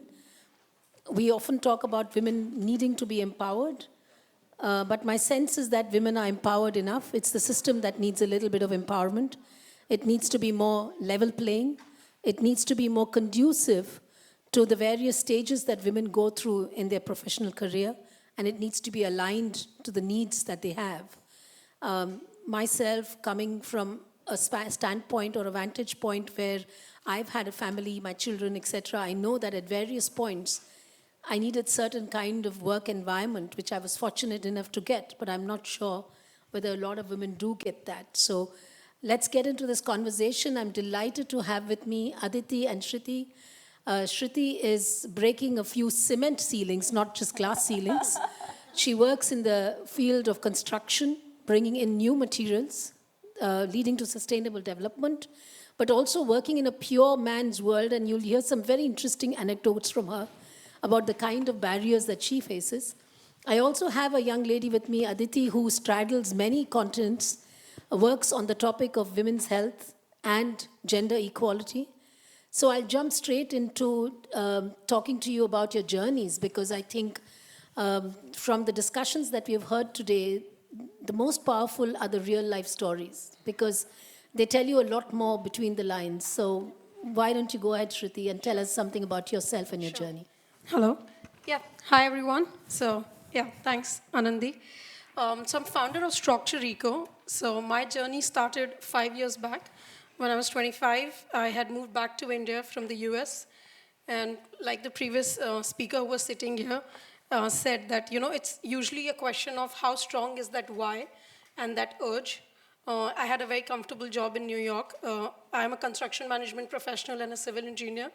And I was working in a consultancy, and I just felt that I cannot continue to do this, even though I was only doing that for 2 years, but it felt monotonous.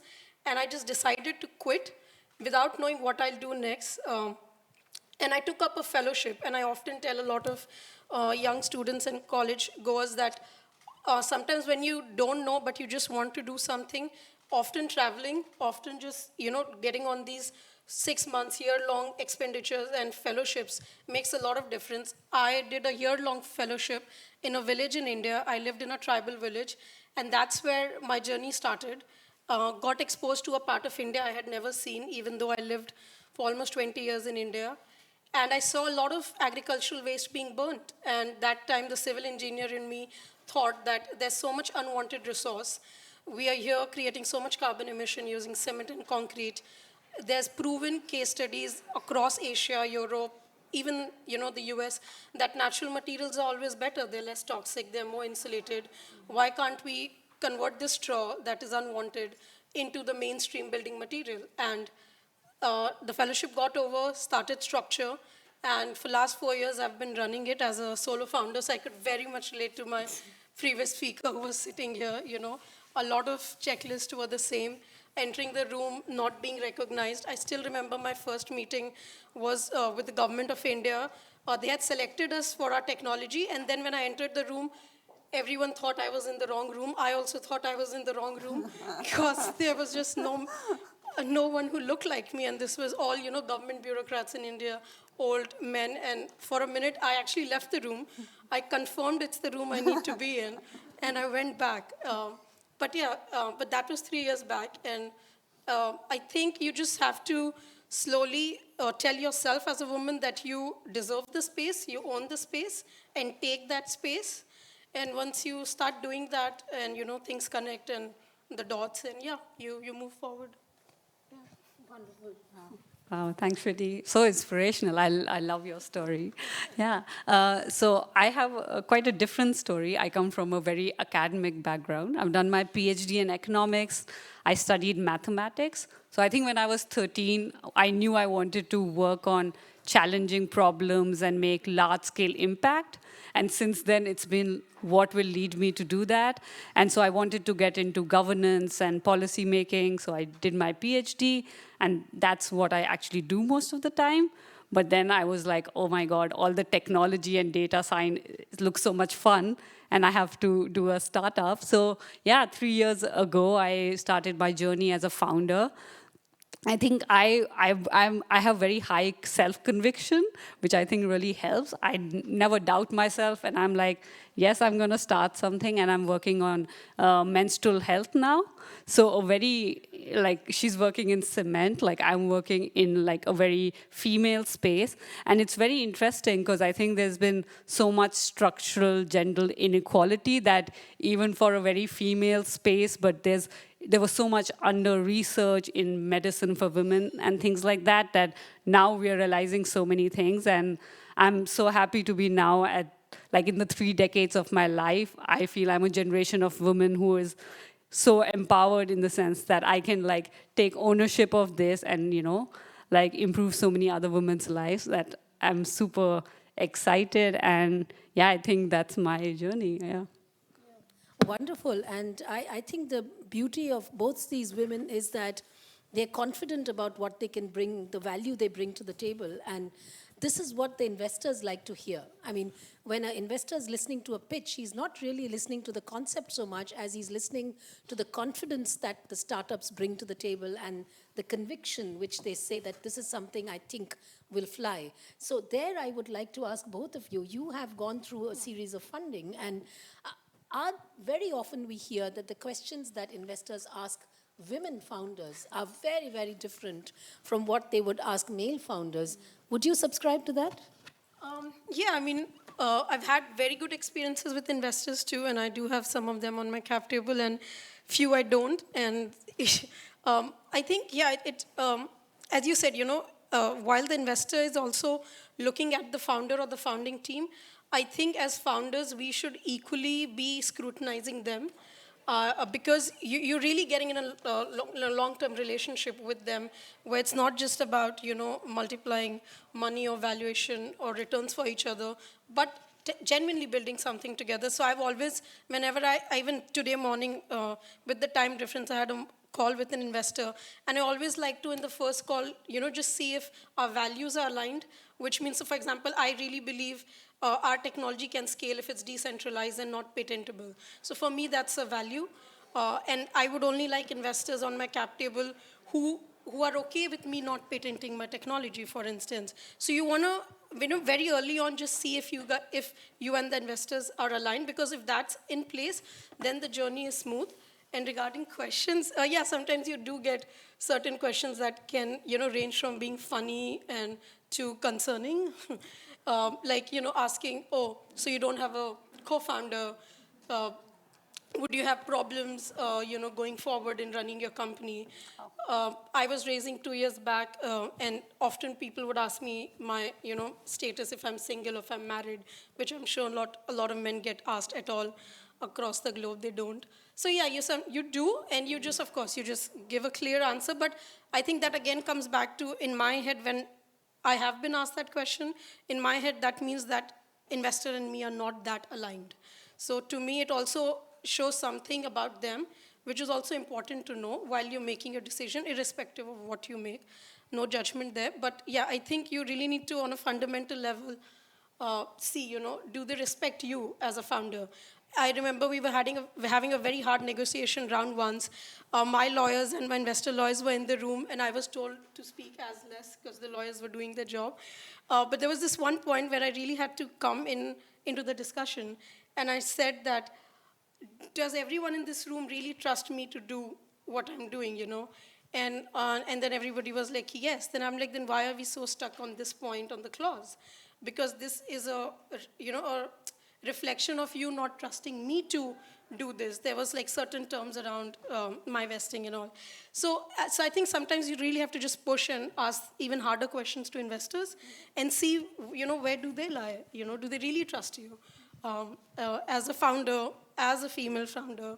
Yeah, so. Yeah, that's very interesting. We also have similar experiences about women leaders working with male colleagues, right? I mean, I come from a world of technology, manufacturing, and hard tech, deep tech, where very often I find myself in a room full of men. Often I'm also asked the question, how do you deal with that? And I say, I don't deal with it. Just like the other men are not dealing with me, they're doing their job and I'm doing my job. But that's a level of consciousness that comes over a period of time. And a lot of young women do go through some very intimidating moments.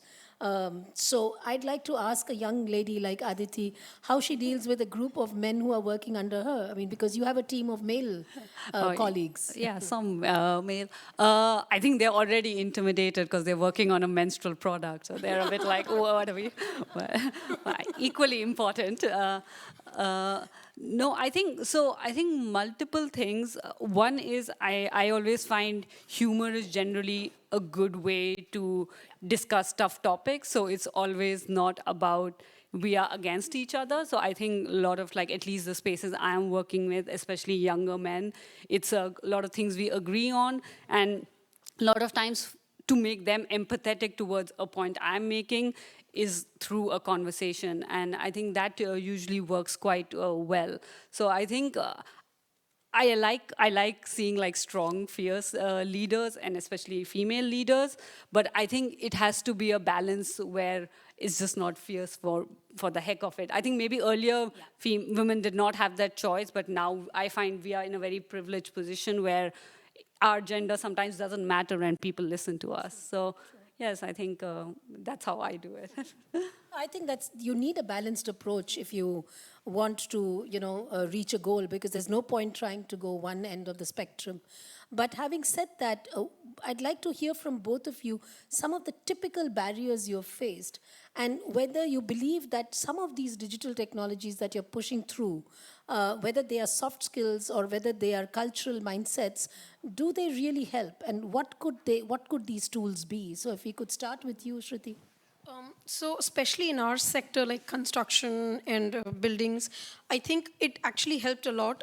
So we started out in 2018 and then COVID hit us all in 2020. So we have seen equal time before COVID and then after. And so we had a very hard time hiring women.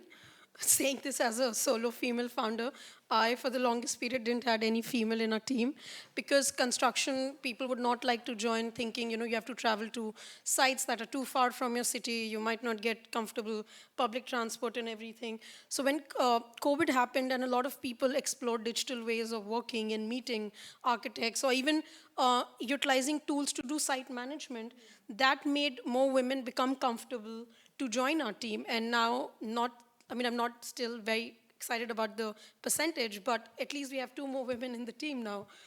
So my point is that I think with certain industries where things have been very physical for always, it's a slow process, but there's no more I think no one has this confusion anymore that we don't have to go digital. Tools, there are tools to manage sites, meet people, manage your sales and everything. And I think that will bring more and more women and give them that flexibility to be part of the workforce however they can be, and for certain periods when it's slightly harder, to have that flexibility, to even expect that room from their, management. So I think that has helped for sure. Yeah, so 2 points. So first, I think social media has been great. And so we have a lot of like young employees, like 21, 22, and I can see them, they follow like all like women like you on LinkedIn, and they are like so inspired. So I would actually love it if you start doing reels also, Anandi, or something, because like, and they are really inspired by that. So 1 point that. And the second, we were earlier already discussing, I don't know how many of you know, in India, there's a online women's community called Leap Club. And that's been really successful in the last 2 years. And their motto is to bring more women to leadership positions. And I think you can also add more to that, that they're doing really well as a predominantly digital community, connecting women and networking. It's really, that's been great. Yeah. I just love their quote. Their motto is, "We have not come this far only to come so far." And the whole idea is to, create this space for women that is safe, that is trusted, and you give each other resumes, you hire from each other, you reference people, you have these curated events to network with founders, investors, people in different part of the ladder. There's a lot of one-to-one mentoring also that happens, which I think is extremely important for women. Yes, like how Tina was saying, like having your personal board of advisors. So you get a lot of those advisors in that space. So yeah, those digital communities are faster to exist, and you have more flexibility to join them. And that has come up a lot lately. Yeah, so that's one of the things that WISE is going to do, is that in the 75th year of Indian independence, we have identified a goal that we would like to mentor 75,000 young girls across India, particularly in the smaller cities where they do not have access to such inspiring stories. And we will be creating a digital platform where young people from all over the country can actually hear success and failure stories, but also journeys of some inspiring men and women, so that they stay on board. So that's definitely something we would like to do. But since we have the last few minutes left, I would like to ask each one of you one thought which you think would really support this entire movement of helping women make themselves more visible, make themselves more confident, and also go out there and present themselves. I think it's just, you have to, I even said this before, you have to take the space. I read this quote once in a book which said, if there's no, table for you in the room, build your own damn table. Like, you just have to be in the room. You just have to be visible, and things really, start happening when you're there. So whether these sort of conferences, events, networking, if you're trying to start something new, being part of those ecosystems, whatever domain it is, it makes a hell lot of difference. Sure. So. Yeah, so I think from the women's side, for sure, that being out there, and I think we've been discussing more about systems as well. So I think that is also very important, that the whole stakeholder system also comes together, policy and companies themselves, to create a more inclusive environment where everyone can be on the table together. Yeah.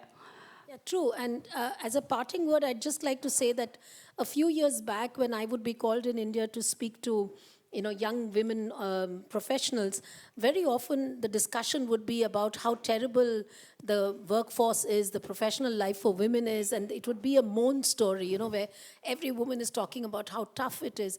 But I'm really so happy to see that today the discussion is not about the challenges that they face. They're coming from a position of strength to say that, look, we have this capability in us, and we want to come ahead and be part of this environment. And the discussion now is all about the business case of having women in the workforce, because if they are 50% of your workforce, it begs the question that why are they not part of the economic process? And the business case of the economic and profitability of having women in companies is what is reaching the forefront, and not so much the story of the diversity card or the inclusiveness, which is also equally important. But the fact is that it makes business sense to give women the space they deserve. And I think that's a very compelling argument, and that's what we should come from, a position of strength, not a position of weakness.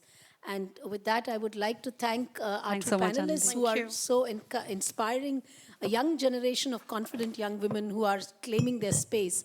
And I think it's a fantastic time for women to be out there and present themselves. Thank you for being such a patient audience and listening to us. It's been a pleasure for me to moderate this session. Thank you.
Hello everyone, I'm inviting you to the room of the main stage. The panel is starting soon. I'm inviting everyone to the main room where the main stage is.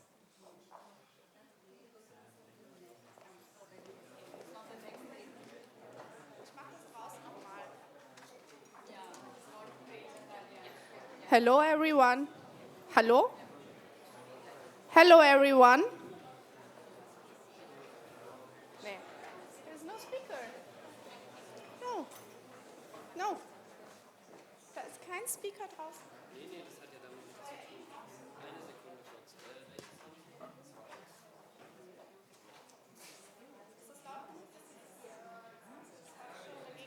Geh mal raus, ja?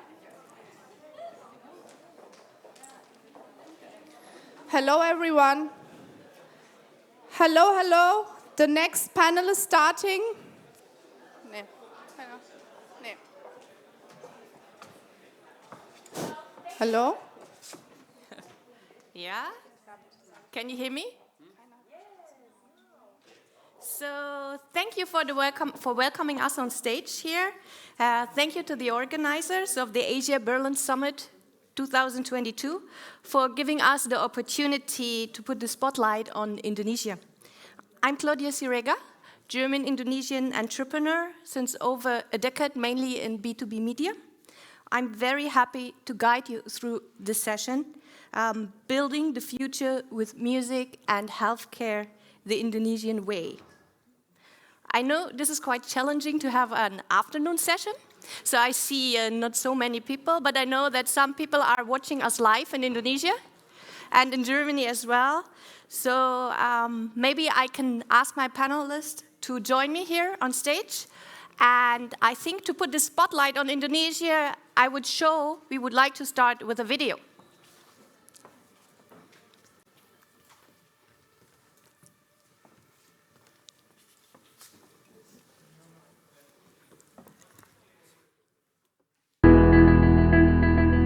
When the pandemic hit in early 2020, it became a game reset.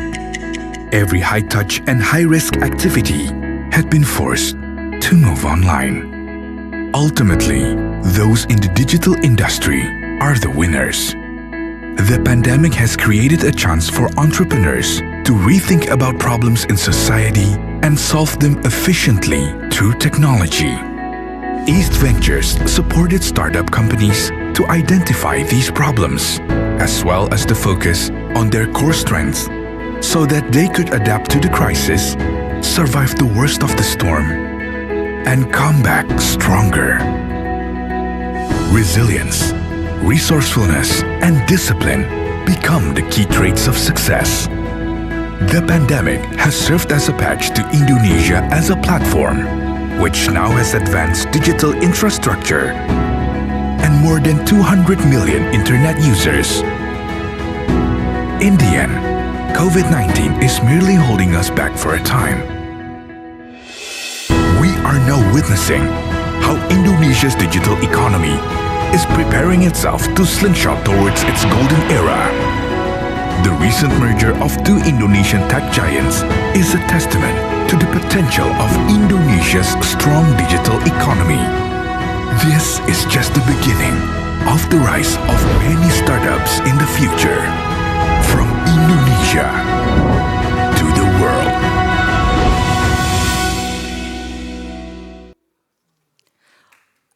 Although nobody from East Ventures is joining us today, but we have tried it. Maybe next year we are welcoming East Ventures here.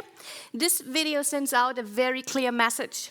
So I'm very happy to have some of those Indonesian founders here on stage with me, joining me. Brian, co-founder and COO from Netra, together with Farrell, the CTO, computer scientist specialized in Web3 technologies.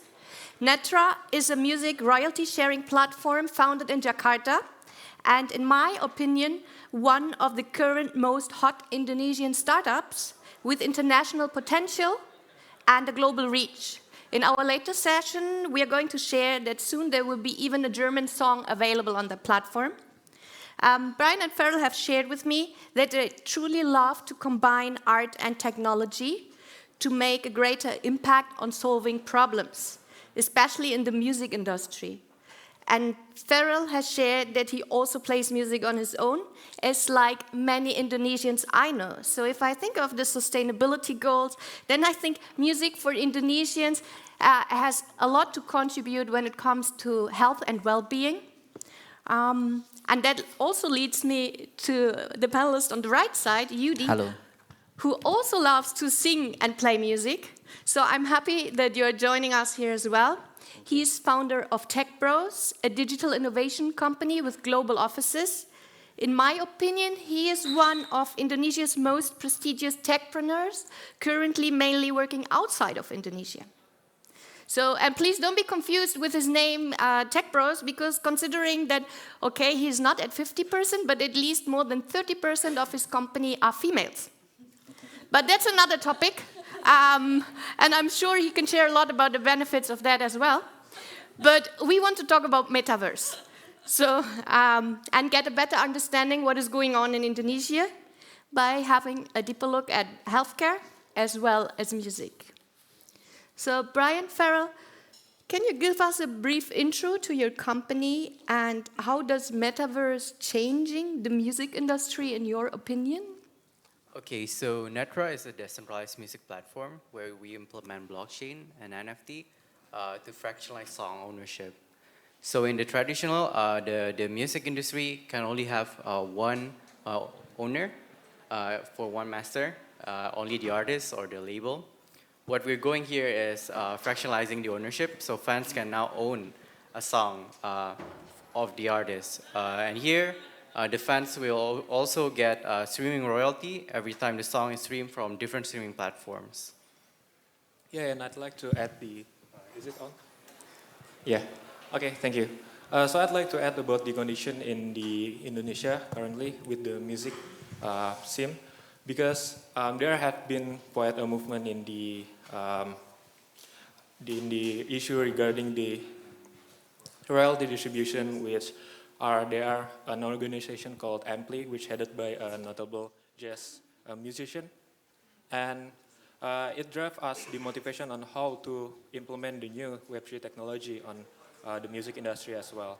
So apart from the NFT, we're also trying to solve the problem that being the pain of the musician currently. And Yudi, how is your take on healthcare and how metaverse makes a difference in Indonesia? Yeah, last year we tried to also thinking about how to moving forward with the new use cases with the metaverse, because when we are talking about metaverse, it's a combination of the old technology like 5G, blockchain, AI, NFT, and so on. And we are considering how can we address this new technology always to the impact to the peoples. So we're thinking that probably we can start with the public services, and then we see that the potential after COVID-19, where people is mostly getting used to don't go to hospital and so on. I think it's also a good idea to make a healthcare metaverse where the combination between physical and also the virtual world is met, but addressing what people needs, like the public services with healthcare. In your opinion, Brian, how will the shift into the digital space be?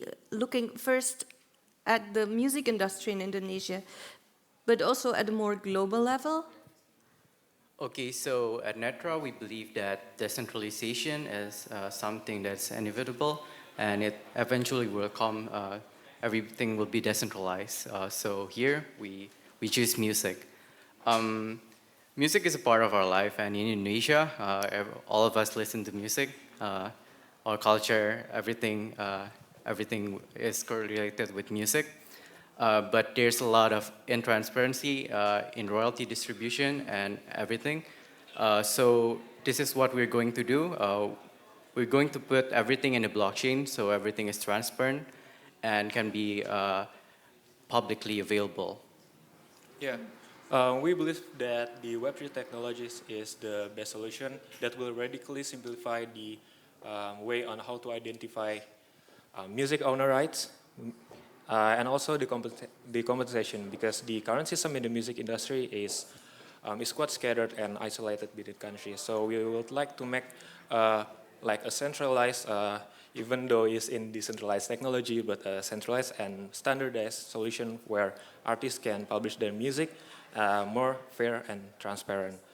And I believe we could make a much more suitable business model for both artists, entrepreneurs, and music businesses. Thank you. And Yudi, what about your opinion and the impact of metaverse on the healthcare sector in Indonesia? Yeah, so the healthcare industry in Indonesia at the moment, I think, is addressing mostly in the into the root people, let's say the Indonesian people. We know that separated by many islands. It's not only centralized in Jakarta or in Java Island or in Sumatra even, but we also have Kalimantan, Papua, and everything. So the impact of metaverse itself, we hope that later on, by enabling these use cases, the healthcare metaverse can also trigger another use cases where the impact itself can be to the people directly. So, okay, let's say now the hospital can be located in Jakarta, but the people coming from Kalimantan Island or from Papua and so on can also visit the hospital, which has more capability in technology and also more capable of physician or doctors using metaverse. So the impact, I think, will be very huge. And maybe first for you, how does being early adopters of the metaverse, because for me you are, give you an edge over competitors? And well, what does it mean in your opinion being first? So we're quite fortunate to start in Indonesia because Indonesia is the largest music market in Southeast Asia. And at the same time, it's also one of the biggest market for cryptocurrency and also NFT. So, and we're quite fortunate to be the pioneer in the decentralized music in Asia, starting from Indonesia. So we've on board major artists from Indonesia, all the major artists, 30 major artists, and we're also planning to go to Southeast Asia, Asia, and globally. But yes, we believe that being early, we benefit from the trust that we have from the artists and making the ecosystem, decentralized music ecosystem, to enable a larger revolution in the music industry. Yeah, for the innovation in the music industry, there are actually really, it's still in the early stages for the music innovation in Web3, but we have talked with some musicians in Indonesia and they are expressing their thoughts, and we are fortunate that we joined the initial innovation where we can drive the innovation towards what should be in the music, because we're not leveraging NFT just for a gimmick for the art itself, but we are adding much more utility and I hope a more fair and transparent system for everyone. I think what I like to add here is, although we are talking about Indonesian musicians, those are Indonesian musicians who are partly already playing global, like in the US, or they are known in Europe. I think this is I think there was a TV show here just now in Germany, Voice of Germany, and in the first, I think the first series, even an Indonesian woman won. And now last week there was an Indonesian and all four turned the seat, and even I think 2 weeks ago same happened. So music really is something what Indonesians truly love. So yeah, just to add here. So what do you think, Yudi, being early adopter and especially having your offices in various places, well, around the globe, with your international perspective, do you have something to add? Yes, so at the moment we have offices in Germany, in Romania, in Indonesia, in Singapore, of course to help the multiple company, and then also in the various countries the approach will be different. Let's say now considering in Germany we are focusing more into 5G services that we offer to our customer, but for Indonesia itself we are focusing more on the use cases, because the use cases I think will be the much more benefit for the people there.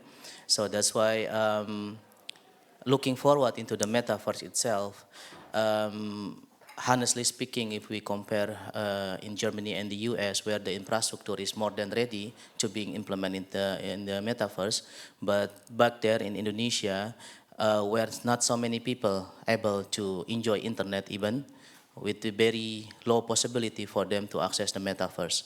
So therefore now we are trying to collaborate with so many parties there. One of them is the hospital itself, where they were willing to become our partner to collaborate.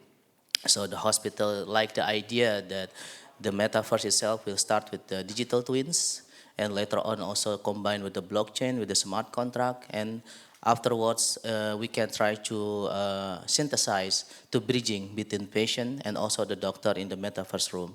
So of course, looking into this, we need to consider the infrastructure itself. So the infrastructure, what we offer to the hospital is that we can implement the 5G in the hospital on premises, where the requirement for the metaverse like low latency and also network slicing and so on, because I can see nowadays in Indonesia itself 5G or 4G is used only for the broadband, for the horizontal use cases, but it can be also used for the vertical use cases, where the business and the economic itself can be much more bigger than we are focusing on one thing. So it's not only awareness for the public services, but also for the service provider itself, that they can utilize the technology. Yeah. Maybe looking again at the music industry. So can you share a bit more about your business model behind it? Okay, so let's start with the traditional business model in the music industry. So usually, eventually, and at a time in one artist's career, they will be signed by a label. A label will usually pay an upfront fee, upfront money, as a loan, and in exchange, the label will get a master right, and they will do the promotion stuffs, and the artist here will not receive royalty until the royalty exceed the initial loan that they have. So we're actually doing something similar in terms of paying upfront for the artists.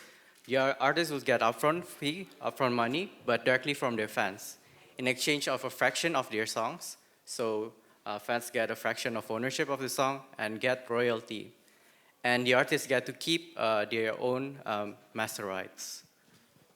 Yeah, and how we achieve that, the split of the ownership is through the NFT. So the NFT, I've just mentioned that it's not just the art, but we still uses the concept of NFT because it correlates with the collectible. We want to touch the collectible part of the NFT because me personally, myself, I collect vinyl. I really love music, so it's also going to be another way, especially for the younger generation who are more appreciate the digital side, not the physical.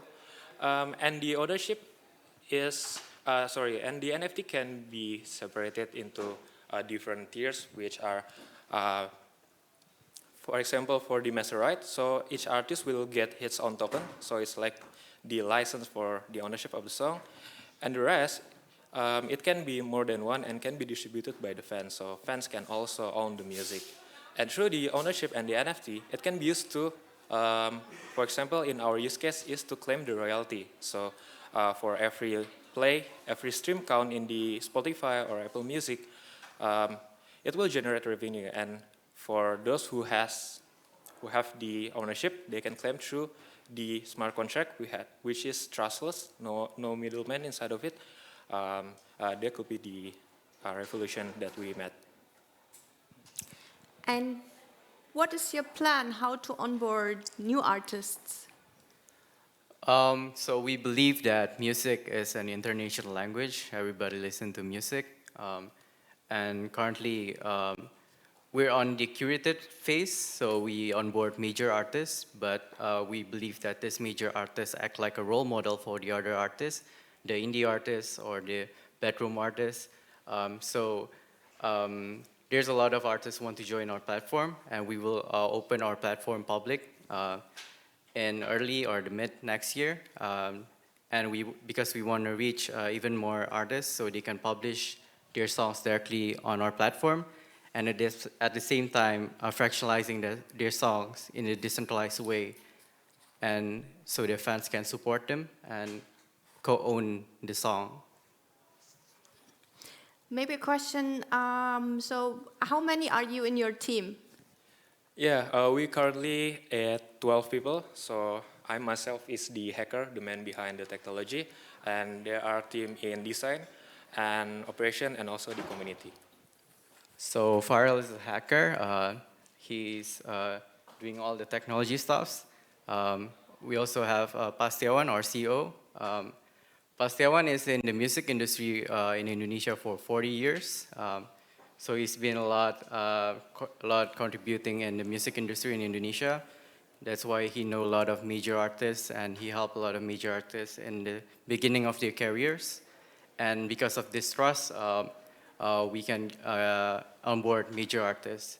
I'm the hipster here, so I do the operations and design and the general operations in the company. Hmm. Have VCs already approached you? Currently, we're bootstrapping, but we're also fundraising. We're bootstrapping, but it's sustainable enough to bootstrap. But sure, there are some VCs we have talked to raise seed funding on process, but yeah, we really want to do the fund because we want this revolution to be bigger and reach globally. And we have Indonesia. a surprise for the AsiaBerlin Summit as well, no? So, Yudi, can you share a bit in more detail your view and the latest developments of metaverse in Indonesia? Yeah, so at the moment we are collaborating with one hospital in Jakarta. So the hospital itself, they're already adopting the latest technology, even they're already using VR and AR as well. But Nevertheless, we're also offering them about how to utilize the metaverse itself. So let's say now the use cases will be very low with digital twins, where the people, the patient can, without no need to visiting the hospital in physical world, they can just connect to the doctors where the doctor is available virtually. And then later on, we're going to introduce something much more complicated. So we also will secure with the blockchain. Of course, later on, we're going to also implement the XR and also the AI itself. So talking about metaverse is combination of many kind of technologies. So therefore, at least we start from something scratch. So we are offering them how to bridging between the patient and the doctor itself in the metaverse. And we're also offering them about the 5G technology. So at the moment, we managed to invite a telecom operator who has the 5G frequency there, because without them, of course, we cannot introduce this metaverse with the complexity, use cases, and so on. So now we already have some kick-off initially, and I hope that probably in Q4, we're already ready with the blueprint of a metaverse in healthcare. With your global exposure, where do you see opportunities maybe other countries can learn from what is happening in Indonesia? Yeah, I think nowadays it's almost unbelievable that countries like Indonesia, with the technology and itself, can able to implement the metaverse. So I hope that it's going to be a pioneer, at least for the countries like in the APAC region, or of course in the other countries with very low infrastructure in internet and also in 4G and 5G as well. So I hope that it can be also a trigger, a movement or repolonizer the healthcare metaverse in the other country also that having similar infrastructure like Indonesia. Well, thank you, Yudi. Thank you to you, Netra team. Well, there is still so much more to explore about the transitions of these two huge industries into the metaverse. And we have not yet talked about the challenges, for example, all the energy need. But we do have a limited time. But what we can take from these discussions is that the future of music and healthcare industry and the digital spaces are imminent. And being an early adopter in the scene will give startups a head start to establish themselves. Thank you once again for being part of our panel discussion and for taking time today to listen to us. And if you want to know more about the Indonesian way of combining a social movement, NFTs and music, and what is the connection between Netra with Berlin, we would like to invite you to join our afternoon session at 5 p.m. in the workshop room. And moreover, we have brought a small gift. And there is a specific term in Indonesia for collaboration and working together. And Indonesia this year is the G20 host. And they have a tagline, and it says, "Recover stronger, recover together." And what it means for us, like from the music industry as well, from the healthcare industry, I will show here now with our surprise for Berlin.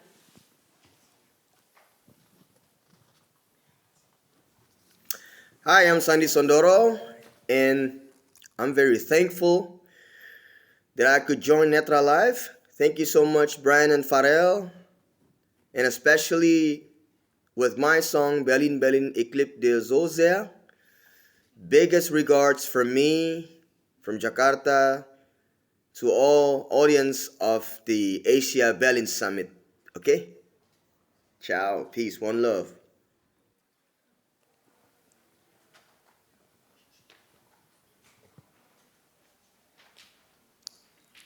There should be the Berlin, Berlin song. If not, we also love to sing. He can play the guitar. I love to sing. I think it's going.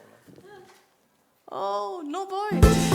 Vielen Dank für all deine Großherzigkeit.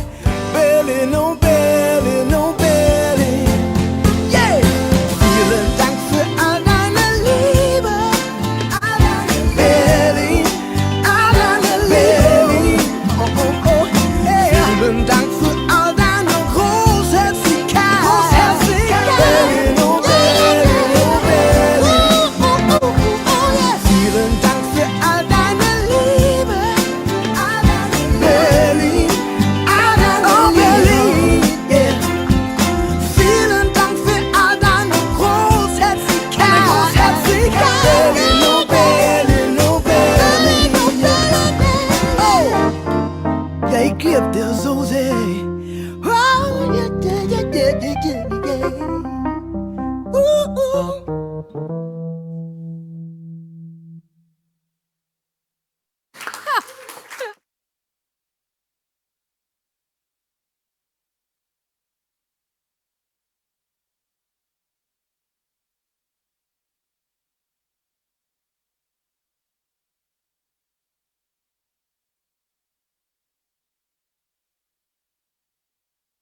You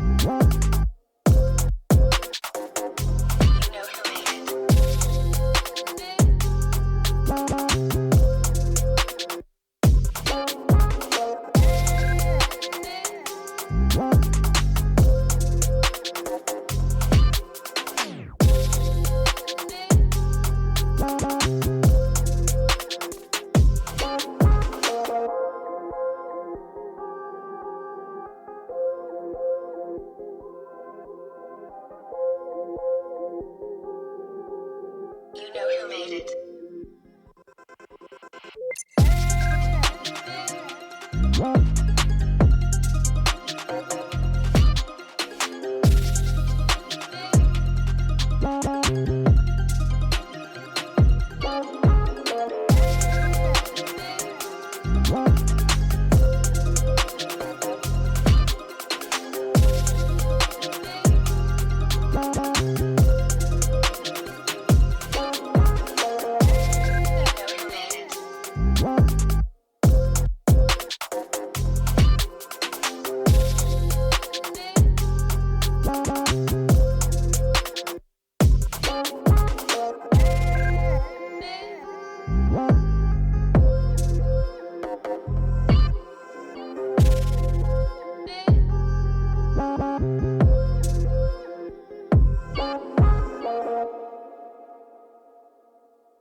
You know who made it.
You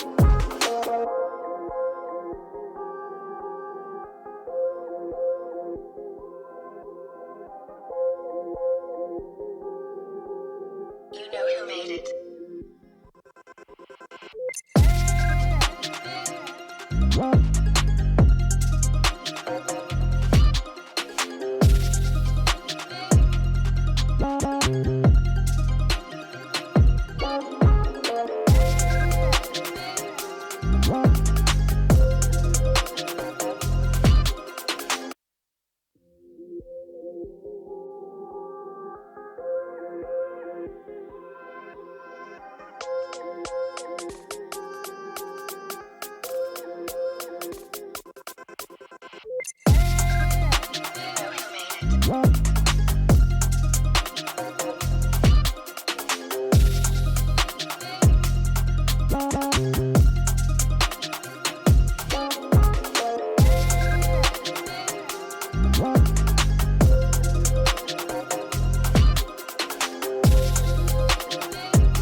You know who made it.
You know who made it.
Okay, good afternoon.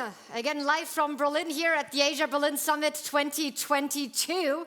I am joined here on stage by three fabulous guests, and we have the pleasure to talk about the Crusade for Discourse, social entrepreneurship that shapes the business of the future. I'd like to introduce my panelists, and I'll start with Gilang Fawzi. You are currently based in Scotland because you're already on your second master's, this time for tourism, heritage, and sustainability. Very relevant for this topic. And you're the founder and CEO of Travelism. And you're currently, yes, in Scotland, but the company originally is from Indonesia. And you want to support sustainable tourism through consulting services, media production, sustainable tour packages, virtual tours, and so much more. So we'll dive into that in a second. And then next to you, I have the pleasure to welcome Florian Holm. You are the founder and CEO at Still Studios. And Still Studios was now founded 3 years ago. You are based in Bali. Beautiful. And you're focusing on sustainable modular prefab housing. And according to Florian, I was briefed that this has become a worldwide trend now. Apart from his rapidly growing business in Bali and Indonesia, you're also turning foreign markets like Australia and Europe, and we'll hear much more about that. In your previous life, you were CEO of Lazada in Indonesia, so you're pretty much well entrenched in the ecosystem over there. And we also have the pleasure to welcome Fritz Neumeier. You are an architect by trade or vocation, and then turned co-founder of the Beautiful Oceans 2050. And you mentioned on your LinkedIn profile that we can restore abundance in the ocean in 1 generation, meaning that we is everyone here in the room online.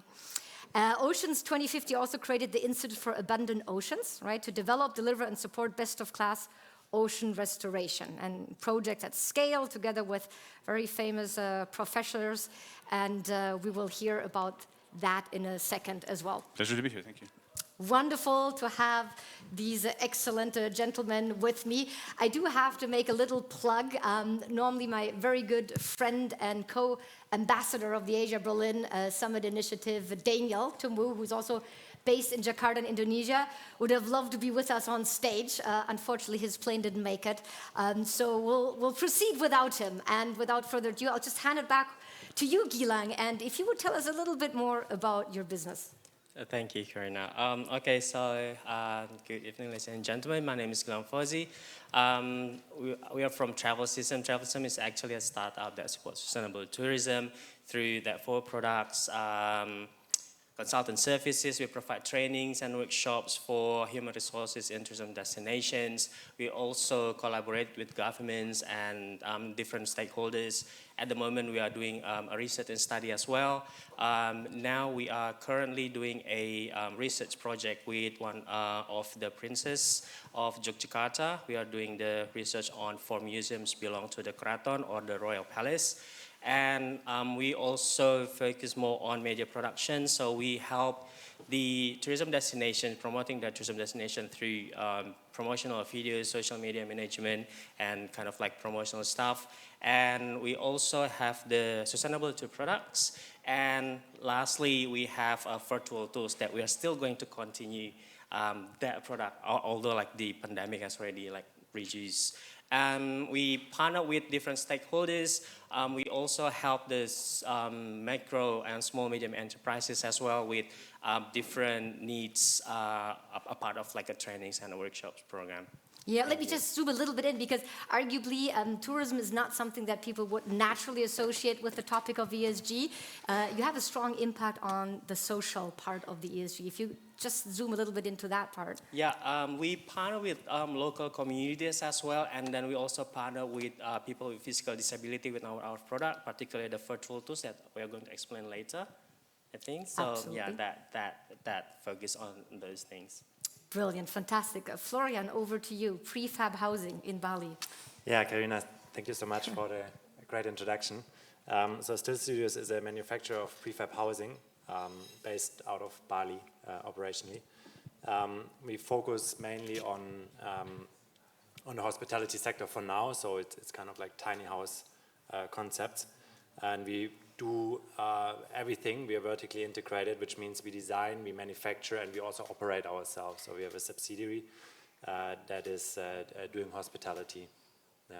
Absolutely. And the E part of the ESG inside, I think it's very interesting. Yeah, so obviously one big part of our mission is to build as sustainable as possible.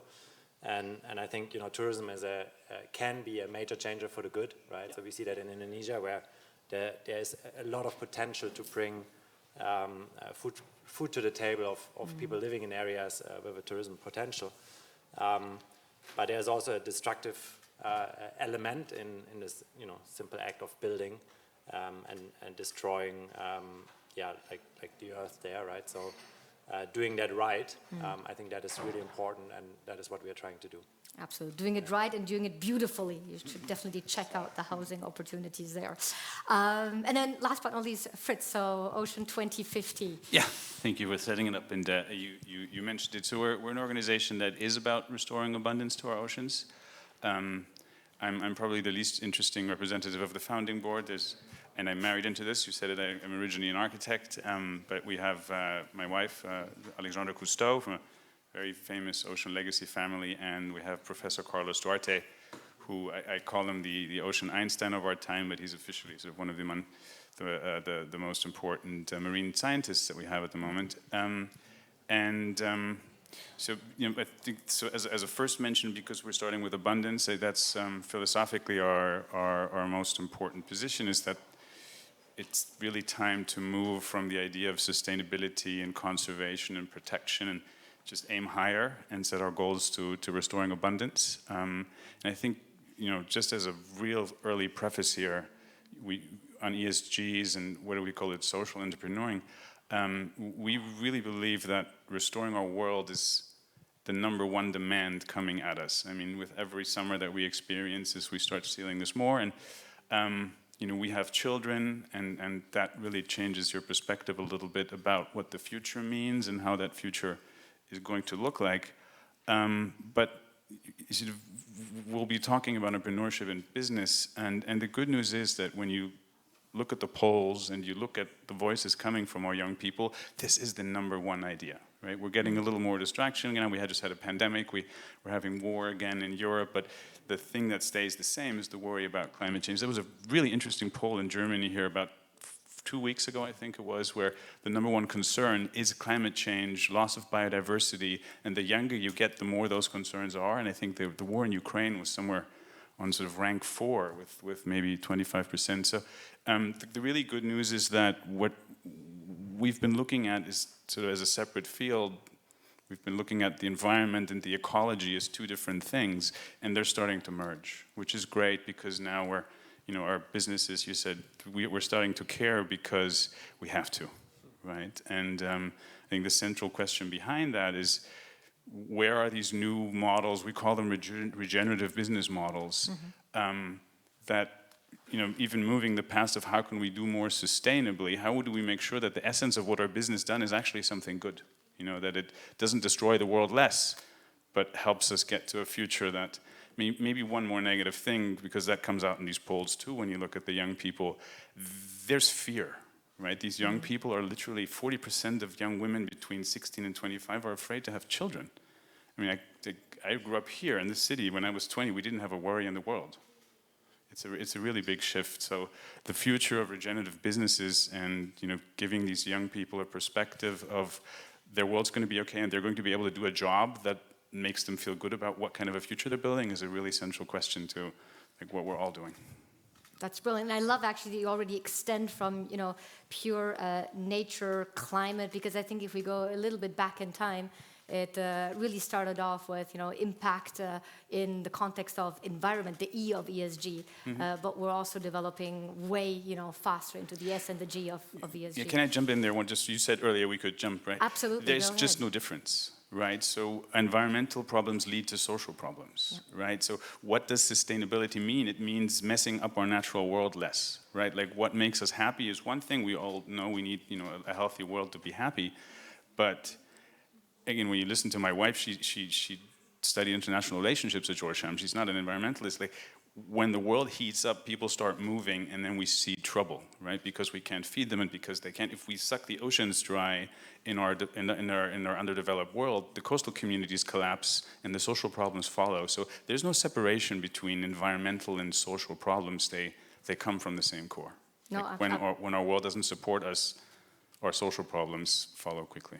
Absolutely. I want to bring, Florian and Gilang also back into the conversation. I think, one of the things is like, let's define social entrepreneurship, right? And again, it's interesting you come from point. It's everywhere. It's everybody. It's not only entrepreneurs. But what do you think is the particular characteristics where entrepreneurship can make a true difference in that area? I honestly have the strong belief that to have a large impact, you need a large business, right? So I, on purpose, did not define our business as a social entrepreneur, as a social entrepreneur business, right? But it has a very strong mission, right? Like that obviously goes into the sustainability part. And I think the interesting thing that we are seeing is that when we talk about like what is like it's great if you as a founder you have a strong intrinsic motivation to work for what you believe is the good and the right thing to do, right? But what we see now is that like consumers are there as well, right? So it's actually possible, like very very much possible to combine like building a business and building a big business, right? And at the same time doing so, creating a positive impact on the ESG agenda, right? And I think that is awesome to see, right? Because there's only so much you can do with good intentions, In the end, you need a big business to have a big change. Very interesting. I don't know if you would agree, or if typically if we look into developing countries, we can see a lot of grassroots entrepreneurship that arguably maybe has a huge impact on their communities. I mean, what's your perspective on the definition of social entrepreneurship and the impact you can create? There are some different definition of social entrepreneurship. It depends on the business itself. I'm going to take that kind of the definition from the sustainable tourism concept, which has actually boosting the positive impact of tourism, and then reducing the negative impact of tourism as well, because tourism is something kind of good, but it also gives a very bad impact. We can see the example of Bali is one of the examples as tourism as well. Even I got a new term not in German, in English from, if he's here, I think from Till, if I'm not mistaken, like something really like it's kind of like cursing, but like the term of sustainable tourism is, sorry to say, it's like the mass tourism, so something like that. And then the definition of social entrepreneurship is kind of like one of the jargon is like giving positive impacts, but what I can add is that like community participation is quite also important to achieve that target as well, and then without forgetting that we are kind of like a business as well, without forgetting that we are not to take the profit, and then also with the sustainable management as well. So that's kind of like a definition of social entrepreneurship according to my perspective. Right, and you're already making a wonderful bridge to the other topic that I just wanted to highlight and see if we can see change, because I think still a few years back it was like either you're a charity or you're a business, and there was a very clear distinction between the roles and responsibilities. So obviously as a business you're there to make profit, just to care about the own sustainability of your own venture. Now it seems that since a lot of black or gray swans, and not only COVID and geopolitical tensions and all of that is happening, is the economic value creation still the dominant factor, or can we see it totally flipping now? Is the impact that you guys are creating on the E, the S, and the G more important than making profits? How far are we away? No, Florian, I'll maybe go with you. I'm not sure. You come from the other world as well. You will like the answer, but I think you first need the money before you can have the impact, right? It's like as a business you need to grow, right? And I like for a lot of change I'm seeing, right? Like if you talk, for example, on the environmental part, like generating clean energy, right? I mean, why is it getting really, really big? Fortunately, right? I mean, this is big business in China, right? Like, and they are driven by monetary incentives. So I think you need to have like your business part really sound, right? And then you can, and obviously, as I said before, I think nowadays with consumers shifting, right? Like with consumers really being willing, like seeing services in that light and seeing products in that light. Fortunately, it's it's easier than ever to combine both things, but I think you need a very sound business. And I know you're also there to attract investors right into your own ventures. You don't see it shifting in terms of where they focus on and the importance that your impact on the E and the S and the G makes in their decision making? Yeah. I mean, you need a solid balance sheet, first of all. But I think it definitely becomes stronger and stronger as a point, yeah. But I do really strongly believe that to get bigger and bigger for us in this community, right, driving ESG, we need to embrace, kind of like that business is part of it, that earning money is part of it, right? Because that helps you to grow. I mean, at our stage of a business, earning money is not about having money on the bank account. Of course, every cent is reinvested, right? I can only reinvest if I earn. Right. Yeah. What about maybe particularly when it comes to the ocean? I think it seems everybody's top of mind that, we... Yeah, so I can get a number of nuggets on that one. So to start off all the way on the other end, what we're looking at and we're really excited about is if you, again, read the sign of the times. I don't understand a lot about business, but I do understand the idea of supply and demand. And that's a simple one. So if this young generation is saying that the world's #1 demand is rebuilding our place, then let's make the supply, right? So in our case, what we're working on is how do you make regenerating our planet an actual business? Because if everybody wants it, then it's just about creating the products and the experiences and mechanisms. And just as a simple thing, we talk about like what's the Airbnb of restoration, right? The tools that we work on. So I think that's one of our mainstay. But the other one, so a couple of things you mentioned. So I think there's a systemic fix, very simply, in our financial mechanisms, which is when we make our balancing decisions and when we discuss what is a profit, we just need to factor in our environment better in terms of its value, right? And this is really simple. Like when we lose the reefs, we lose the beaches. And when you lose the beaches, your hotels are in trouble, and all of a sudden your insurance premiums comes up, right? So these things are very easily connected. We're not there yet with making the financial mechanisms. But go back to our own quote again. Our first project was setting up a global seaweed project and measuring the carbon that was being sequestered in the sediment on the farms. Yeah. Why? Because that gives you access to carbon markets, and that allows you to pay farmers. And once you can pay farmers for what they're doing, things happen, right? Yeah, and I guess you don't pocket it, you invest it into the next project. We don't even pocket it. In that case, it's sort of carbon credits just means you write a methodology, a farmer can go and apply and sort of get credit on the market. But sort of to get to what it's coming in a massive wave in terms of how people are asking in their investments what your impacts are, right? And this is from your small scale, not a small scale, it's from your private family offices.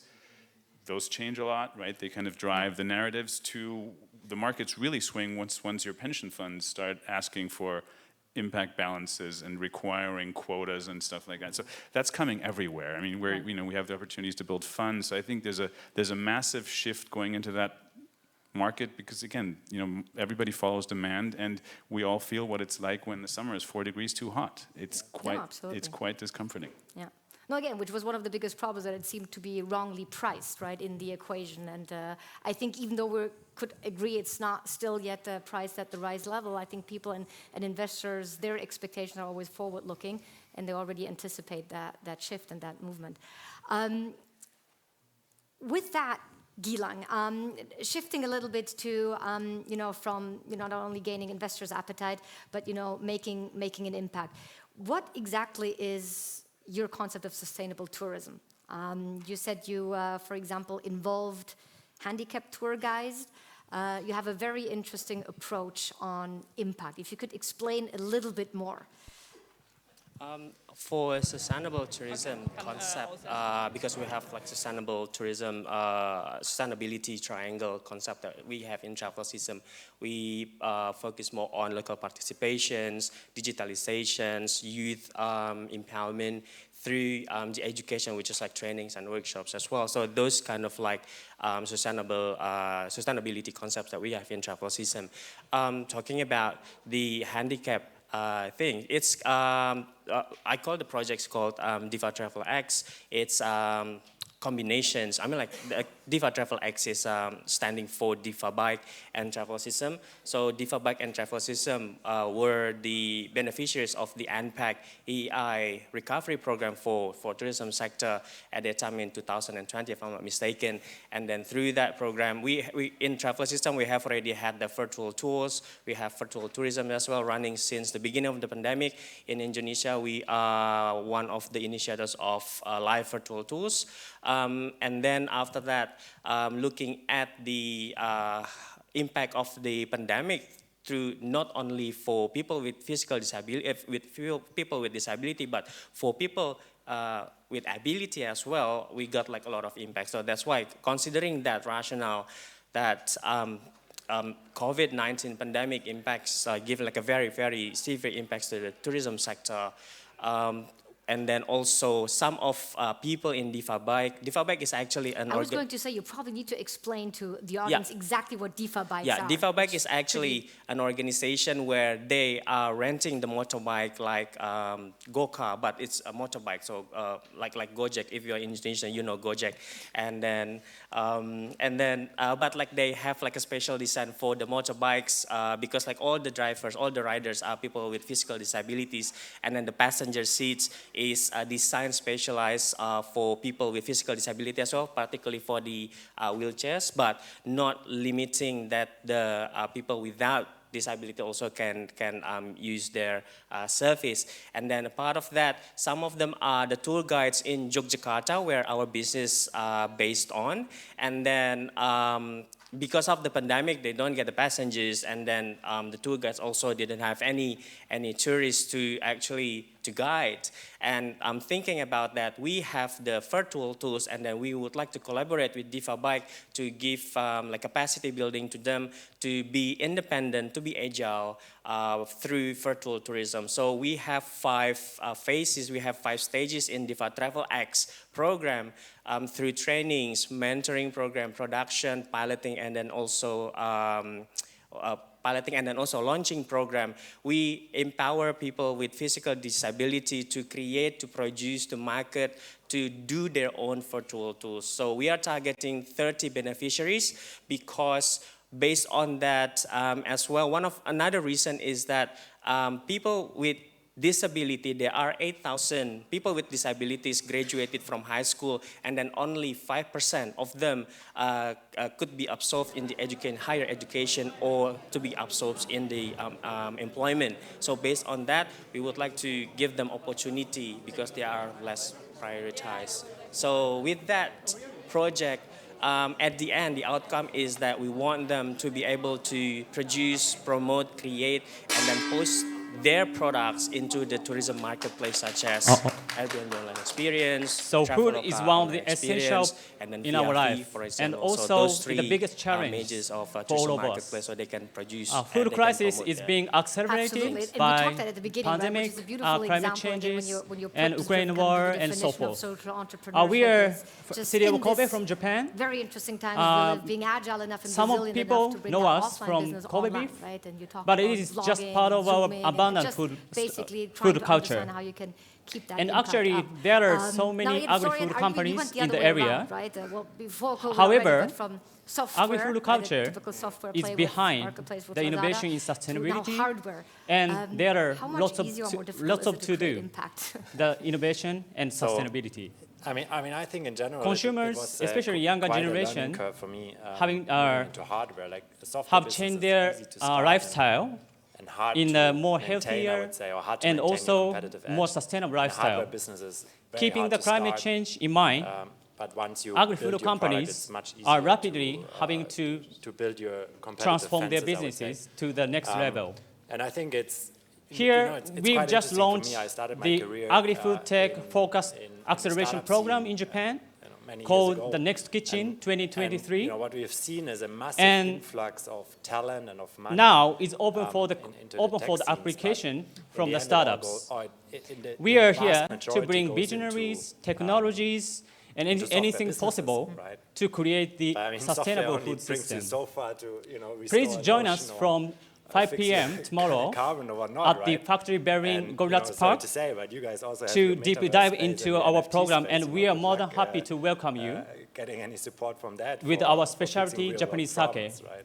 And let's shape that the is really future of something I food with learned, us. and Thank you very much. As you can hear me speaking, I've become a big proponent of the hard tech space, right? Because that is hard to solve, right? But it's really helping us solve big problems. And you know, my wish is that we will see more talent there and more. All right, and we have a workshop starting in 3 minutes. Open Metaverse as an enabler for a better new internet. So please join us in the workshop room right outside on the left. Thank you. With you, and it was a little bit of a provocative statement because when the UN SDGs came out, particularly with goal number 14, live underwater, I think some of the measures were assumed to show results by 2020.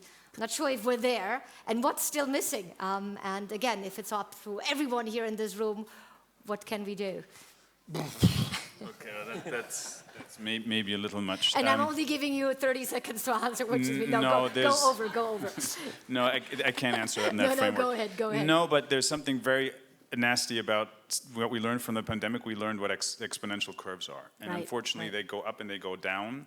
And there are, if you make a simple curve and look where we've lost half of our oceans in the last 60 years, right? So since my wife's famous grandfather, and on an exponential curve, half is like on a time, it's very close to bad, right? So we have about 10 years for our oceans to make sure we turn the curve. We know we can, science says, but it's really urgent to get moving. And this is sort of, that's why business is important. We talk about, like, we need to get beyond philanthropy. That's really like a necessity as humans to think that we can use our 1% that's left over for philanthropy to fix the problem that we create with the other 99% is you don't need to do much math to know that that's not going to work. So we need businesses, we need to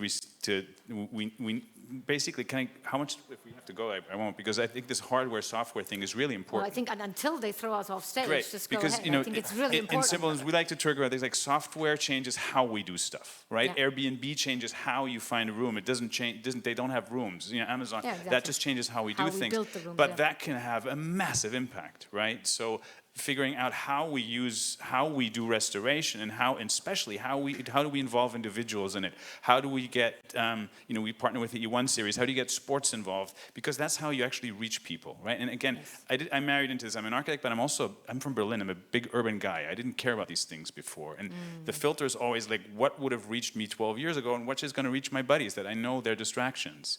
So we need businesses to come up and take the things that we know that work, right? Like the tools that work, the entertainment that works, the business principles that work, and recontextualize them so that they can help rebuild this place. Because that's what we need to do, and that's where scale is. That's how we can move out of beyond philanthropy and make it a part of how everyone works. And you said it earlier, like we need to get away from is it the dollar or the tree?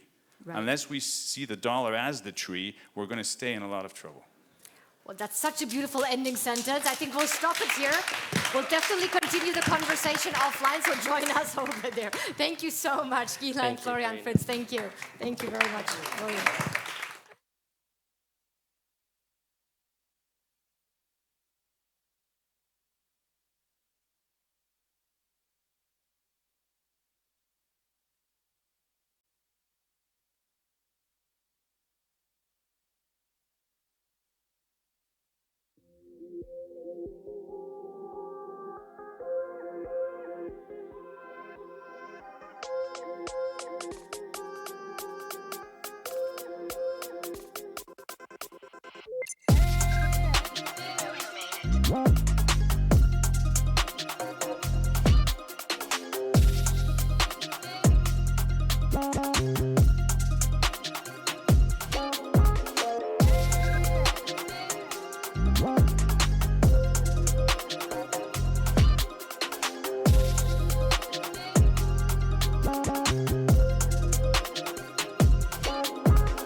You know who made it.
You know who made it.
Ready?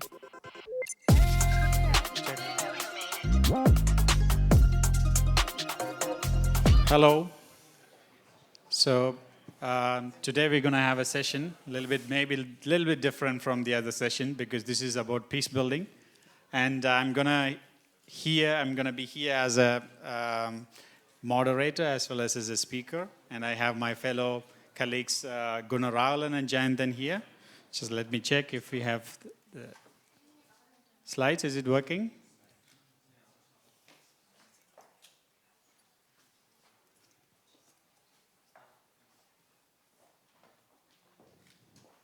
Yeah. Okay. All good. So I think it's a good segue to the discussion what happened before moderated by Karen. And so the whole discussion is about how actually we can make an impact. You know, there's a question is a lot of people are talking about ESG, sustainability, regenerative future, but what is an actual impact? And that's what we're going to tell a little bit of story about us. And then we will go into a little bit details of the peace building process. Is a new form of peace building, digital peace building, and how circular economy in peace building is helping the underserved communities in the global south to solve their socio-economic and environmental challenge. There was a lot of discussion before, social problems, economic problem, environmental problem, differently, but here it's all about all in one place. So, is it there? Yeah. Okay, so Dreamspace Academy, we would love to tell, it's all goes back to our story, our personal story. But 3 decades of the war caused a huge damage in the country, socioeconomically and environmentally. As you can see that, in a country like Sri Lanka, there are a lot of international NGOs and international aid provided significant support, but they couldn't solve the fundamental challenges sustainably. Sri Lanka is not only the example, you would have heard about Afghanistan, what happened, 40 years of being there and providing international aid. Did we solve this fundamental problem? So at that moment, I decided that we would love to empower the youngsters to solve the local challenges themselves. So at that time, the Dreamspace Academy was formed as a non-profit social enterprise tackling socioeconomic and environmental challenges through 3 pillars as education, innovation, and entrepreneurship. Not just one thing. In that, we are not only talking about education as a subject-based learning, we were actually working on challenge-based learning. From the challenge-based learning, we were creating grassroots innovation. From that grassroots innovation, we were spinning off startups and creating impact ventures. How do we do that? Yeah. So we will talk about that and why we want to do. As you see that everyone is talking about sustainable development goal, but we also wanted to go beyond sustainability as a regenerative future. And for that, we decided we need to first work with the underserved community and protect the environmental ecosystem and build, facilitate the peace building, which just all comes together. It's not like independent domains. As you can see here, we have 17 SDGs, and we have been one of the organizations working on many of these SDGs in Sri Lanka. Okay. How our empowerment process works. So it's a 5-stage process, so I will not go much detail into our, all these details. So basically what we do, we identify youngsters from the underserved community at a very young age, and we identify what challenge that they're going through. At that stage, we just start incubate them for 24 months, so the incubation starts. And we train them in challenge-based learning in any topics from storytelling to biotechnology, because as they said, hardware and software, we need to have so many other domains to solve our global problem. Even that's why we have been interdisciplinary, focused challenge-based education. And from there, we just look for, solutions, grassroots innovation, not a corporate innovation or something, to solve that particular challenge. And in the last stage, what we do, we spin them off. We build like ventures for them, either as for-profit or non-profit. These change makers at last become entrepreneurs to continue to create their sustainable impact through their organizations. So this is our incubation process. It takes around 24 months and to build a change maker. But we believe that if we are not only building a change maker, but we are building an industry in Sri Lanka so that in 15, 20 years, our youngsters, they don't have to go abroad for opportunities or even to seek asylum in those countries. They can create their regenerative future beyond sustainability in our country. Next. Next. Yeah, So quickly into our impact. It takes a lot of personalized empowerment. That's why in the last 5 years of operation, we have actually graduated or incubated 9 change maker. But of course, there are a lot of trainees in different programs, and we have spin off a lot of ventures. And as you can see that in innovation. And we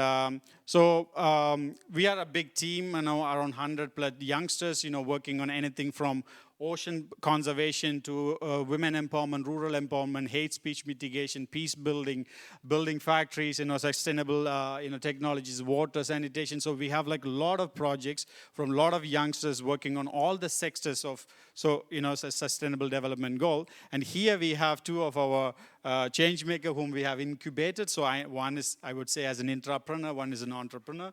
And here I will provide this, to Gunnar Raghulan, who is going to speak more about peace building, but more on a digital peace building, why peace building is needed, and how it is different from the traditional peace building. And thank you. Thank you. So hello everyone, so this is Gunnar Raghulan from Sri Lanka. So now I'm going to talk about digital peace building and hate speech. So here how we use AI and technology to build digital peace building and what we are doing at Dreamspace Academy.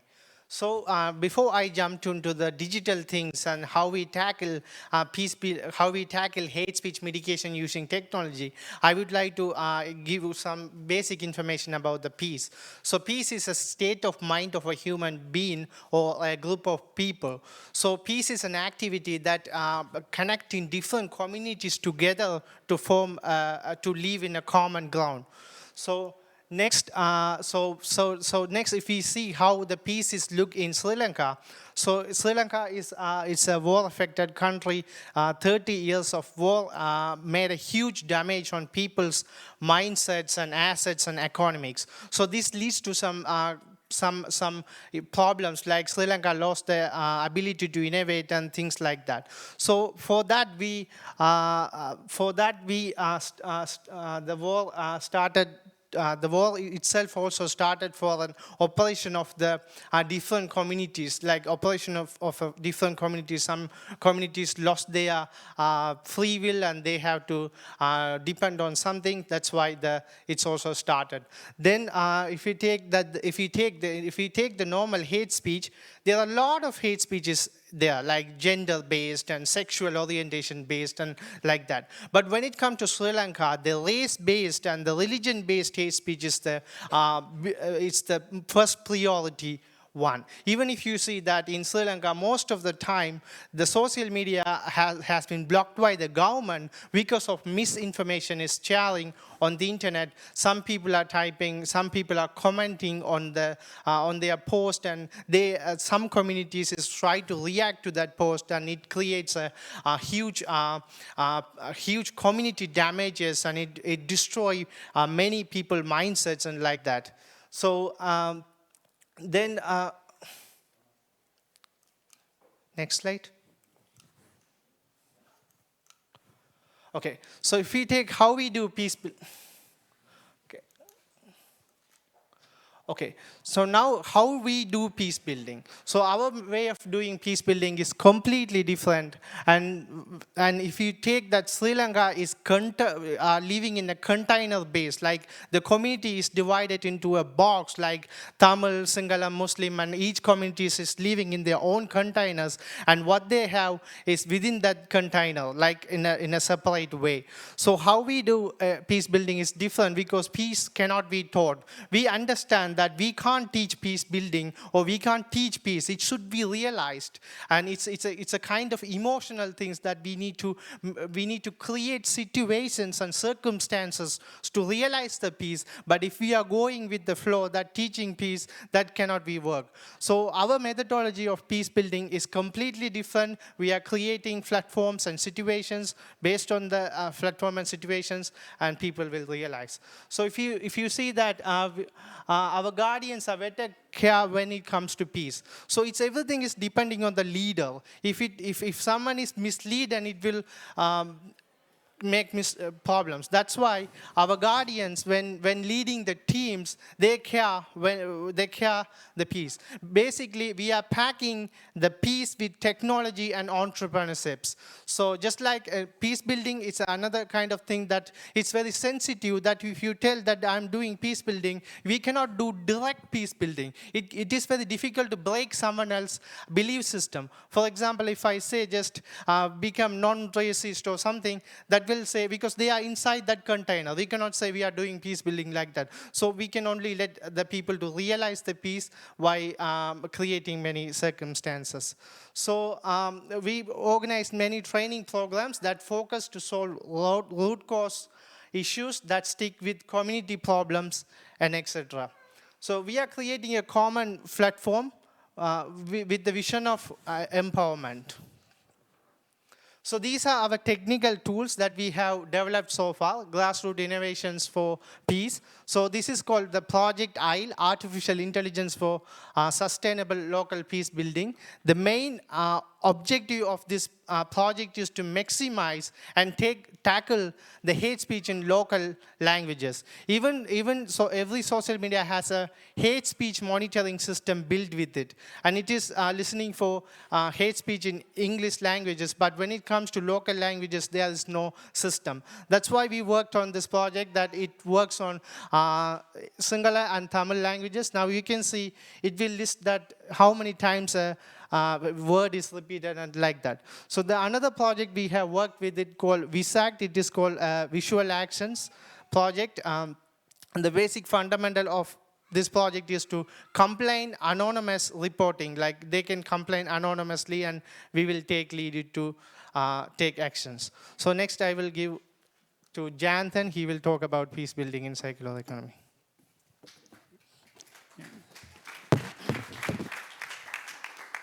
So I would just I want to share something that it was really a difficult struggle that we had to get the visas for the team, and they flew almost like 2 days and 4 flights and lost their baggage and arrived last night. And this is the first time they left Sri Lanka. This is the first time they even took an aeroplane to come, and this is the first time they've even talking about this on an international stage. So that's why I'm like, very proud of our team. And so now it's more about how can we solve socioeconomic challenges and environmental challenges through circular economy in those underserved parts of the world. Jayanthan. Thank you, Arvind. So this is Jayanthan from Dream Space Academy. As Guna said, like it's not easy to teach peace, or it's not easy to convey peace. Like it's kind of a lifestyle that we have to live. So Dream Space is kind of a space where we provide safe spaces for young people to come up with ideas and come up with different solutions that can solve local problems, which can bring peace in the future. So that's the whole concept of Dream Space. And I will pretty much talk about circular economy, and that's what I'm doing right now in Dream Space.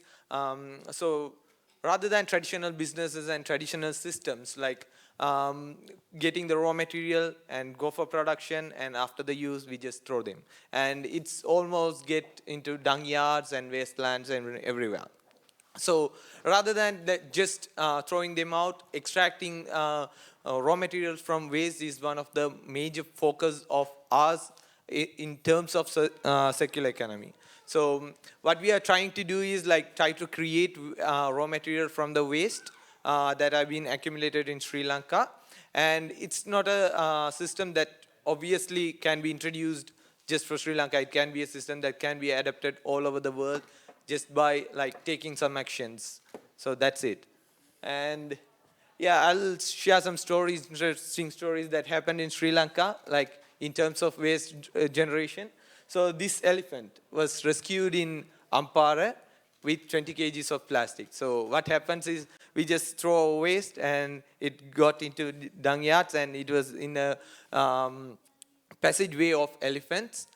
So while they are going, they were eating, and like this became a national and international issue back in 2019. And in the meanwhile, like Sri Lanka is having the largest Asian elephant gathering in the world. So things are happening pretty much in Sri Lanka. And the next one is like Meethotamal landslide. Like there was a landfill which has grown massively, and after 10 years of garbage getting back again, like it completely collapsed. So about 20 people died. Among them, 5 of them are just kids and infants. So this also happened the next year, like 2019 and 2020. Then like all of us know, like plastic is getting accumulated, and like we just throw them in waterways and everywhere. So these plastics are getting accumulated, and like corals are pretty much affected, and the plastic is getting into our life, food cycle, and obviously ending it in our tummy. So it's obviously like all those things are interconnected and obviously affecting us in the far more future. So try to create a system that can reduce these kinds of effects and create a far beyond solution that can build a long-lasting impact in the future is a must, and that's what we are trying to do in Sri Lanka, and that we are trying to accommodate with the existing systems as well. So this is how some of the activities, like our procedures, are going on in Regeneration Lab. So we have different kinds of labs in Dreamspace Academy. We are trying to solve different kinds of issues. So I'm from Regeneration Lab, and so what we do is like we don't just particularly focus on issues and try to resolve it. We build as much as values in socio-economically for the particular issues. For example, let's say like we are going to create a recycling hub. So we try to encourage the local community to be a part of it, and we empower women.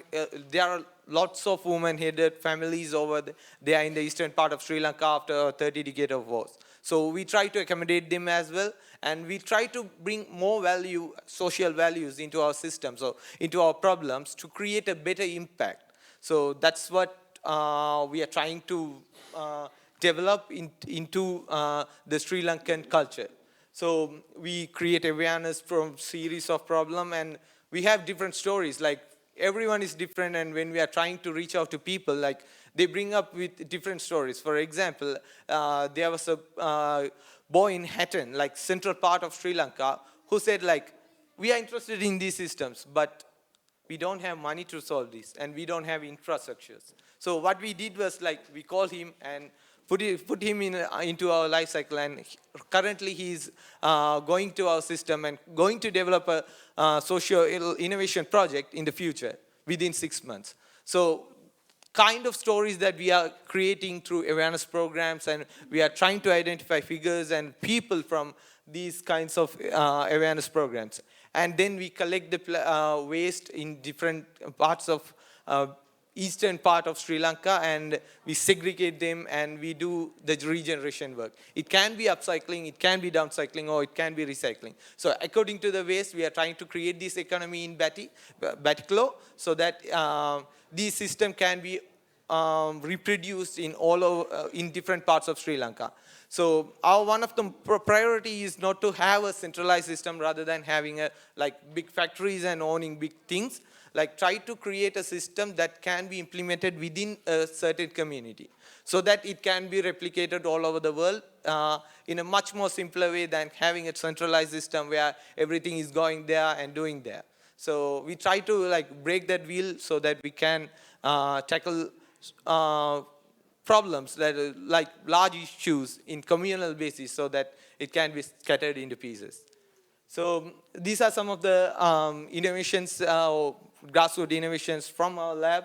Like we did this bicycle shredder back in 2017, where we don't have much infrastructure, we don't have anything. So we took one of my friend's bike, and we are trying to get the raw material from the waste, completely from the waste, welding and doing the grinding works all by ourselves. And we produced this shredder, and we kept it in a beach so that the community can use it.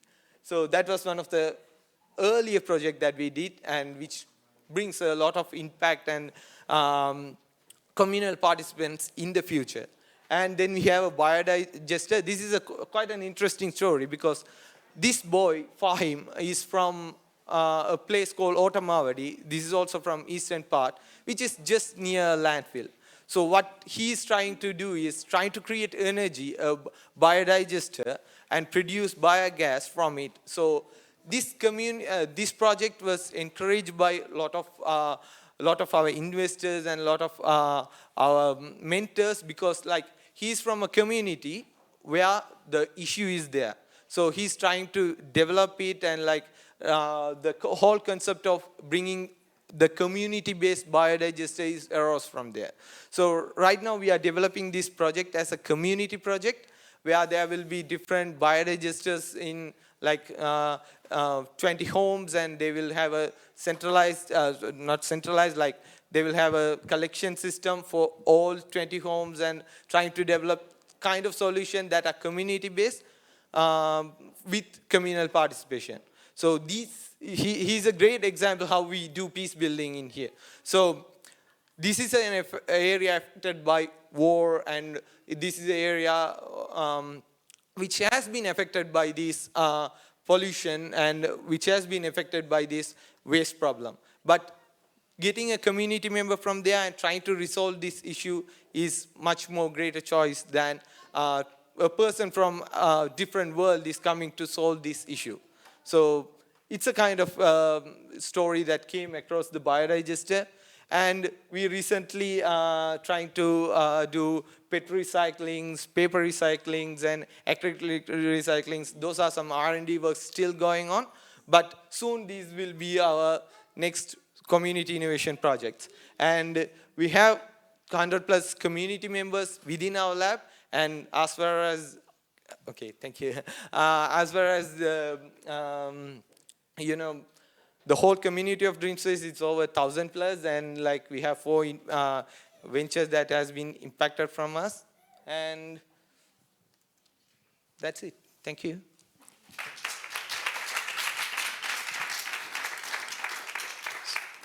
Thanks, Jain. Then so it's a lot of excitement from our youngsters, you know, who are really, excited about their work in those communities. And just since we have 2 or 3 minutes more, if any of you have any question, or if you have any suggestions or feedback, or anything that would be interesting, if there's anything.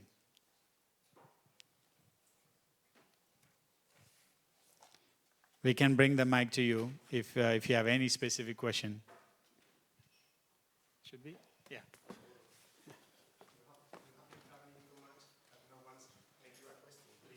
Yes, you have been traveling so much that no one's asked you something. I'm really, congratulations, because I saw, the things I saw are amazing. In the practical way, how this convert in a social business? How far is to make this profit from this? So as we said in our model, we are building founders first, change makers first, and then an innovation second, and then third is the company building. So far in the DreamSpace, there are 19 ventures which were born, as one of them is the Trash for Trade initiative, which is doing upcycled product. In terms of the business, so for example, currently we are processing around 1,000 kilograms of plastic, majorly PET bottles, and then 20% HTP, which we grind, melt, and like make into products like buttons and buckles, which are going into another upcycled product, which is made from handbags made from a rice bag. And this has been sold to a German company, which is actually selling this in if I could say, it's a 200,000 euro revenue they are making by selling upcycled products. So this is just a small number, maybe for the big business, but it is about that impact that we can create from waste stuffs. Thank you very much. Thank you. Anyone else? Okay. Thank you then. Thank you very much for being here and appreciating their talk. Thank you.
So now it's working, okay, officially. So I'll repeat my question. So how many of you are first timers at Asia Berlin Summit this time? Okay. Okay. And here on the stage as well, we have two. Great. So as we all know, some of you who have been here and some of you who are here for the first time, Asia Berlin is all about connecting startup ecosystems and building bridges. And in this panel, we are going to talk about building bridges between Berlin and Tokyo. And today, so first of all, I'll introduce myself. I'm Diksha Datta. I'm from Asia Berlin Forum, and I'm head of marketing at Asia Berlin. I have my lovely panelists today. First and foremost, I would like to welcome Junko and Lena. They are from Tokyo Metropolitan Government. Welcome to Asia Berlin Summit. Thank you. And of course, our very own face of Asia Berlin Summit, Dr. Rainer Seider, Head of Division, International Cooperation at Governing Mayor of Berlin Senate Chancellery. So official welcome to everybody. I think before we really dive in, we'll start with you both. So tell us a bit about your project and work at the Tokyo government. Okay, my name is Junko Yamamoto from the Tokyo Metropolitan Government, and I'm on the team on about the startup ecosystem Tokyo Consortium, which was established by the Tokyo Metropolitan Government in 2020. It provides a place for players to connect through events and discussion and so on to shape the Tokyo's startup ecosystem. And now it has grown into a platform with more than 300 members, including companies, universities, and venture capitals, and of course, startups. Thank you. I'm happy to be here. Thank you. Welcome. And my name is Reina Tanohata. I am on the team of attraction of foreign companies in the Tokyo Metropolitan Government. We operate the Invest Tokyo project, which supports foreign companies and foreign entrepreneurs to expand their business in Tokyo. It's an honor to be here today. Thank you very much. And now, Dr. Seider, we are of course aware of your role at Asia Berlin, but some of them are first-timers. So tell us about your mission with the Berlin Senate and how it syncs with Asia Berlin. So, of course, I will concentrate on Tokyo now, yes. Because Berlin and Tokyo are sister cities. So not all of you may know that, and already for many years. So we have a strong interest in enlarging also our Asia Berlin activities towards Tokyo. We had to try 2 years ago already because the Asia Pacific Conference of German Business was supposed to take place in Tokyo at the time, but then Corona came and it was postponed by 2 years, and this year it takes place, but in Singapore. So we will not go on into Tokyo this year, but we are planning to go to Japan and Tokyo next year, hopefully with the startup delegation. And from a Berlin perspective, it's quite interesting to think about Japan. Although it was not yet so much on the map of our Asia map of Asia Berlin, we have not yet been there with a delegation.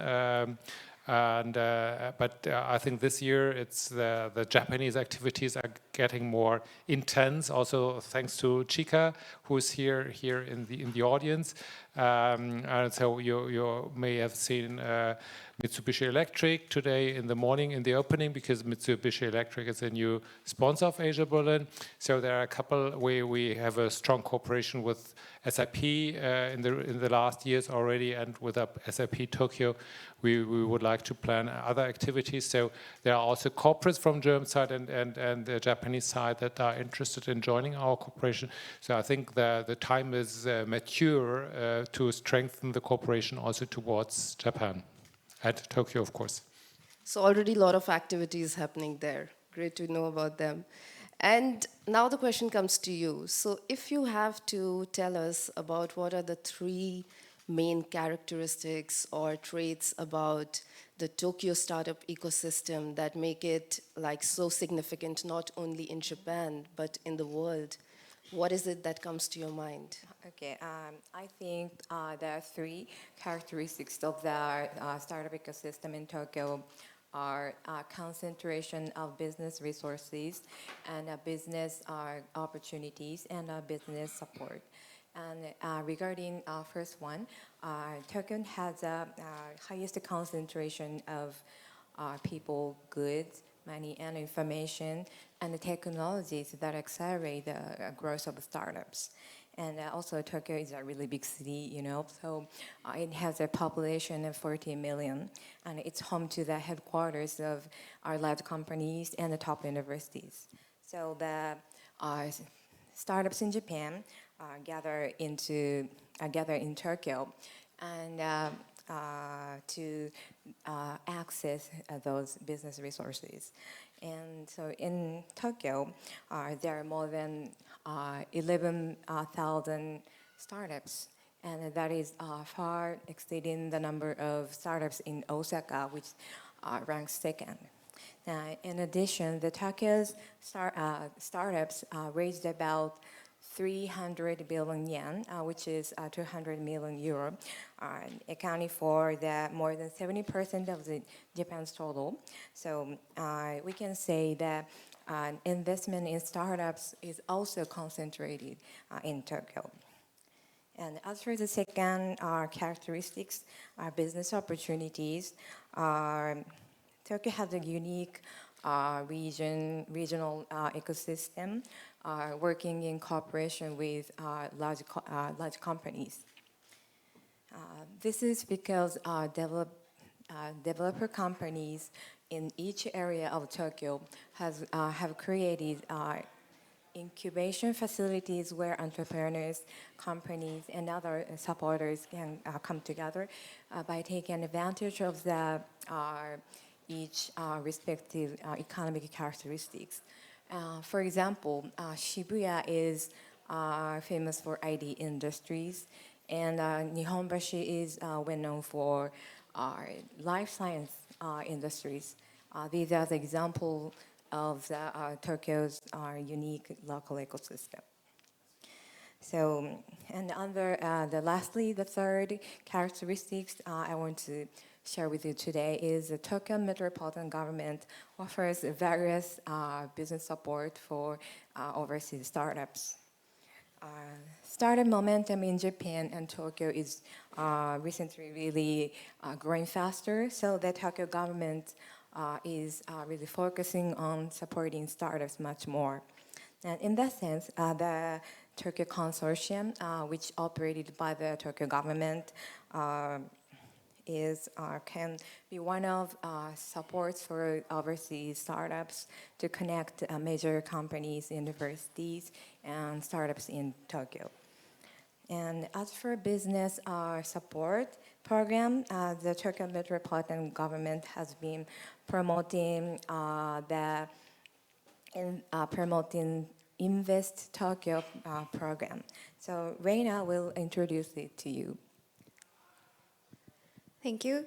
The Invest Tokyo is a project to attract overseas startups and other companies with advanced technology and services to Tokyo. In the Invest Tokyo project, we offer various forms of assistance to foreign companies for free, depending on their interest in Tokyo. So we'd like to introduce some of them. Access to Tokyo will be a touch point which provides information on Tokyo's market and daily life, and the introduction of the Tokyo Metropolitan Government Service. And we have offices in 4 cities: Paris, London, San Francisco, and Singapore. So if you are in Berlin, please contact our Paris office, the nearest office. And next, Business Development Center Tokyo provides support to foreign companies before and after expanding to Tokyo. Our bilingual consultants offer consultations on all aspects of all aspects from business through to daily life issues. And for companies expanding to Tokyo, our partnership support program helped them with matching with Japanese companies in Tokyo. And finally, I want to wrap up with the introduction of the program to include foreign entrepreneurs. The Tokyo Metropolitan Government has made it easier for foreign entrepreneurs to obtain business manager visa, exceptionally if your business plans are approved by the Tokyo Metropolitan Government. So we told you the 3 characteristics of the startup ecosystem in Tokyo. So hopefully you got interested in joining our ecosystem. We definitely did. Thank you very much. So Rainer, now that we have heard a great pitch on Tokyo, now it's Berlin time. So what do you think are, after listening to what's happening in Tokyo, what do you think are the strengths of Berlin where we see collaboration opportunities with Tokyo? And I have to combine the next question because of the time constraint. And what do you think some collaborations are already happening on that side? So first of all, which are the strengths of Berlin? So of course it's the capital of Germany, which is the strongest country within the European Union. So with Berlin you have the European Union market. And so the second one is the startup ecosystem, which is the most thriving in the European Union. So I really did not understand why you are active in Paris and not in Berlin, because Berlin has only 5% of Germany's population. So compared to Tokyo, it's very tiny. Only 5% of the gross domestic product of Germany, which is compared to Tokyo, it's nothing. But 30% of the startups, 60% of the VC capital, and it's number 8 worldwide for attracting VC capital last year. So I think if a startup is considering going to Europe, and I think all Japanese startups should consider going to Europe, I think Berlin is the first place. And the third point for Berlin is it's an English-speaking ecosystem. So it's a very open city, so it's very easy to get active here in Berlin to do international affairs. And I think it's very urgent also and necessary for Japanese startups to think about globalization and to think about expanding to Europe. And then I think Berlin should be the first choice. And the second part of, do you think there are already some strong collaborations where people can start already? So for a German perspective, of course, we know about the strength of Japanese industry and that as a high-tech country. So everything that's connected with high-tech, deep tech, and the market size, of course, is very, very interesting. And of course, from a Berlin perspective, it's also a rather rich country in the Asia-Berlin area. So with very demanding but consumers, but who are willing to pay also a good price for your product. So if you have a product that's interesting for that, I think it's very, very much fits.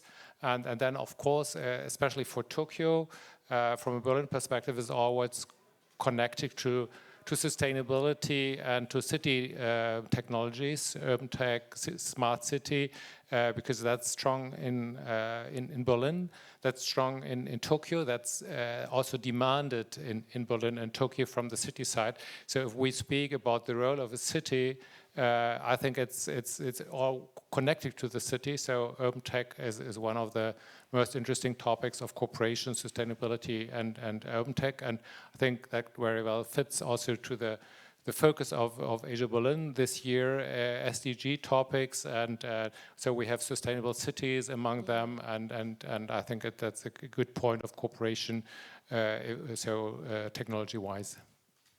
Okay, thank you. So just like a show of hands, how many of us are startup founders here? Okay, great. And okay, so how many of us are looking at least expanding into Tokyo or Japan, or collaborating in some way, or open to it? Okay, great. So you have one candidate. So SAP is thinking about expanding to Japan.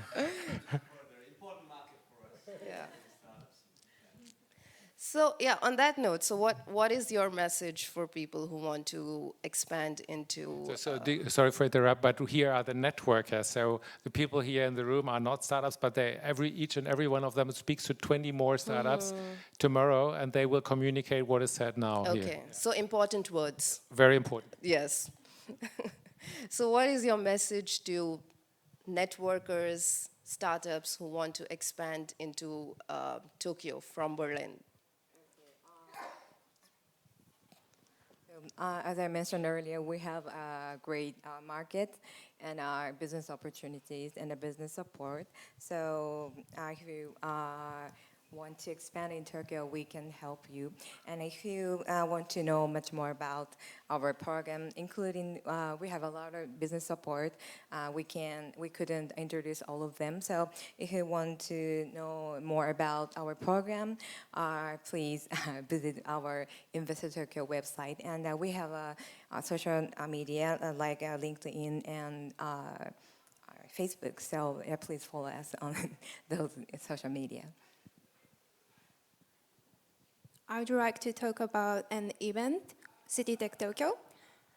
In February 2023, we will hold an event called City Tech Tokyo for the first time.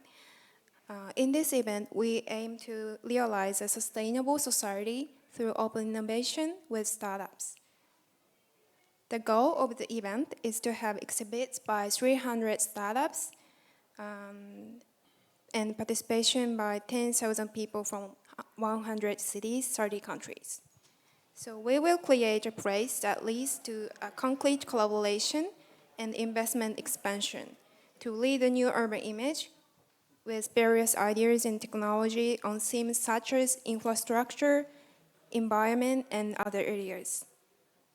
So furthermore, we will hold a pitch contest with a prize of 10 million yen, which is about 70,000 euros, to decide City Tech #1, and a business meeting where decision makers from Japanese company and high-level domestic and overseas startups will join. We hope this event will be a good opportunity for startups to find funding sources, collaboration partners, and new ideas. We would like to invite all players of the startup ecosystem in our sister city, Berlin, to this event so that we can mutually develop the ecosystem through intercity collaboration. And the website for the City Tech Tokyo has been released, and we are now accepting applications for pitch contest and booth exhibition. So if you are interested in, please register on website City Tech Tokyo. We will send out e-newsletters to those who have registered in advance. Yes, very actionable items, and this is actually the place where you will find a lot of startups who want to pitch. So thank you for sharing that. And Rainer, what is your message to people All right, from thank you Tokyo, very much. Japan, who want My to name is Alex. My company is called Atem, and I have the pleasure today to talk about the greatest challenge that we as humans are it's not facing, just the startups climate that are crisis. interesting from in Japan. this very It's short investors. 3-minute talk, I want to talk about three things. So we were First, talking the about goal SBI, that we were are talking about trying to achieve. Vision Fund, Second, and there are the a couple of challenge. other And third, investors who are how already to get active in the there. Berlin startup ecosystem. So let's also start with the talking goal. about corporates.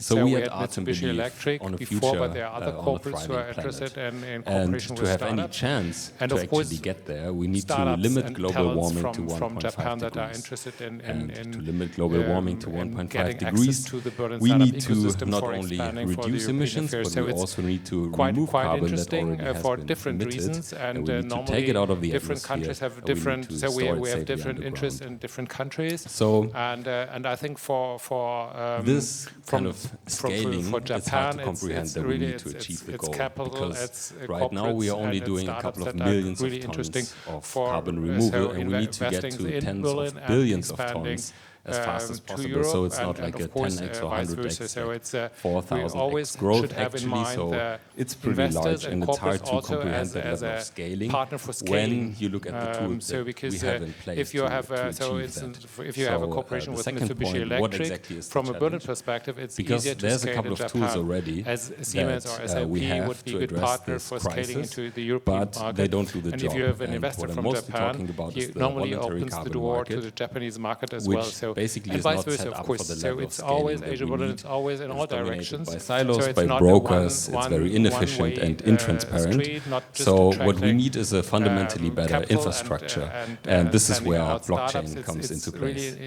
it's a kind of So infrastructure how does that Atom offers help?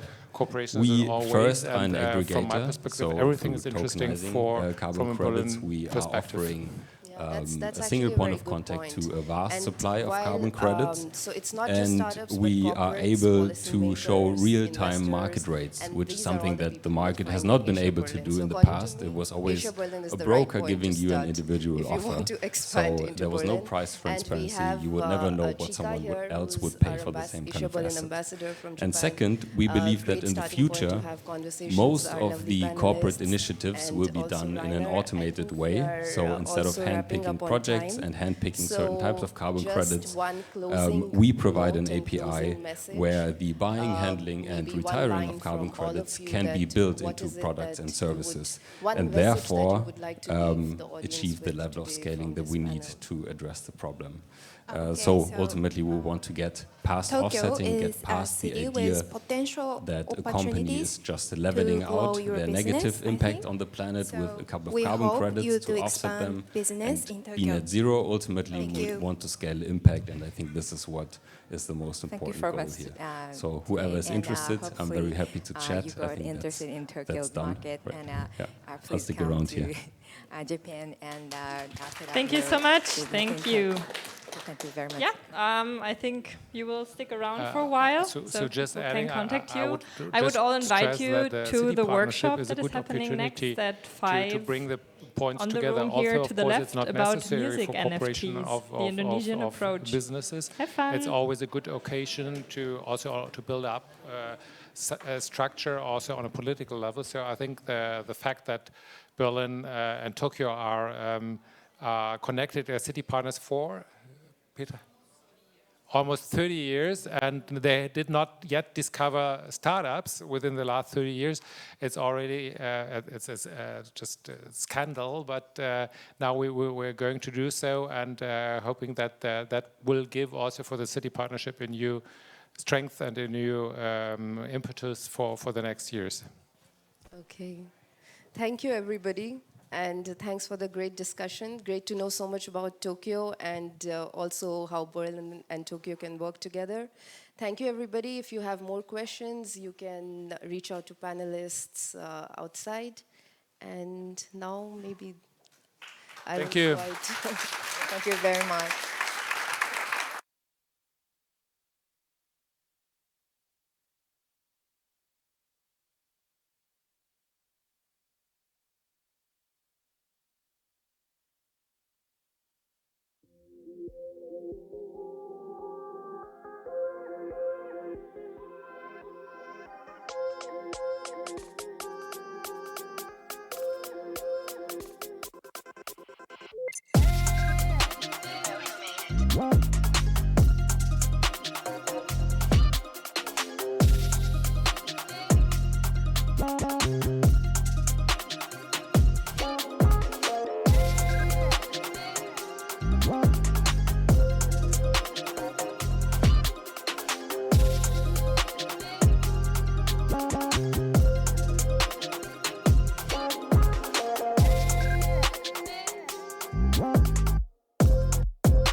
water on that side.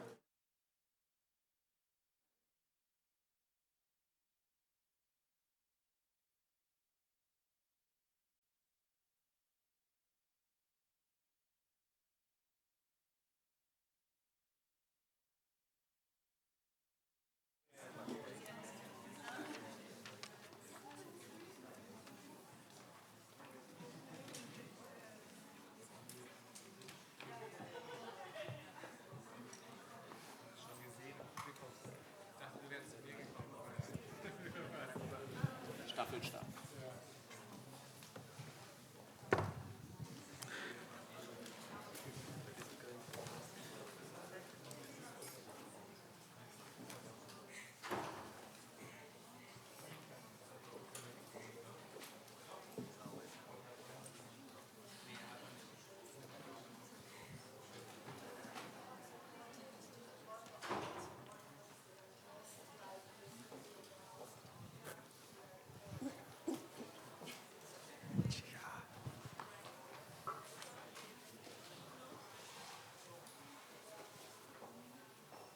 So I'm just waiting for the go-ahead.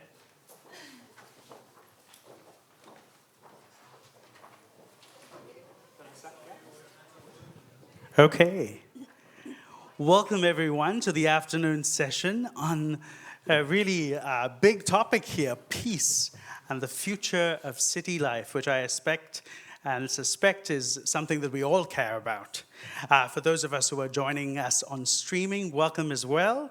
And today, instead of introducing our esteemed panel, which you can see all their names, I'm going to let them introduce myself. I'm cheating here, but because I'm from a storytelling background, I've asked them to tell us the story of where they were during the last pandemic. What city were they in during the pandemic, and what have they learned about the future of city coming out of the pandemic? Because one of the things that we don't want to do in this session is move into jargon land about the future of cities. We want to first focus on the emotional experience that people have coming out of a pandemic and cities. And we want to hear from them the perspectives they have taken in the work that they do. So allow me to welcome each of them. First, Teresa, as she tells her story, and then we'll move forward. Thank you so much. During the pandemic, I was offline in the city of Bonn and then in the city of New Delhi, and online in Lima, Fortaleza, Rio de Janeiro, New Delhi, Tokyo, Seoul, Canberra. You were a global citizen I in think many we all cities. were. Yeah, yeah. And you identified with working in all those cities over the time. With partners in all those cities. So let's ask you the question, what did you understand about the future of cities coming out of the pandemic? According to our experience, digital development needs to be inclusive. Otherwise, it's not going to last. It needs to be inclusive, sustainable, and for us, we are working in a sustainable urban development project that GIZ is implementing for the BMZ in India, in 5 partner states and 5 partner cities. And all are very different, inclusive, different languages, different regional groups, and we always need to start from the challenges, from the citizens and from the city officials. Otherwise, nobody is going to use these digital solutions, and at the end, we really need a sustainable concept for a long time. And Teresa, we'll talk about that in a second, like the engagement from citizens within a city in order to understand how these solutions can be implemented. So thank you. Jonas, please tell us which city were you at during the pandemic? It was very boring just here in Berlin, not around the world, because like most people probably just like stuck at home, so to speak. I think actually, it was a very enlightening, despite it being a very hard time, I think it was a very enlightening time. In the sense, I mean, both my wife and I, we're working full time, even like having my own company to run, and then we have a small child at home. So that was probably the toughest thing. I think the thing I learned most was about resilience. I think you can probably take this idea also and transplant it to the idea of cities having to become more resilient post-COVID. But most importantly, I think that's a learning we probably all had, was there were new norms being created during the pandemic when it comes to communication. Those new norms of communication, this new acceptance of, you know, being not in a room physically, but still being able to do something quite productive together, led to new forms of collaboration. And those new forms of collaboration, I think, at this point really enabled new forms of innovation. And there is actually like one highlight of me coming out of this difficult first lockdown was that we're very lucky, we became part of an initiative called We Against the Virus, which was a big hackathon online at a scale never done before with 40,000 people. Wow. It was actually supported by the German government, Frau Merkel at the time and her team. And it was amazing to see on one weekend, we developed 1,500 ideas of these 40,000 people who were collaborating only online, never having met each other, coming from absolutely completely different backgrounds, but coming up with very practical ideas of how to solve now in lockdown new problems that we are all facing.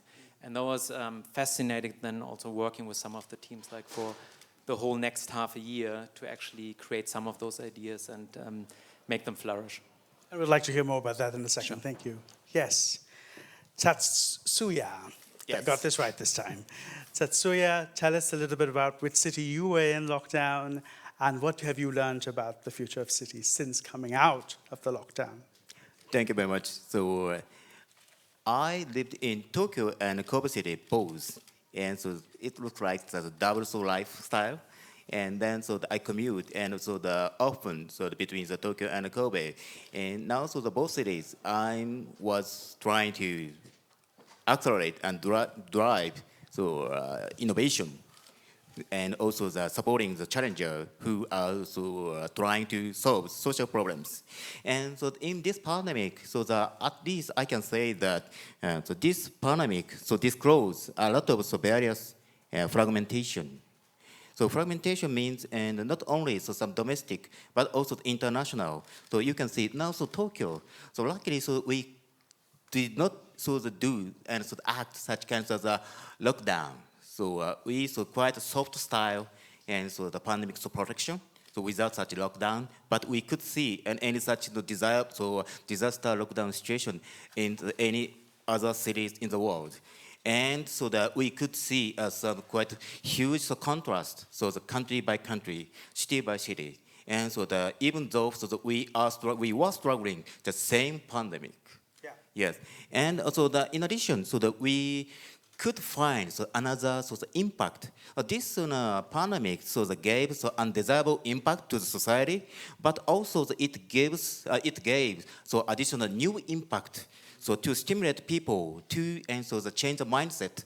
Now we can we could communicate each other remotely, and also we could do any task without any face-to-face physical contact, and but also it gives and also it causes a lot of new problems, and but at least we can use this big impact to understand the future, the required mindset, how to improve, how to create new desirable society. Great. And Tatsu, you pointed out something really important. During the pandemic, cities were able to look at each other, look at other cities to see how they innovated, how they responded to the solutions and the problems that they were facing. What kind of work does startups now have to do, or governments have to do, in sort of following up on that level of watching, studying other cities to understand the impact it can have on a particular city itself? So How have you, in your various works, worked in dialogue with other cities to compare and contrast the kinds of solutions that can be available? Any examples or any stories would always be welcome. So anyone can answer this question if you're ready to answer it in the beginning.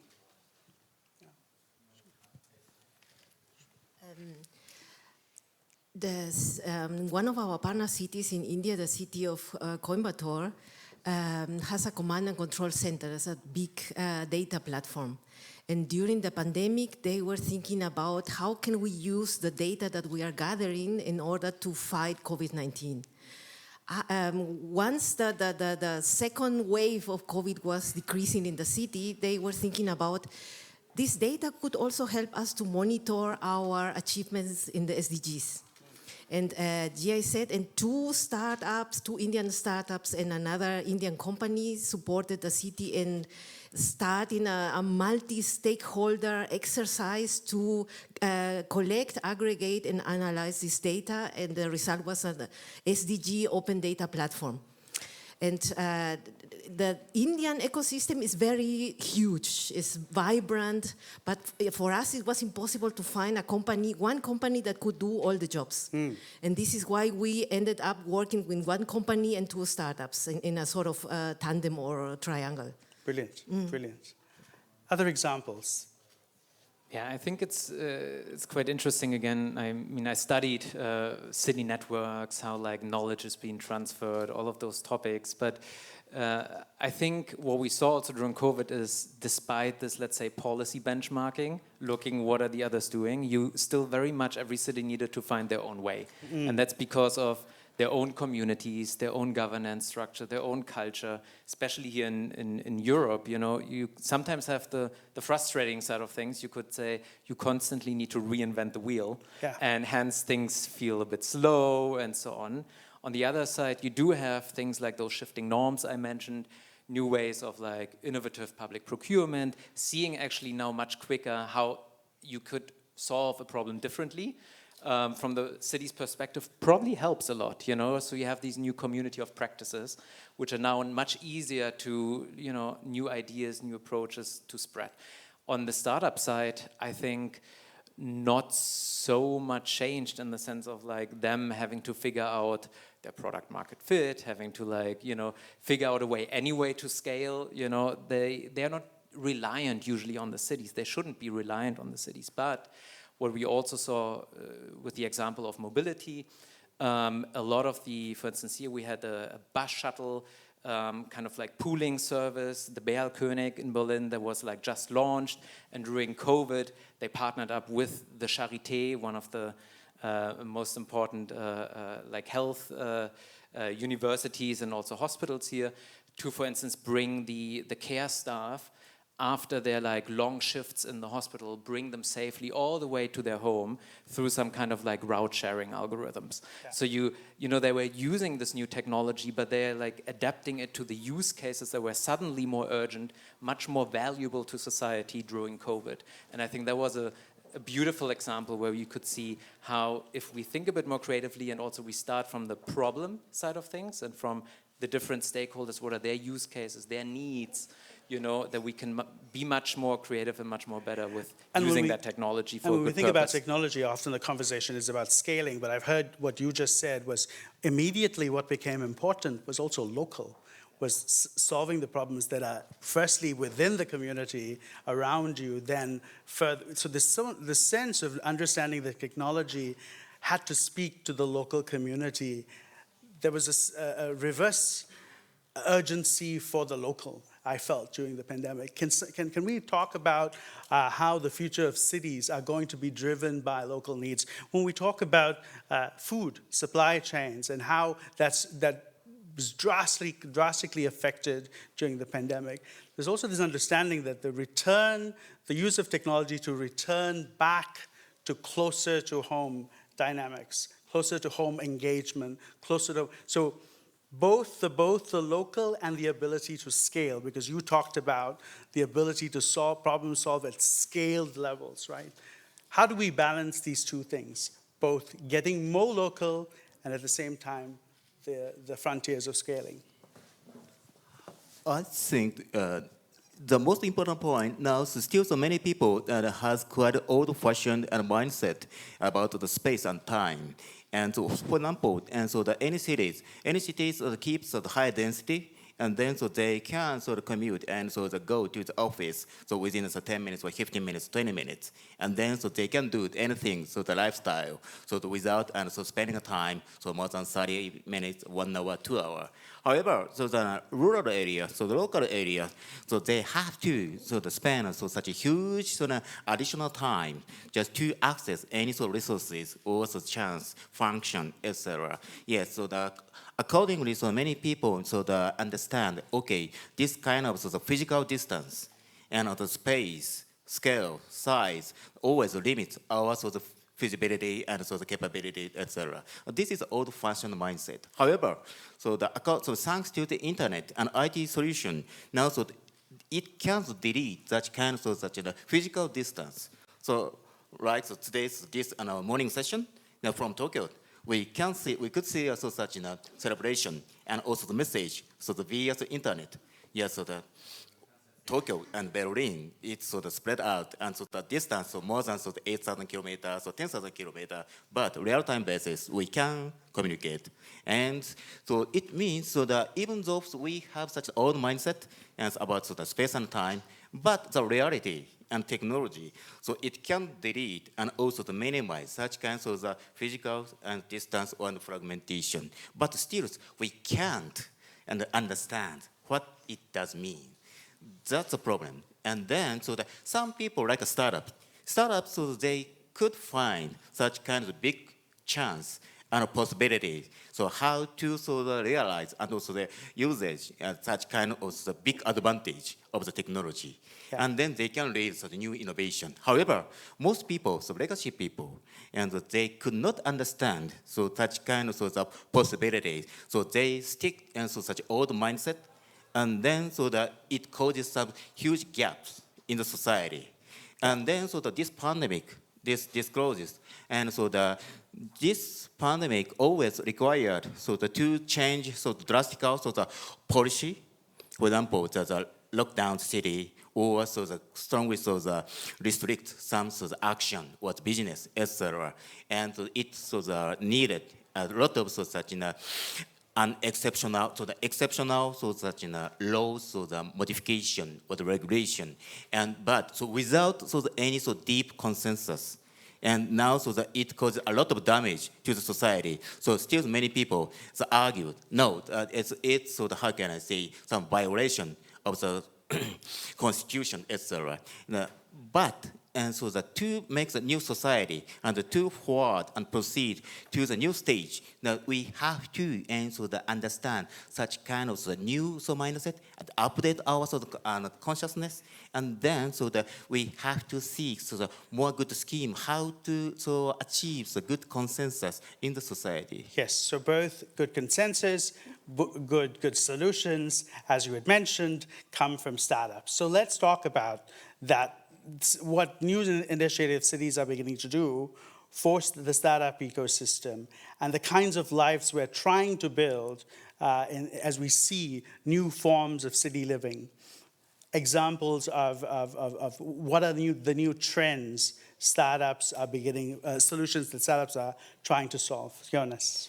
Yeah, maybe I can give you a good example. I'm sure all of us like to, get stuff on the internet, get it delivered as soon as possible home, even though we kind of, from an perspective, we always say like, oh, that's bad. You should go around, your local neighborhood support and so on.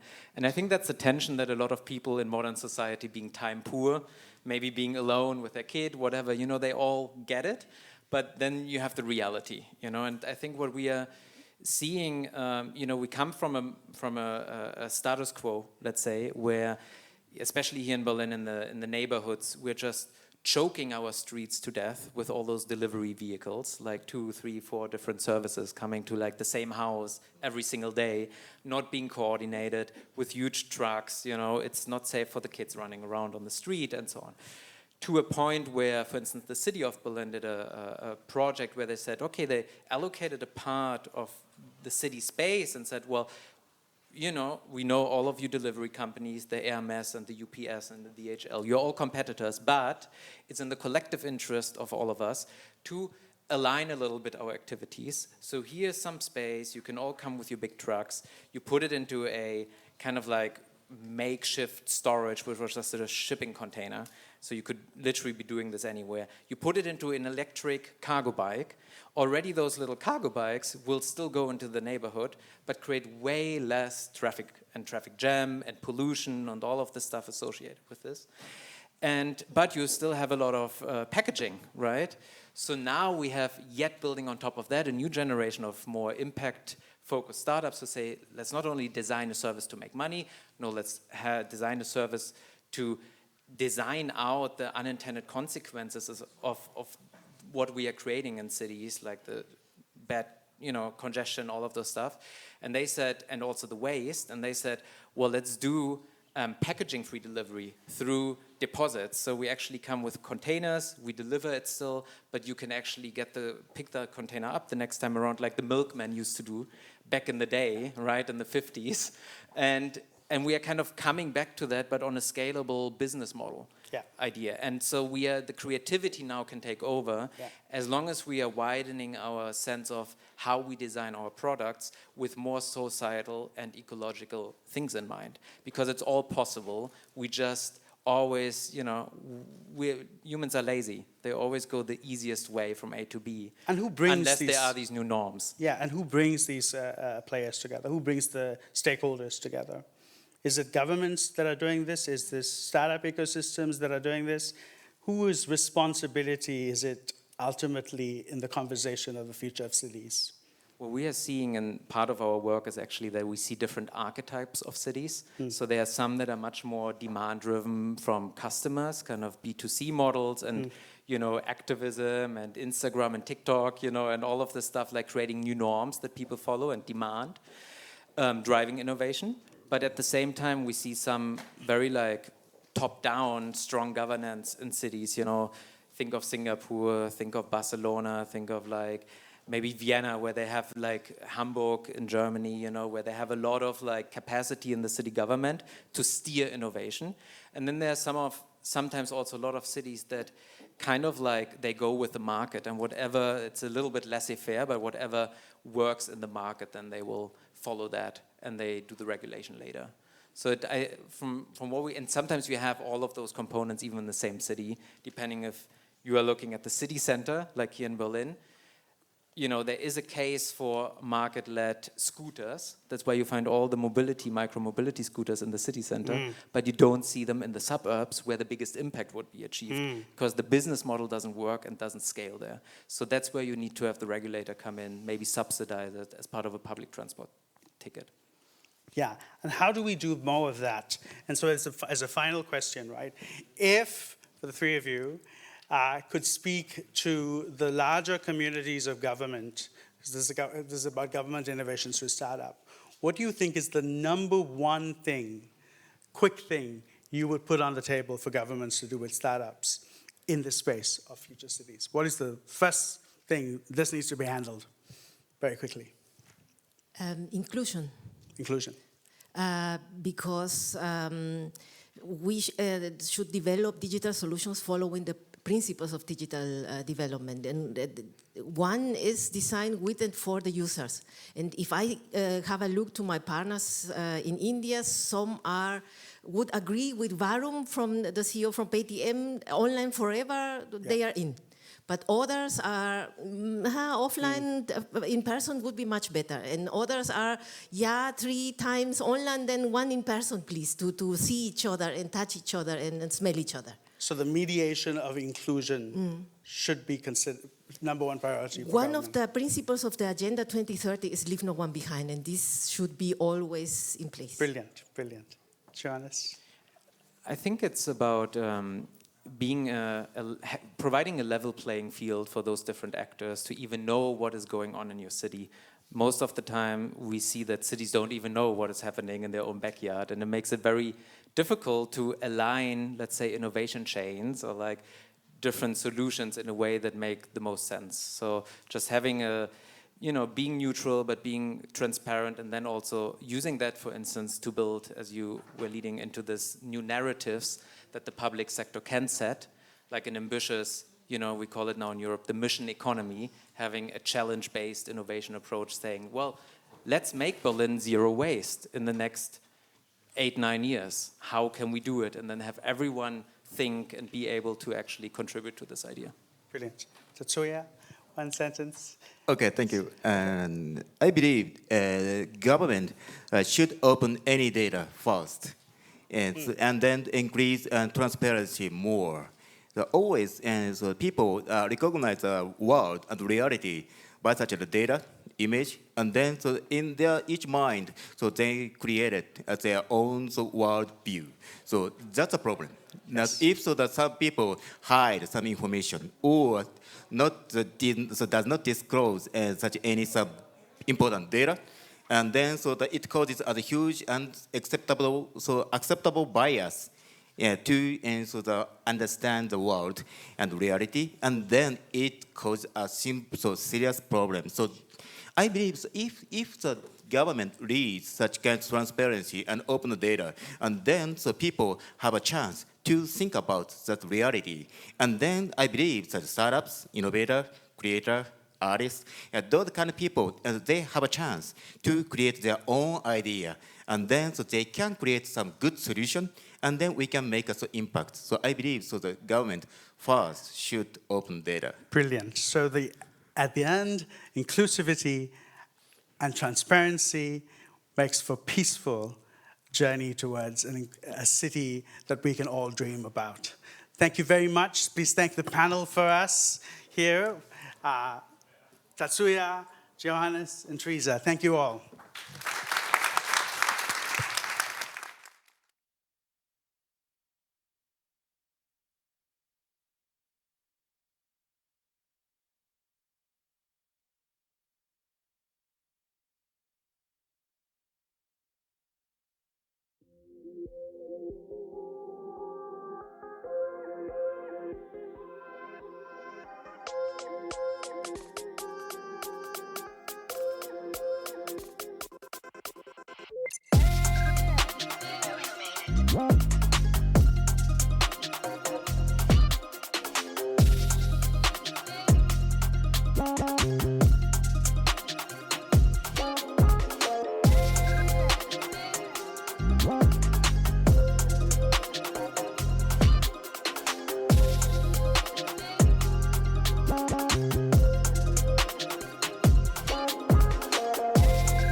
You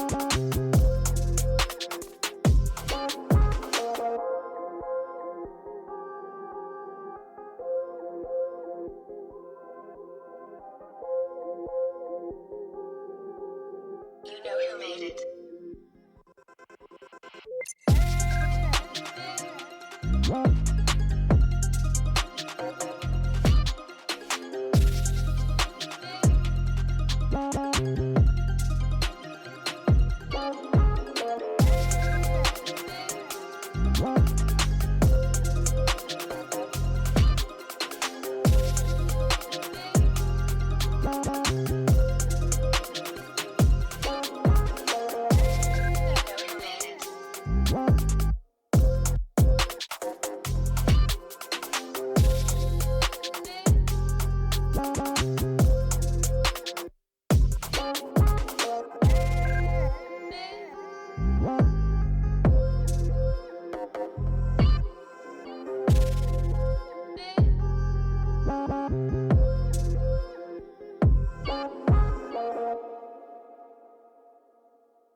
Wie so eine Zeitmaschine. Ne?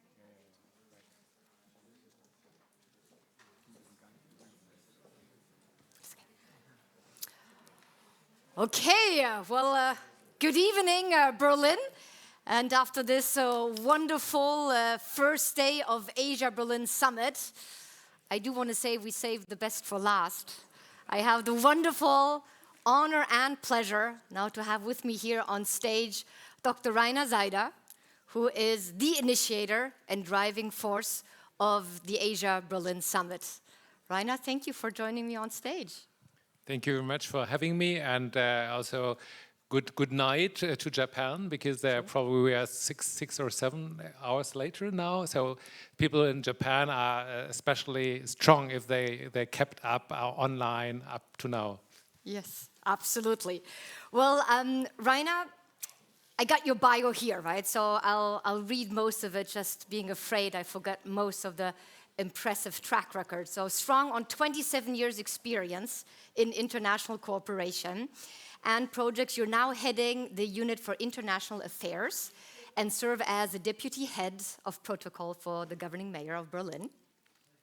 You hold 2 German law degrees, Staatsexaminer for all Germans here in the room, and you're a doctor of philosophy and political science. You initiated Asia-Berlin, and it was formerly called Asia-Pacific Week, as a platform for dialogue between Asia and Europe through Berlin.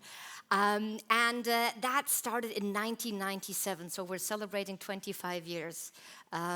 You started also the Asia-Berlin delegation trips in 2016, the Asia-Berlin events in 2020, and you have special experience with corporations with multiple countries. Is there one country you don't have experience with? So I have it France, USA, Russia, Turkey, probably all of Asian countries, and you are clearly the international network and networker of Berlin.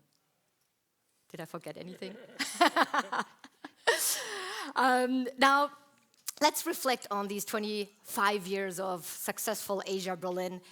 And let's take a little bit of a time travel. It feels a bit like time travel right after COVID. So bring us back to the beginnings, 1997. How was Berlin like in 1997? So I have to admit, in 1997, Berlin was a very depressive city, not in the mindset, but in the economic and social situation, because after the unification, we hoped that everything would get better, but the contrary was the case. So the industry left Berlin.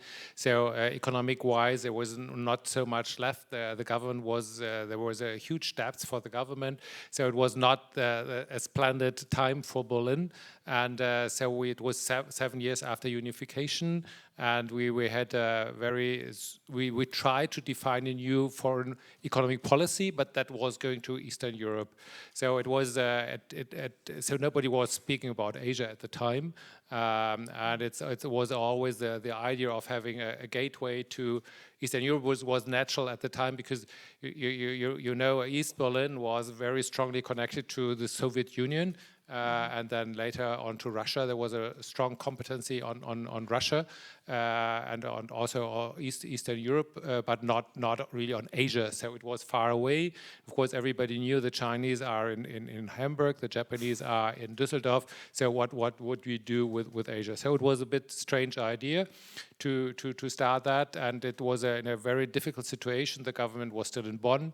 We had still the governing mayor Eberhard Diebken, so it was still the old Berlin that was quite strong here in Berlin when we started to think about and finally realized the first Asia Pacific weeks. And so nearly exactly 25 years ago, it will be the 15th of September, the real anniversary. But of course, the 3 days is not really relevant.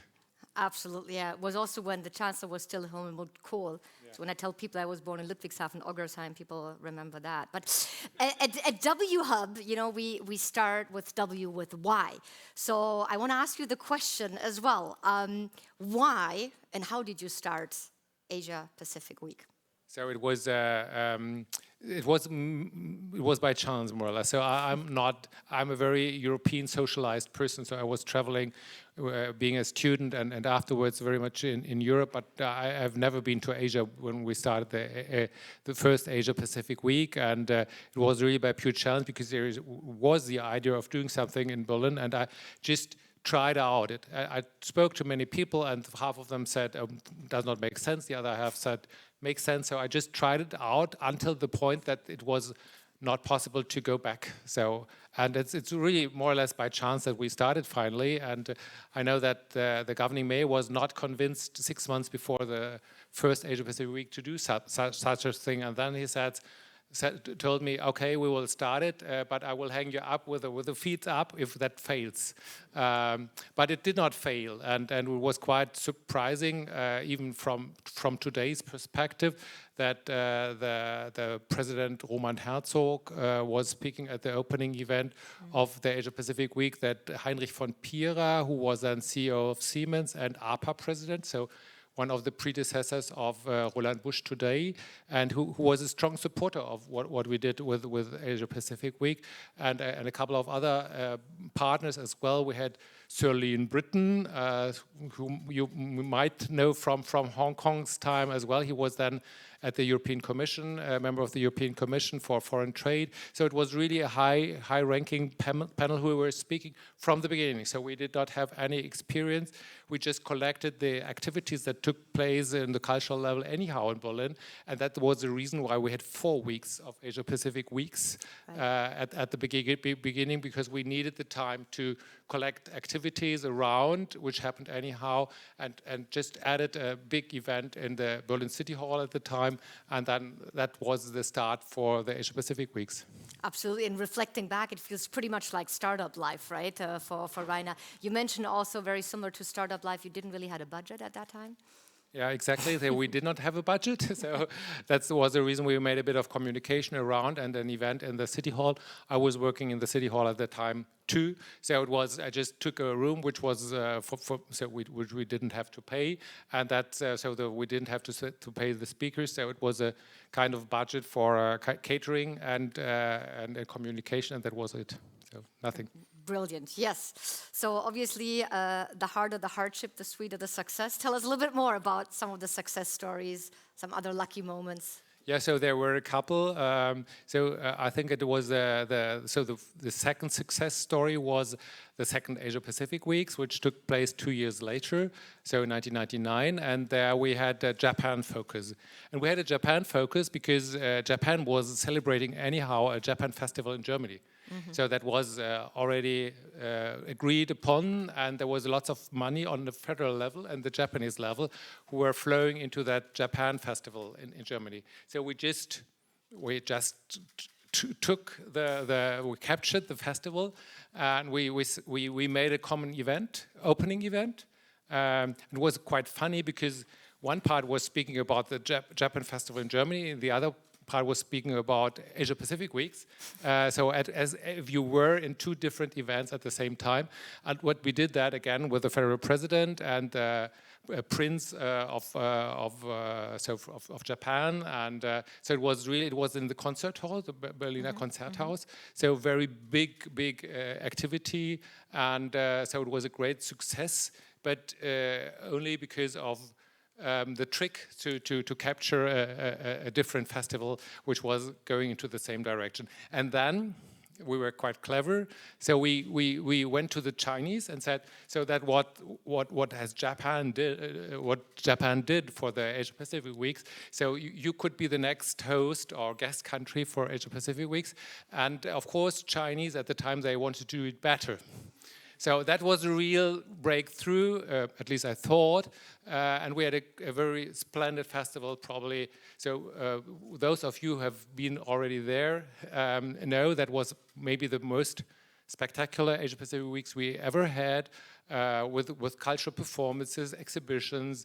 We had contemporary art in the Hamburger Bahnhof at the time. We had a very famous exhibition of Buddha traditional sculptures at the Museums Island. So it was very prominent, very strong, and so really very good activity. So I think that was the third success, and maybe the fourth big success was then much later on turning the Asia Pacific Weeks into the startup event we have today. Because I think my personal ownership really much grew with that startup ecosystem, working together with that. Because before I've been very much a coordinator of the whole thing, and with the startups and the AsiaBerlin ambassadors and the delegation trips, I got a much more personal feeling for the activities, much more being a part of the community than just coordinating the activities. So maybe these are very roughly 4 success stories of Asia Pacific Week. Absolutely, and I think I have one more down, right? Was it 99 or 2000? You also founded then the AsiaBerlin Forum? Yes. Yes, of course, these are, so in 2000, so the government moved to Berlin in 1999, 2000, and the embassies also, and that was very important also for building up a community here in Berlin. And with this change of movement of government and embassies, we created the Asia Pacific Forum Berlin as a private association to mirror our activities, but also because Asia Pacific Weeks took place every second year, to foster activities also between 2 Asia Pacific Weeks. Because in 1999 we had a strong momentum from the change of government, the movement, and we wanted to use that founding the Asia Pacific Forum Berlin. And Martin Post was the first president of the Asia Pacific Forum, and he was also based in Hong Kong a time before he had created the Volkswagen China activities. So he was the head of Volkswagen China, and then he was in the board of Volkswagen in Hong Kong, and he had all these connections toward China at the time. Absolutely, yeah. You were pointing to me at Hong Kong. I do not look very Hong Kongese, but I'm entrenched over there in the startup scene for a decade now. And actually, 2015 was also a bit of a turning point in Hong Kong for the startup scene. I think it's the first time the word startup made it into the budget declaration of the Hong Kong government. But it's beautiful to see that we're going full circle now with Japan, right? So 25 years back, a focus on Japan. Okay, but it's not all rosy, right? You have proven that you are a real hustler. So tell us a little bit about the challenging situations. Any bad luck, any challenges? I'm sure there were a lot. Yeah, of course there were probably as much as there were success stories to tell. So the first really bad luck was it was in the luckiest situation when we had the China activities. So in 2001. We had the Asia Pacific Weeks with China focus, which I described as the most spectacular ones. But unfortunately, 1 week before was September 11th. So we really had the press conference at the same day as the terroristic attack in New York. And so you may imagine that the press coverage about the Asia Pacific Week was not very strong. And of course, the whole event was overshadowed. We even were discussing whether we should have it or not. But then the strong argument was, if we would not have it, we would even multiply the effect of the terroristic attack. So we had it. But of course, it was not as strong in the long run as it was supposed to be. There was we had a present from our partner city Beijing, a big firework that was supposed to be fired in the end of the Asia Pacific weeks, but we did not do that. So there were a couple of very difficult moments because of that. So it was really in the biggest success. It was also a tragedy for the world and also for us, of course. And then another challenge was that not all countries, as China, were so engaged in what we did here in Berlin, because the trick to show what China has made did not work anymore. So India was quite complicated, in fact. Whereas China always told us, we are concentrating our cultural activities of that year, so 2001, to Berlin and the Asia Pacific weeks. Right.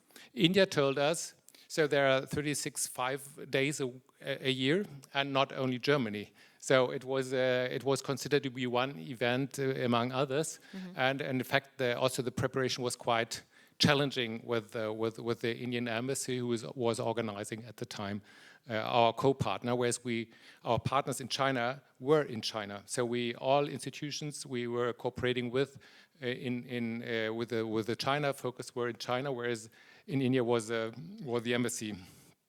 And unfortunately, Korea was not much better. Okay. So then we changed to thematic focuses of the Asia Pacific Week, but that was also difficult in the beginning. So it was a bit difficult. And then, of course, after 2011, the governing mayor, Klaus Wowereit, declared that he would now stop this very expensive activities as the Asia Pacific Weeks, and the only chance was to switch into an economy event. So a business event instead of a cultural event that costs the budget lots of money every second year. And that was by chance the moment when I already have been working for the Senate Administration for Economic Affairs. So in fact, I had the impression, I was a protector of the Asia Pacific Week in the governing mayor's office in the Senate Chancellery, and once I have left, there was no protection anymore. So it was really risky, and I started anew from scratch for the Asia Pacific Week with a completely different focus and no budget again. So that was also a challenge, back of to course. square one, right? Yeah. Absolutely. But again, I mean, arguably always turning a hardship into an opportunity, right? Because AsiaBerlin is today what it is, thanks to these That's pivots. what we know as startups. Absolutely, absolutely. So really walking the talk. No, so you did it all over again from scratch with no budget in Berlin. Now, if you think back, if you would have had the chance and the choice, and maybe you did, why Berlin? Have you ever thought about starting, well, not AsiaBerlin, but Asia something somewhere else? Where else, for instance? That's the question to That's you. the question. I'm not going to answer my own question. In fact, so personally, it was never a point of thinking, even, because, but it was I think, I moved to Berlin in 1990, and I became a Berliner from moving to Berlin. So it was really moving and a decision, and I think it's still the same. So you could come to Berlin and decide you want to be a Berliner, and you are a Berliner. You don't have to be born there in the second generation. You just move and want to be, and then you are. So that happened to me as well. So I never questioned, for me, the city where I would like to live in, at least in Germany, but probably worldwide. So at least in Germany, I would not think about any other place where we could have done what we did with AsiaBerlin. So not Hamburg, not Düsseldorf, not Munich. I think there was no real alternative. And probably you could have done it in Paris or other London, as well, but that of course was not an opportunity for me. So I think it was Berlin, and I think there were good reasons, or at least from our perspective today, that was a good reason to do so. No, absolutely. I mean, coming from Hong Kong and being totally in love with the startup and ecosystem over there, I mean, of course, Asia wouldn't have made sense. So I totally understand Berlin, and I think there are a lot of things that we have in common. Now, it was interesting. For instance, Hong Kong and Berlin are city-states. So that's... Our city-state, very diverse. English, you do everything in English, right? Very open to foreign founders. Absolutely. And I think one of the things I was really intrigued, though, when I read the synopsis, you commented that poor but sexy, a love letter to Asia-Berlin summit. Explain a little bit the poor but sexy. So, of course, that was a famous expression in the early 2000s by our governing mayor, Klaus Wowereit. It's very funny that today we have to explain that, because maybe five years ago, everybody, of course, knew that you did just have to say poor but, and everybody knew what about that. Okay. So, because as I told you, in the 90s, it was Berlin was a poor city, which was not supposed to be sexy neither. But then, Klaus Wowereit, when he came to power in 2001, so he gave to Berlin a new image and also a new self-esteem, and of course everything that happened in Berlin then with the creatives coming to Berlin, with the designer, with the artists, just because it was a city that was in a situation of change and not expensive. So all this together made what came up later and is today the startup ecosystem. So that started in 2000, something like that, so 2007, Rocket Internet was founded. Early Bird came to Berlin. So these were the starts really for Berlin as a startup hotspot in Germany. That was not clear at all in the year 2000, so to say. But so Berlin was poor, that was evident. So very much dependent on money transfer from other regions in Germany. And which it still is, but not for long. So it was poor, and what he added was sexy, and that was quite corresponding to the feeling in the city, where many people came to and thought it was an attractive place to be. So at least it was quite attractive. So obviously it was very attractive, and already in that time I created for Berlin a so-called vacuum theory. So there is emptiness that tends to be a desert, which is getting more and more wider as emptiness. And there is a vacuum that's emptiness that tends to be filled. So Berlin was such a vacuum at the time. And with these ingredients, it was filled with I think really with the right people, international people, young people, creative people, people who wanted to make changes, to have an impact. And I think that's in fact the success story of Berlin that was important for what we did here, and of course of changing also into a startup ecosystem, because it is so evident to have the right people, the right community here. If you want to have any results, you need that people. So I think this image of Berlin being poor but sexy, of course sexy is the most important thing, and what I want to say is sexy and not expensive. Okay. And of course that was attractive for artists and designers and everybody who had the creativity but could not really earn money with that. So that was the first group of people who went over to Berlin in the beginning of the 2000s, and maybe probably in the 90s as well. Right. Oh, really inspired by a little bit the underdog culture type of. So what's next? I know I really want to make sure also that we're a little bit forward looking. I don't know, is it rich and sexy already, or I mean, what's up next for AsiaBerlin? Yeah, okay. For Berlin, it's rich and sexy, and and even it is, of course, Berlin is richer than it has been, but of course it's more expensive as well. So that's the backside, of course, of becoming rich. It's not everybody is becoming rich, and what is maybe the advantage for some people, and for instance, having the big startups as the delivery hero, they pay for their managers much higher wages than maybe the Turkish. We're not going to name the sponsors. No, we leave them out. But, yeah. Sorry? We're not going to name the sponsors. That's a comparison. No, I just want to say that the normal citizen of Berlin with Turkish origin running a shop for fruits and vegetables that still, of course, exists, they would not afford. So what we call gentrification, that's also, of course, an effect of becoming rich. For AsiaBerlin, I think it's important having a growing community. And I always stress that the community, with the ambassadors, with the people around, professionally or just working on an honorary basis as the board of the AsiaBerlin Forum. So all these people, they are the key for the success of AsiaBerlin. But the startup ecosystem as such is not yet know what we are doing here. We have to be really aware that there are lots of people around who have first heard yesterday or never about what we are doing here. So I think the success of AsiaBerlin will only be a great success if we reach more people in the future. And I think reaching more people and getting an event that's so familiar like the AsiaBerlin Summit today, that's a great dilemma of AsiaBerlin Summit.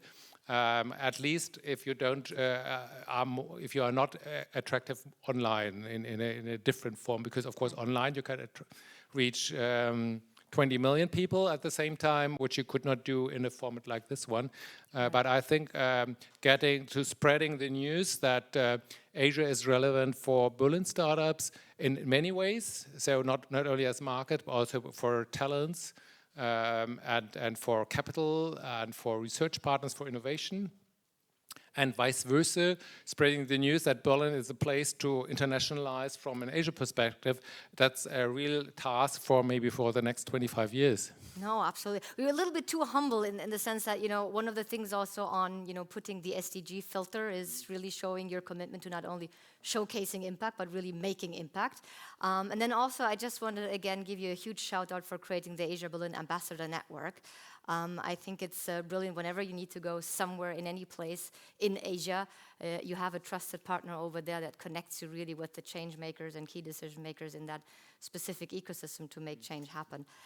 That's really a very relevant point. And for me, probably the most touching experience was meeting so many AsiaBerlin ambassadors today again after 3 years.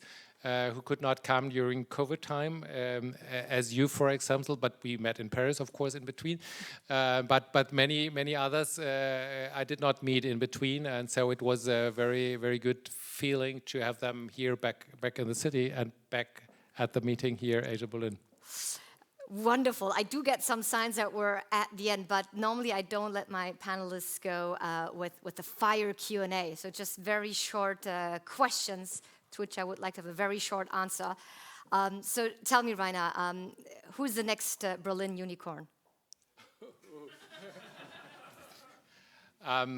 Maybe I would not name the company. It's not investment advice, don't worry. It would be. I think the next unicorn, it's not true, but it could be a company that solves the problem that are connected to one of the big crises now. So either the energy crisis or maybe the semiconductor crisis, which might appear as a next black swan.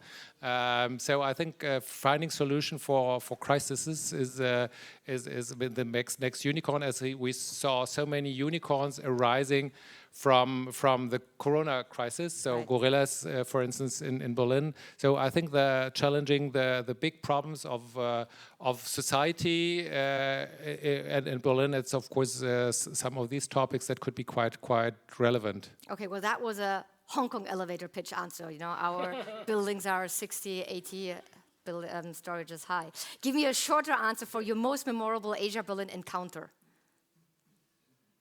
The most memorable person you met at AsiaBerlin Summit. I don't count, so just somebody else from the room. I have to think about that. So Okay. You see, I'm not very good on this. Don't worry. You're too inclusive. You don't want to offend anyone. So last question then. The Memoirs of Rainer Seider. What's the title and what's the ending? And you cannot take the title Poor But Sexy, so give me a different one.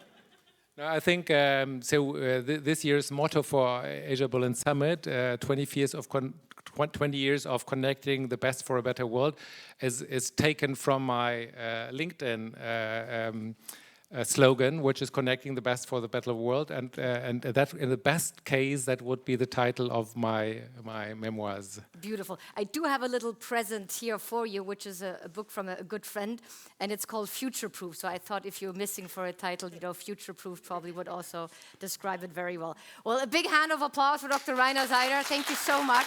What a pleasure and honor. Thank you. Great to have you here. Thank you.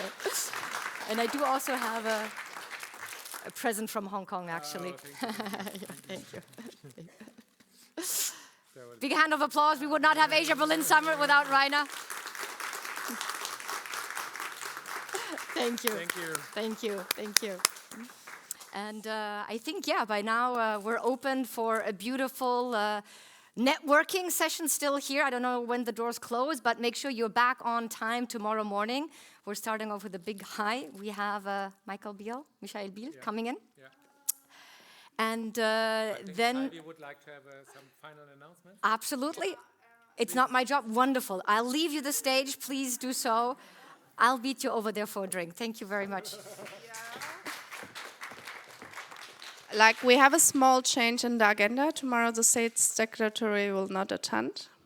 Mr. Biel, right? Will attend. Well, he will again attend. Okay, so no change. But good news, we have food, Thai food. It's getting finished outside, and we will have a nice dinner. So you're all invited to stay for the dinner. Okay, see you tomorrow or later. Bye-bye.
You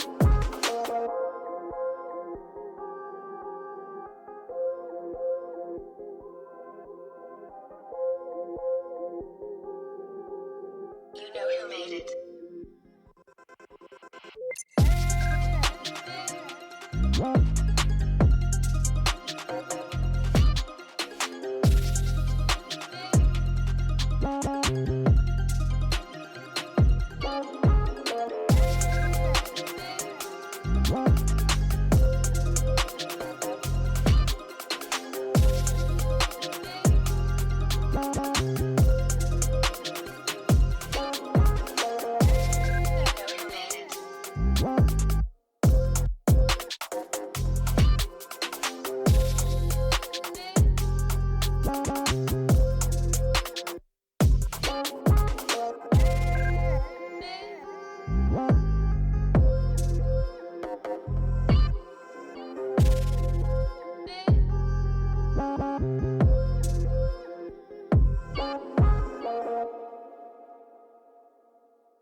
You know who made it.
you.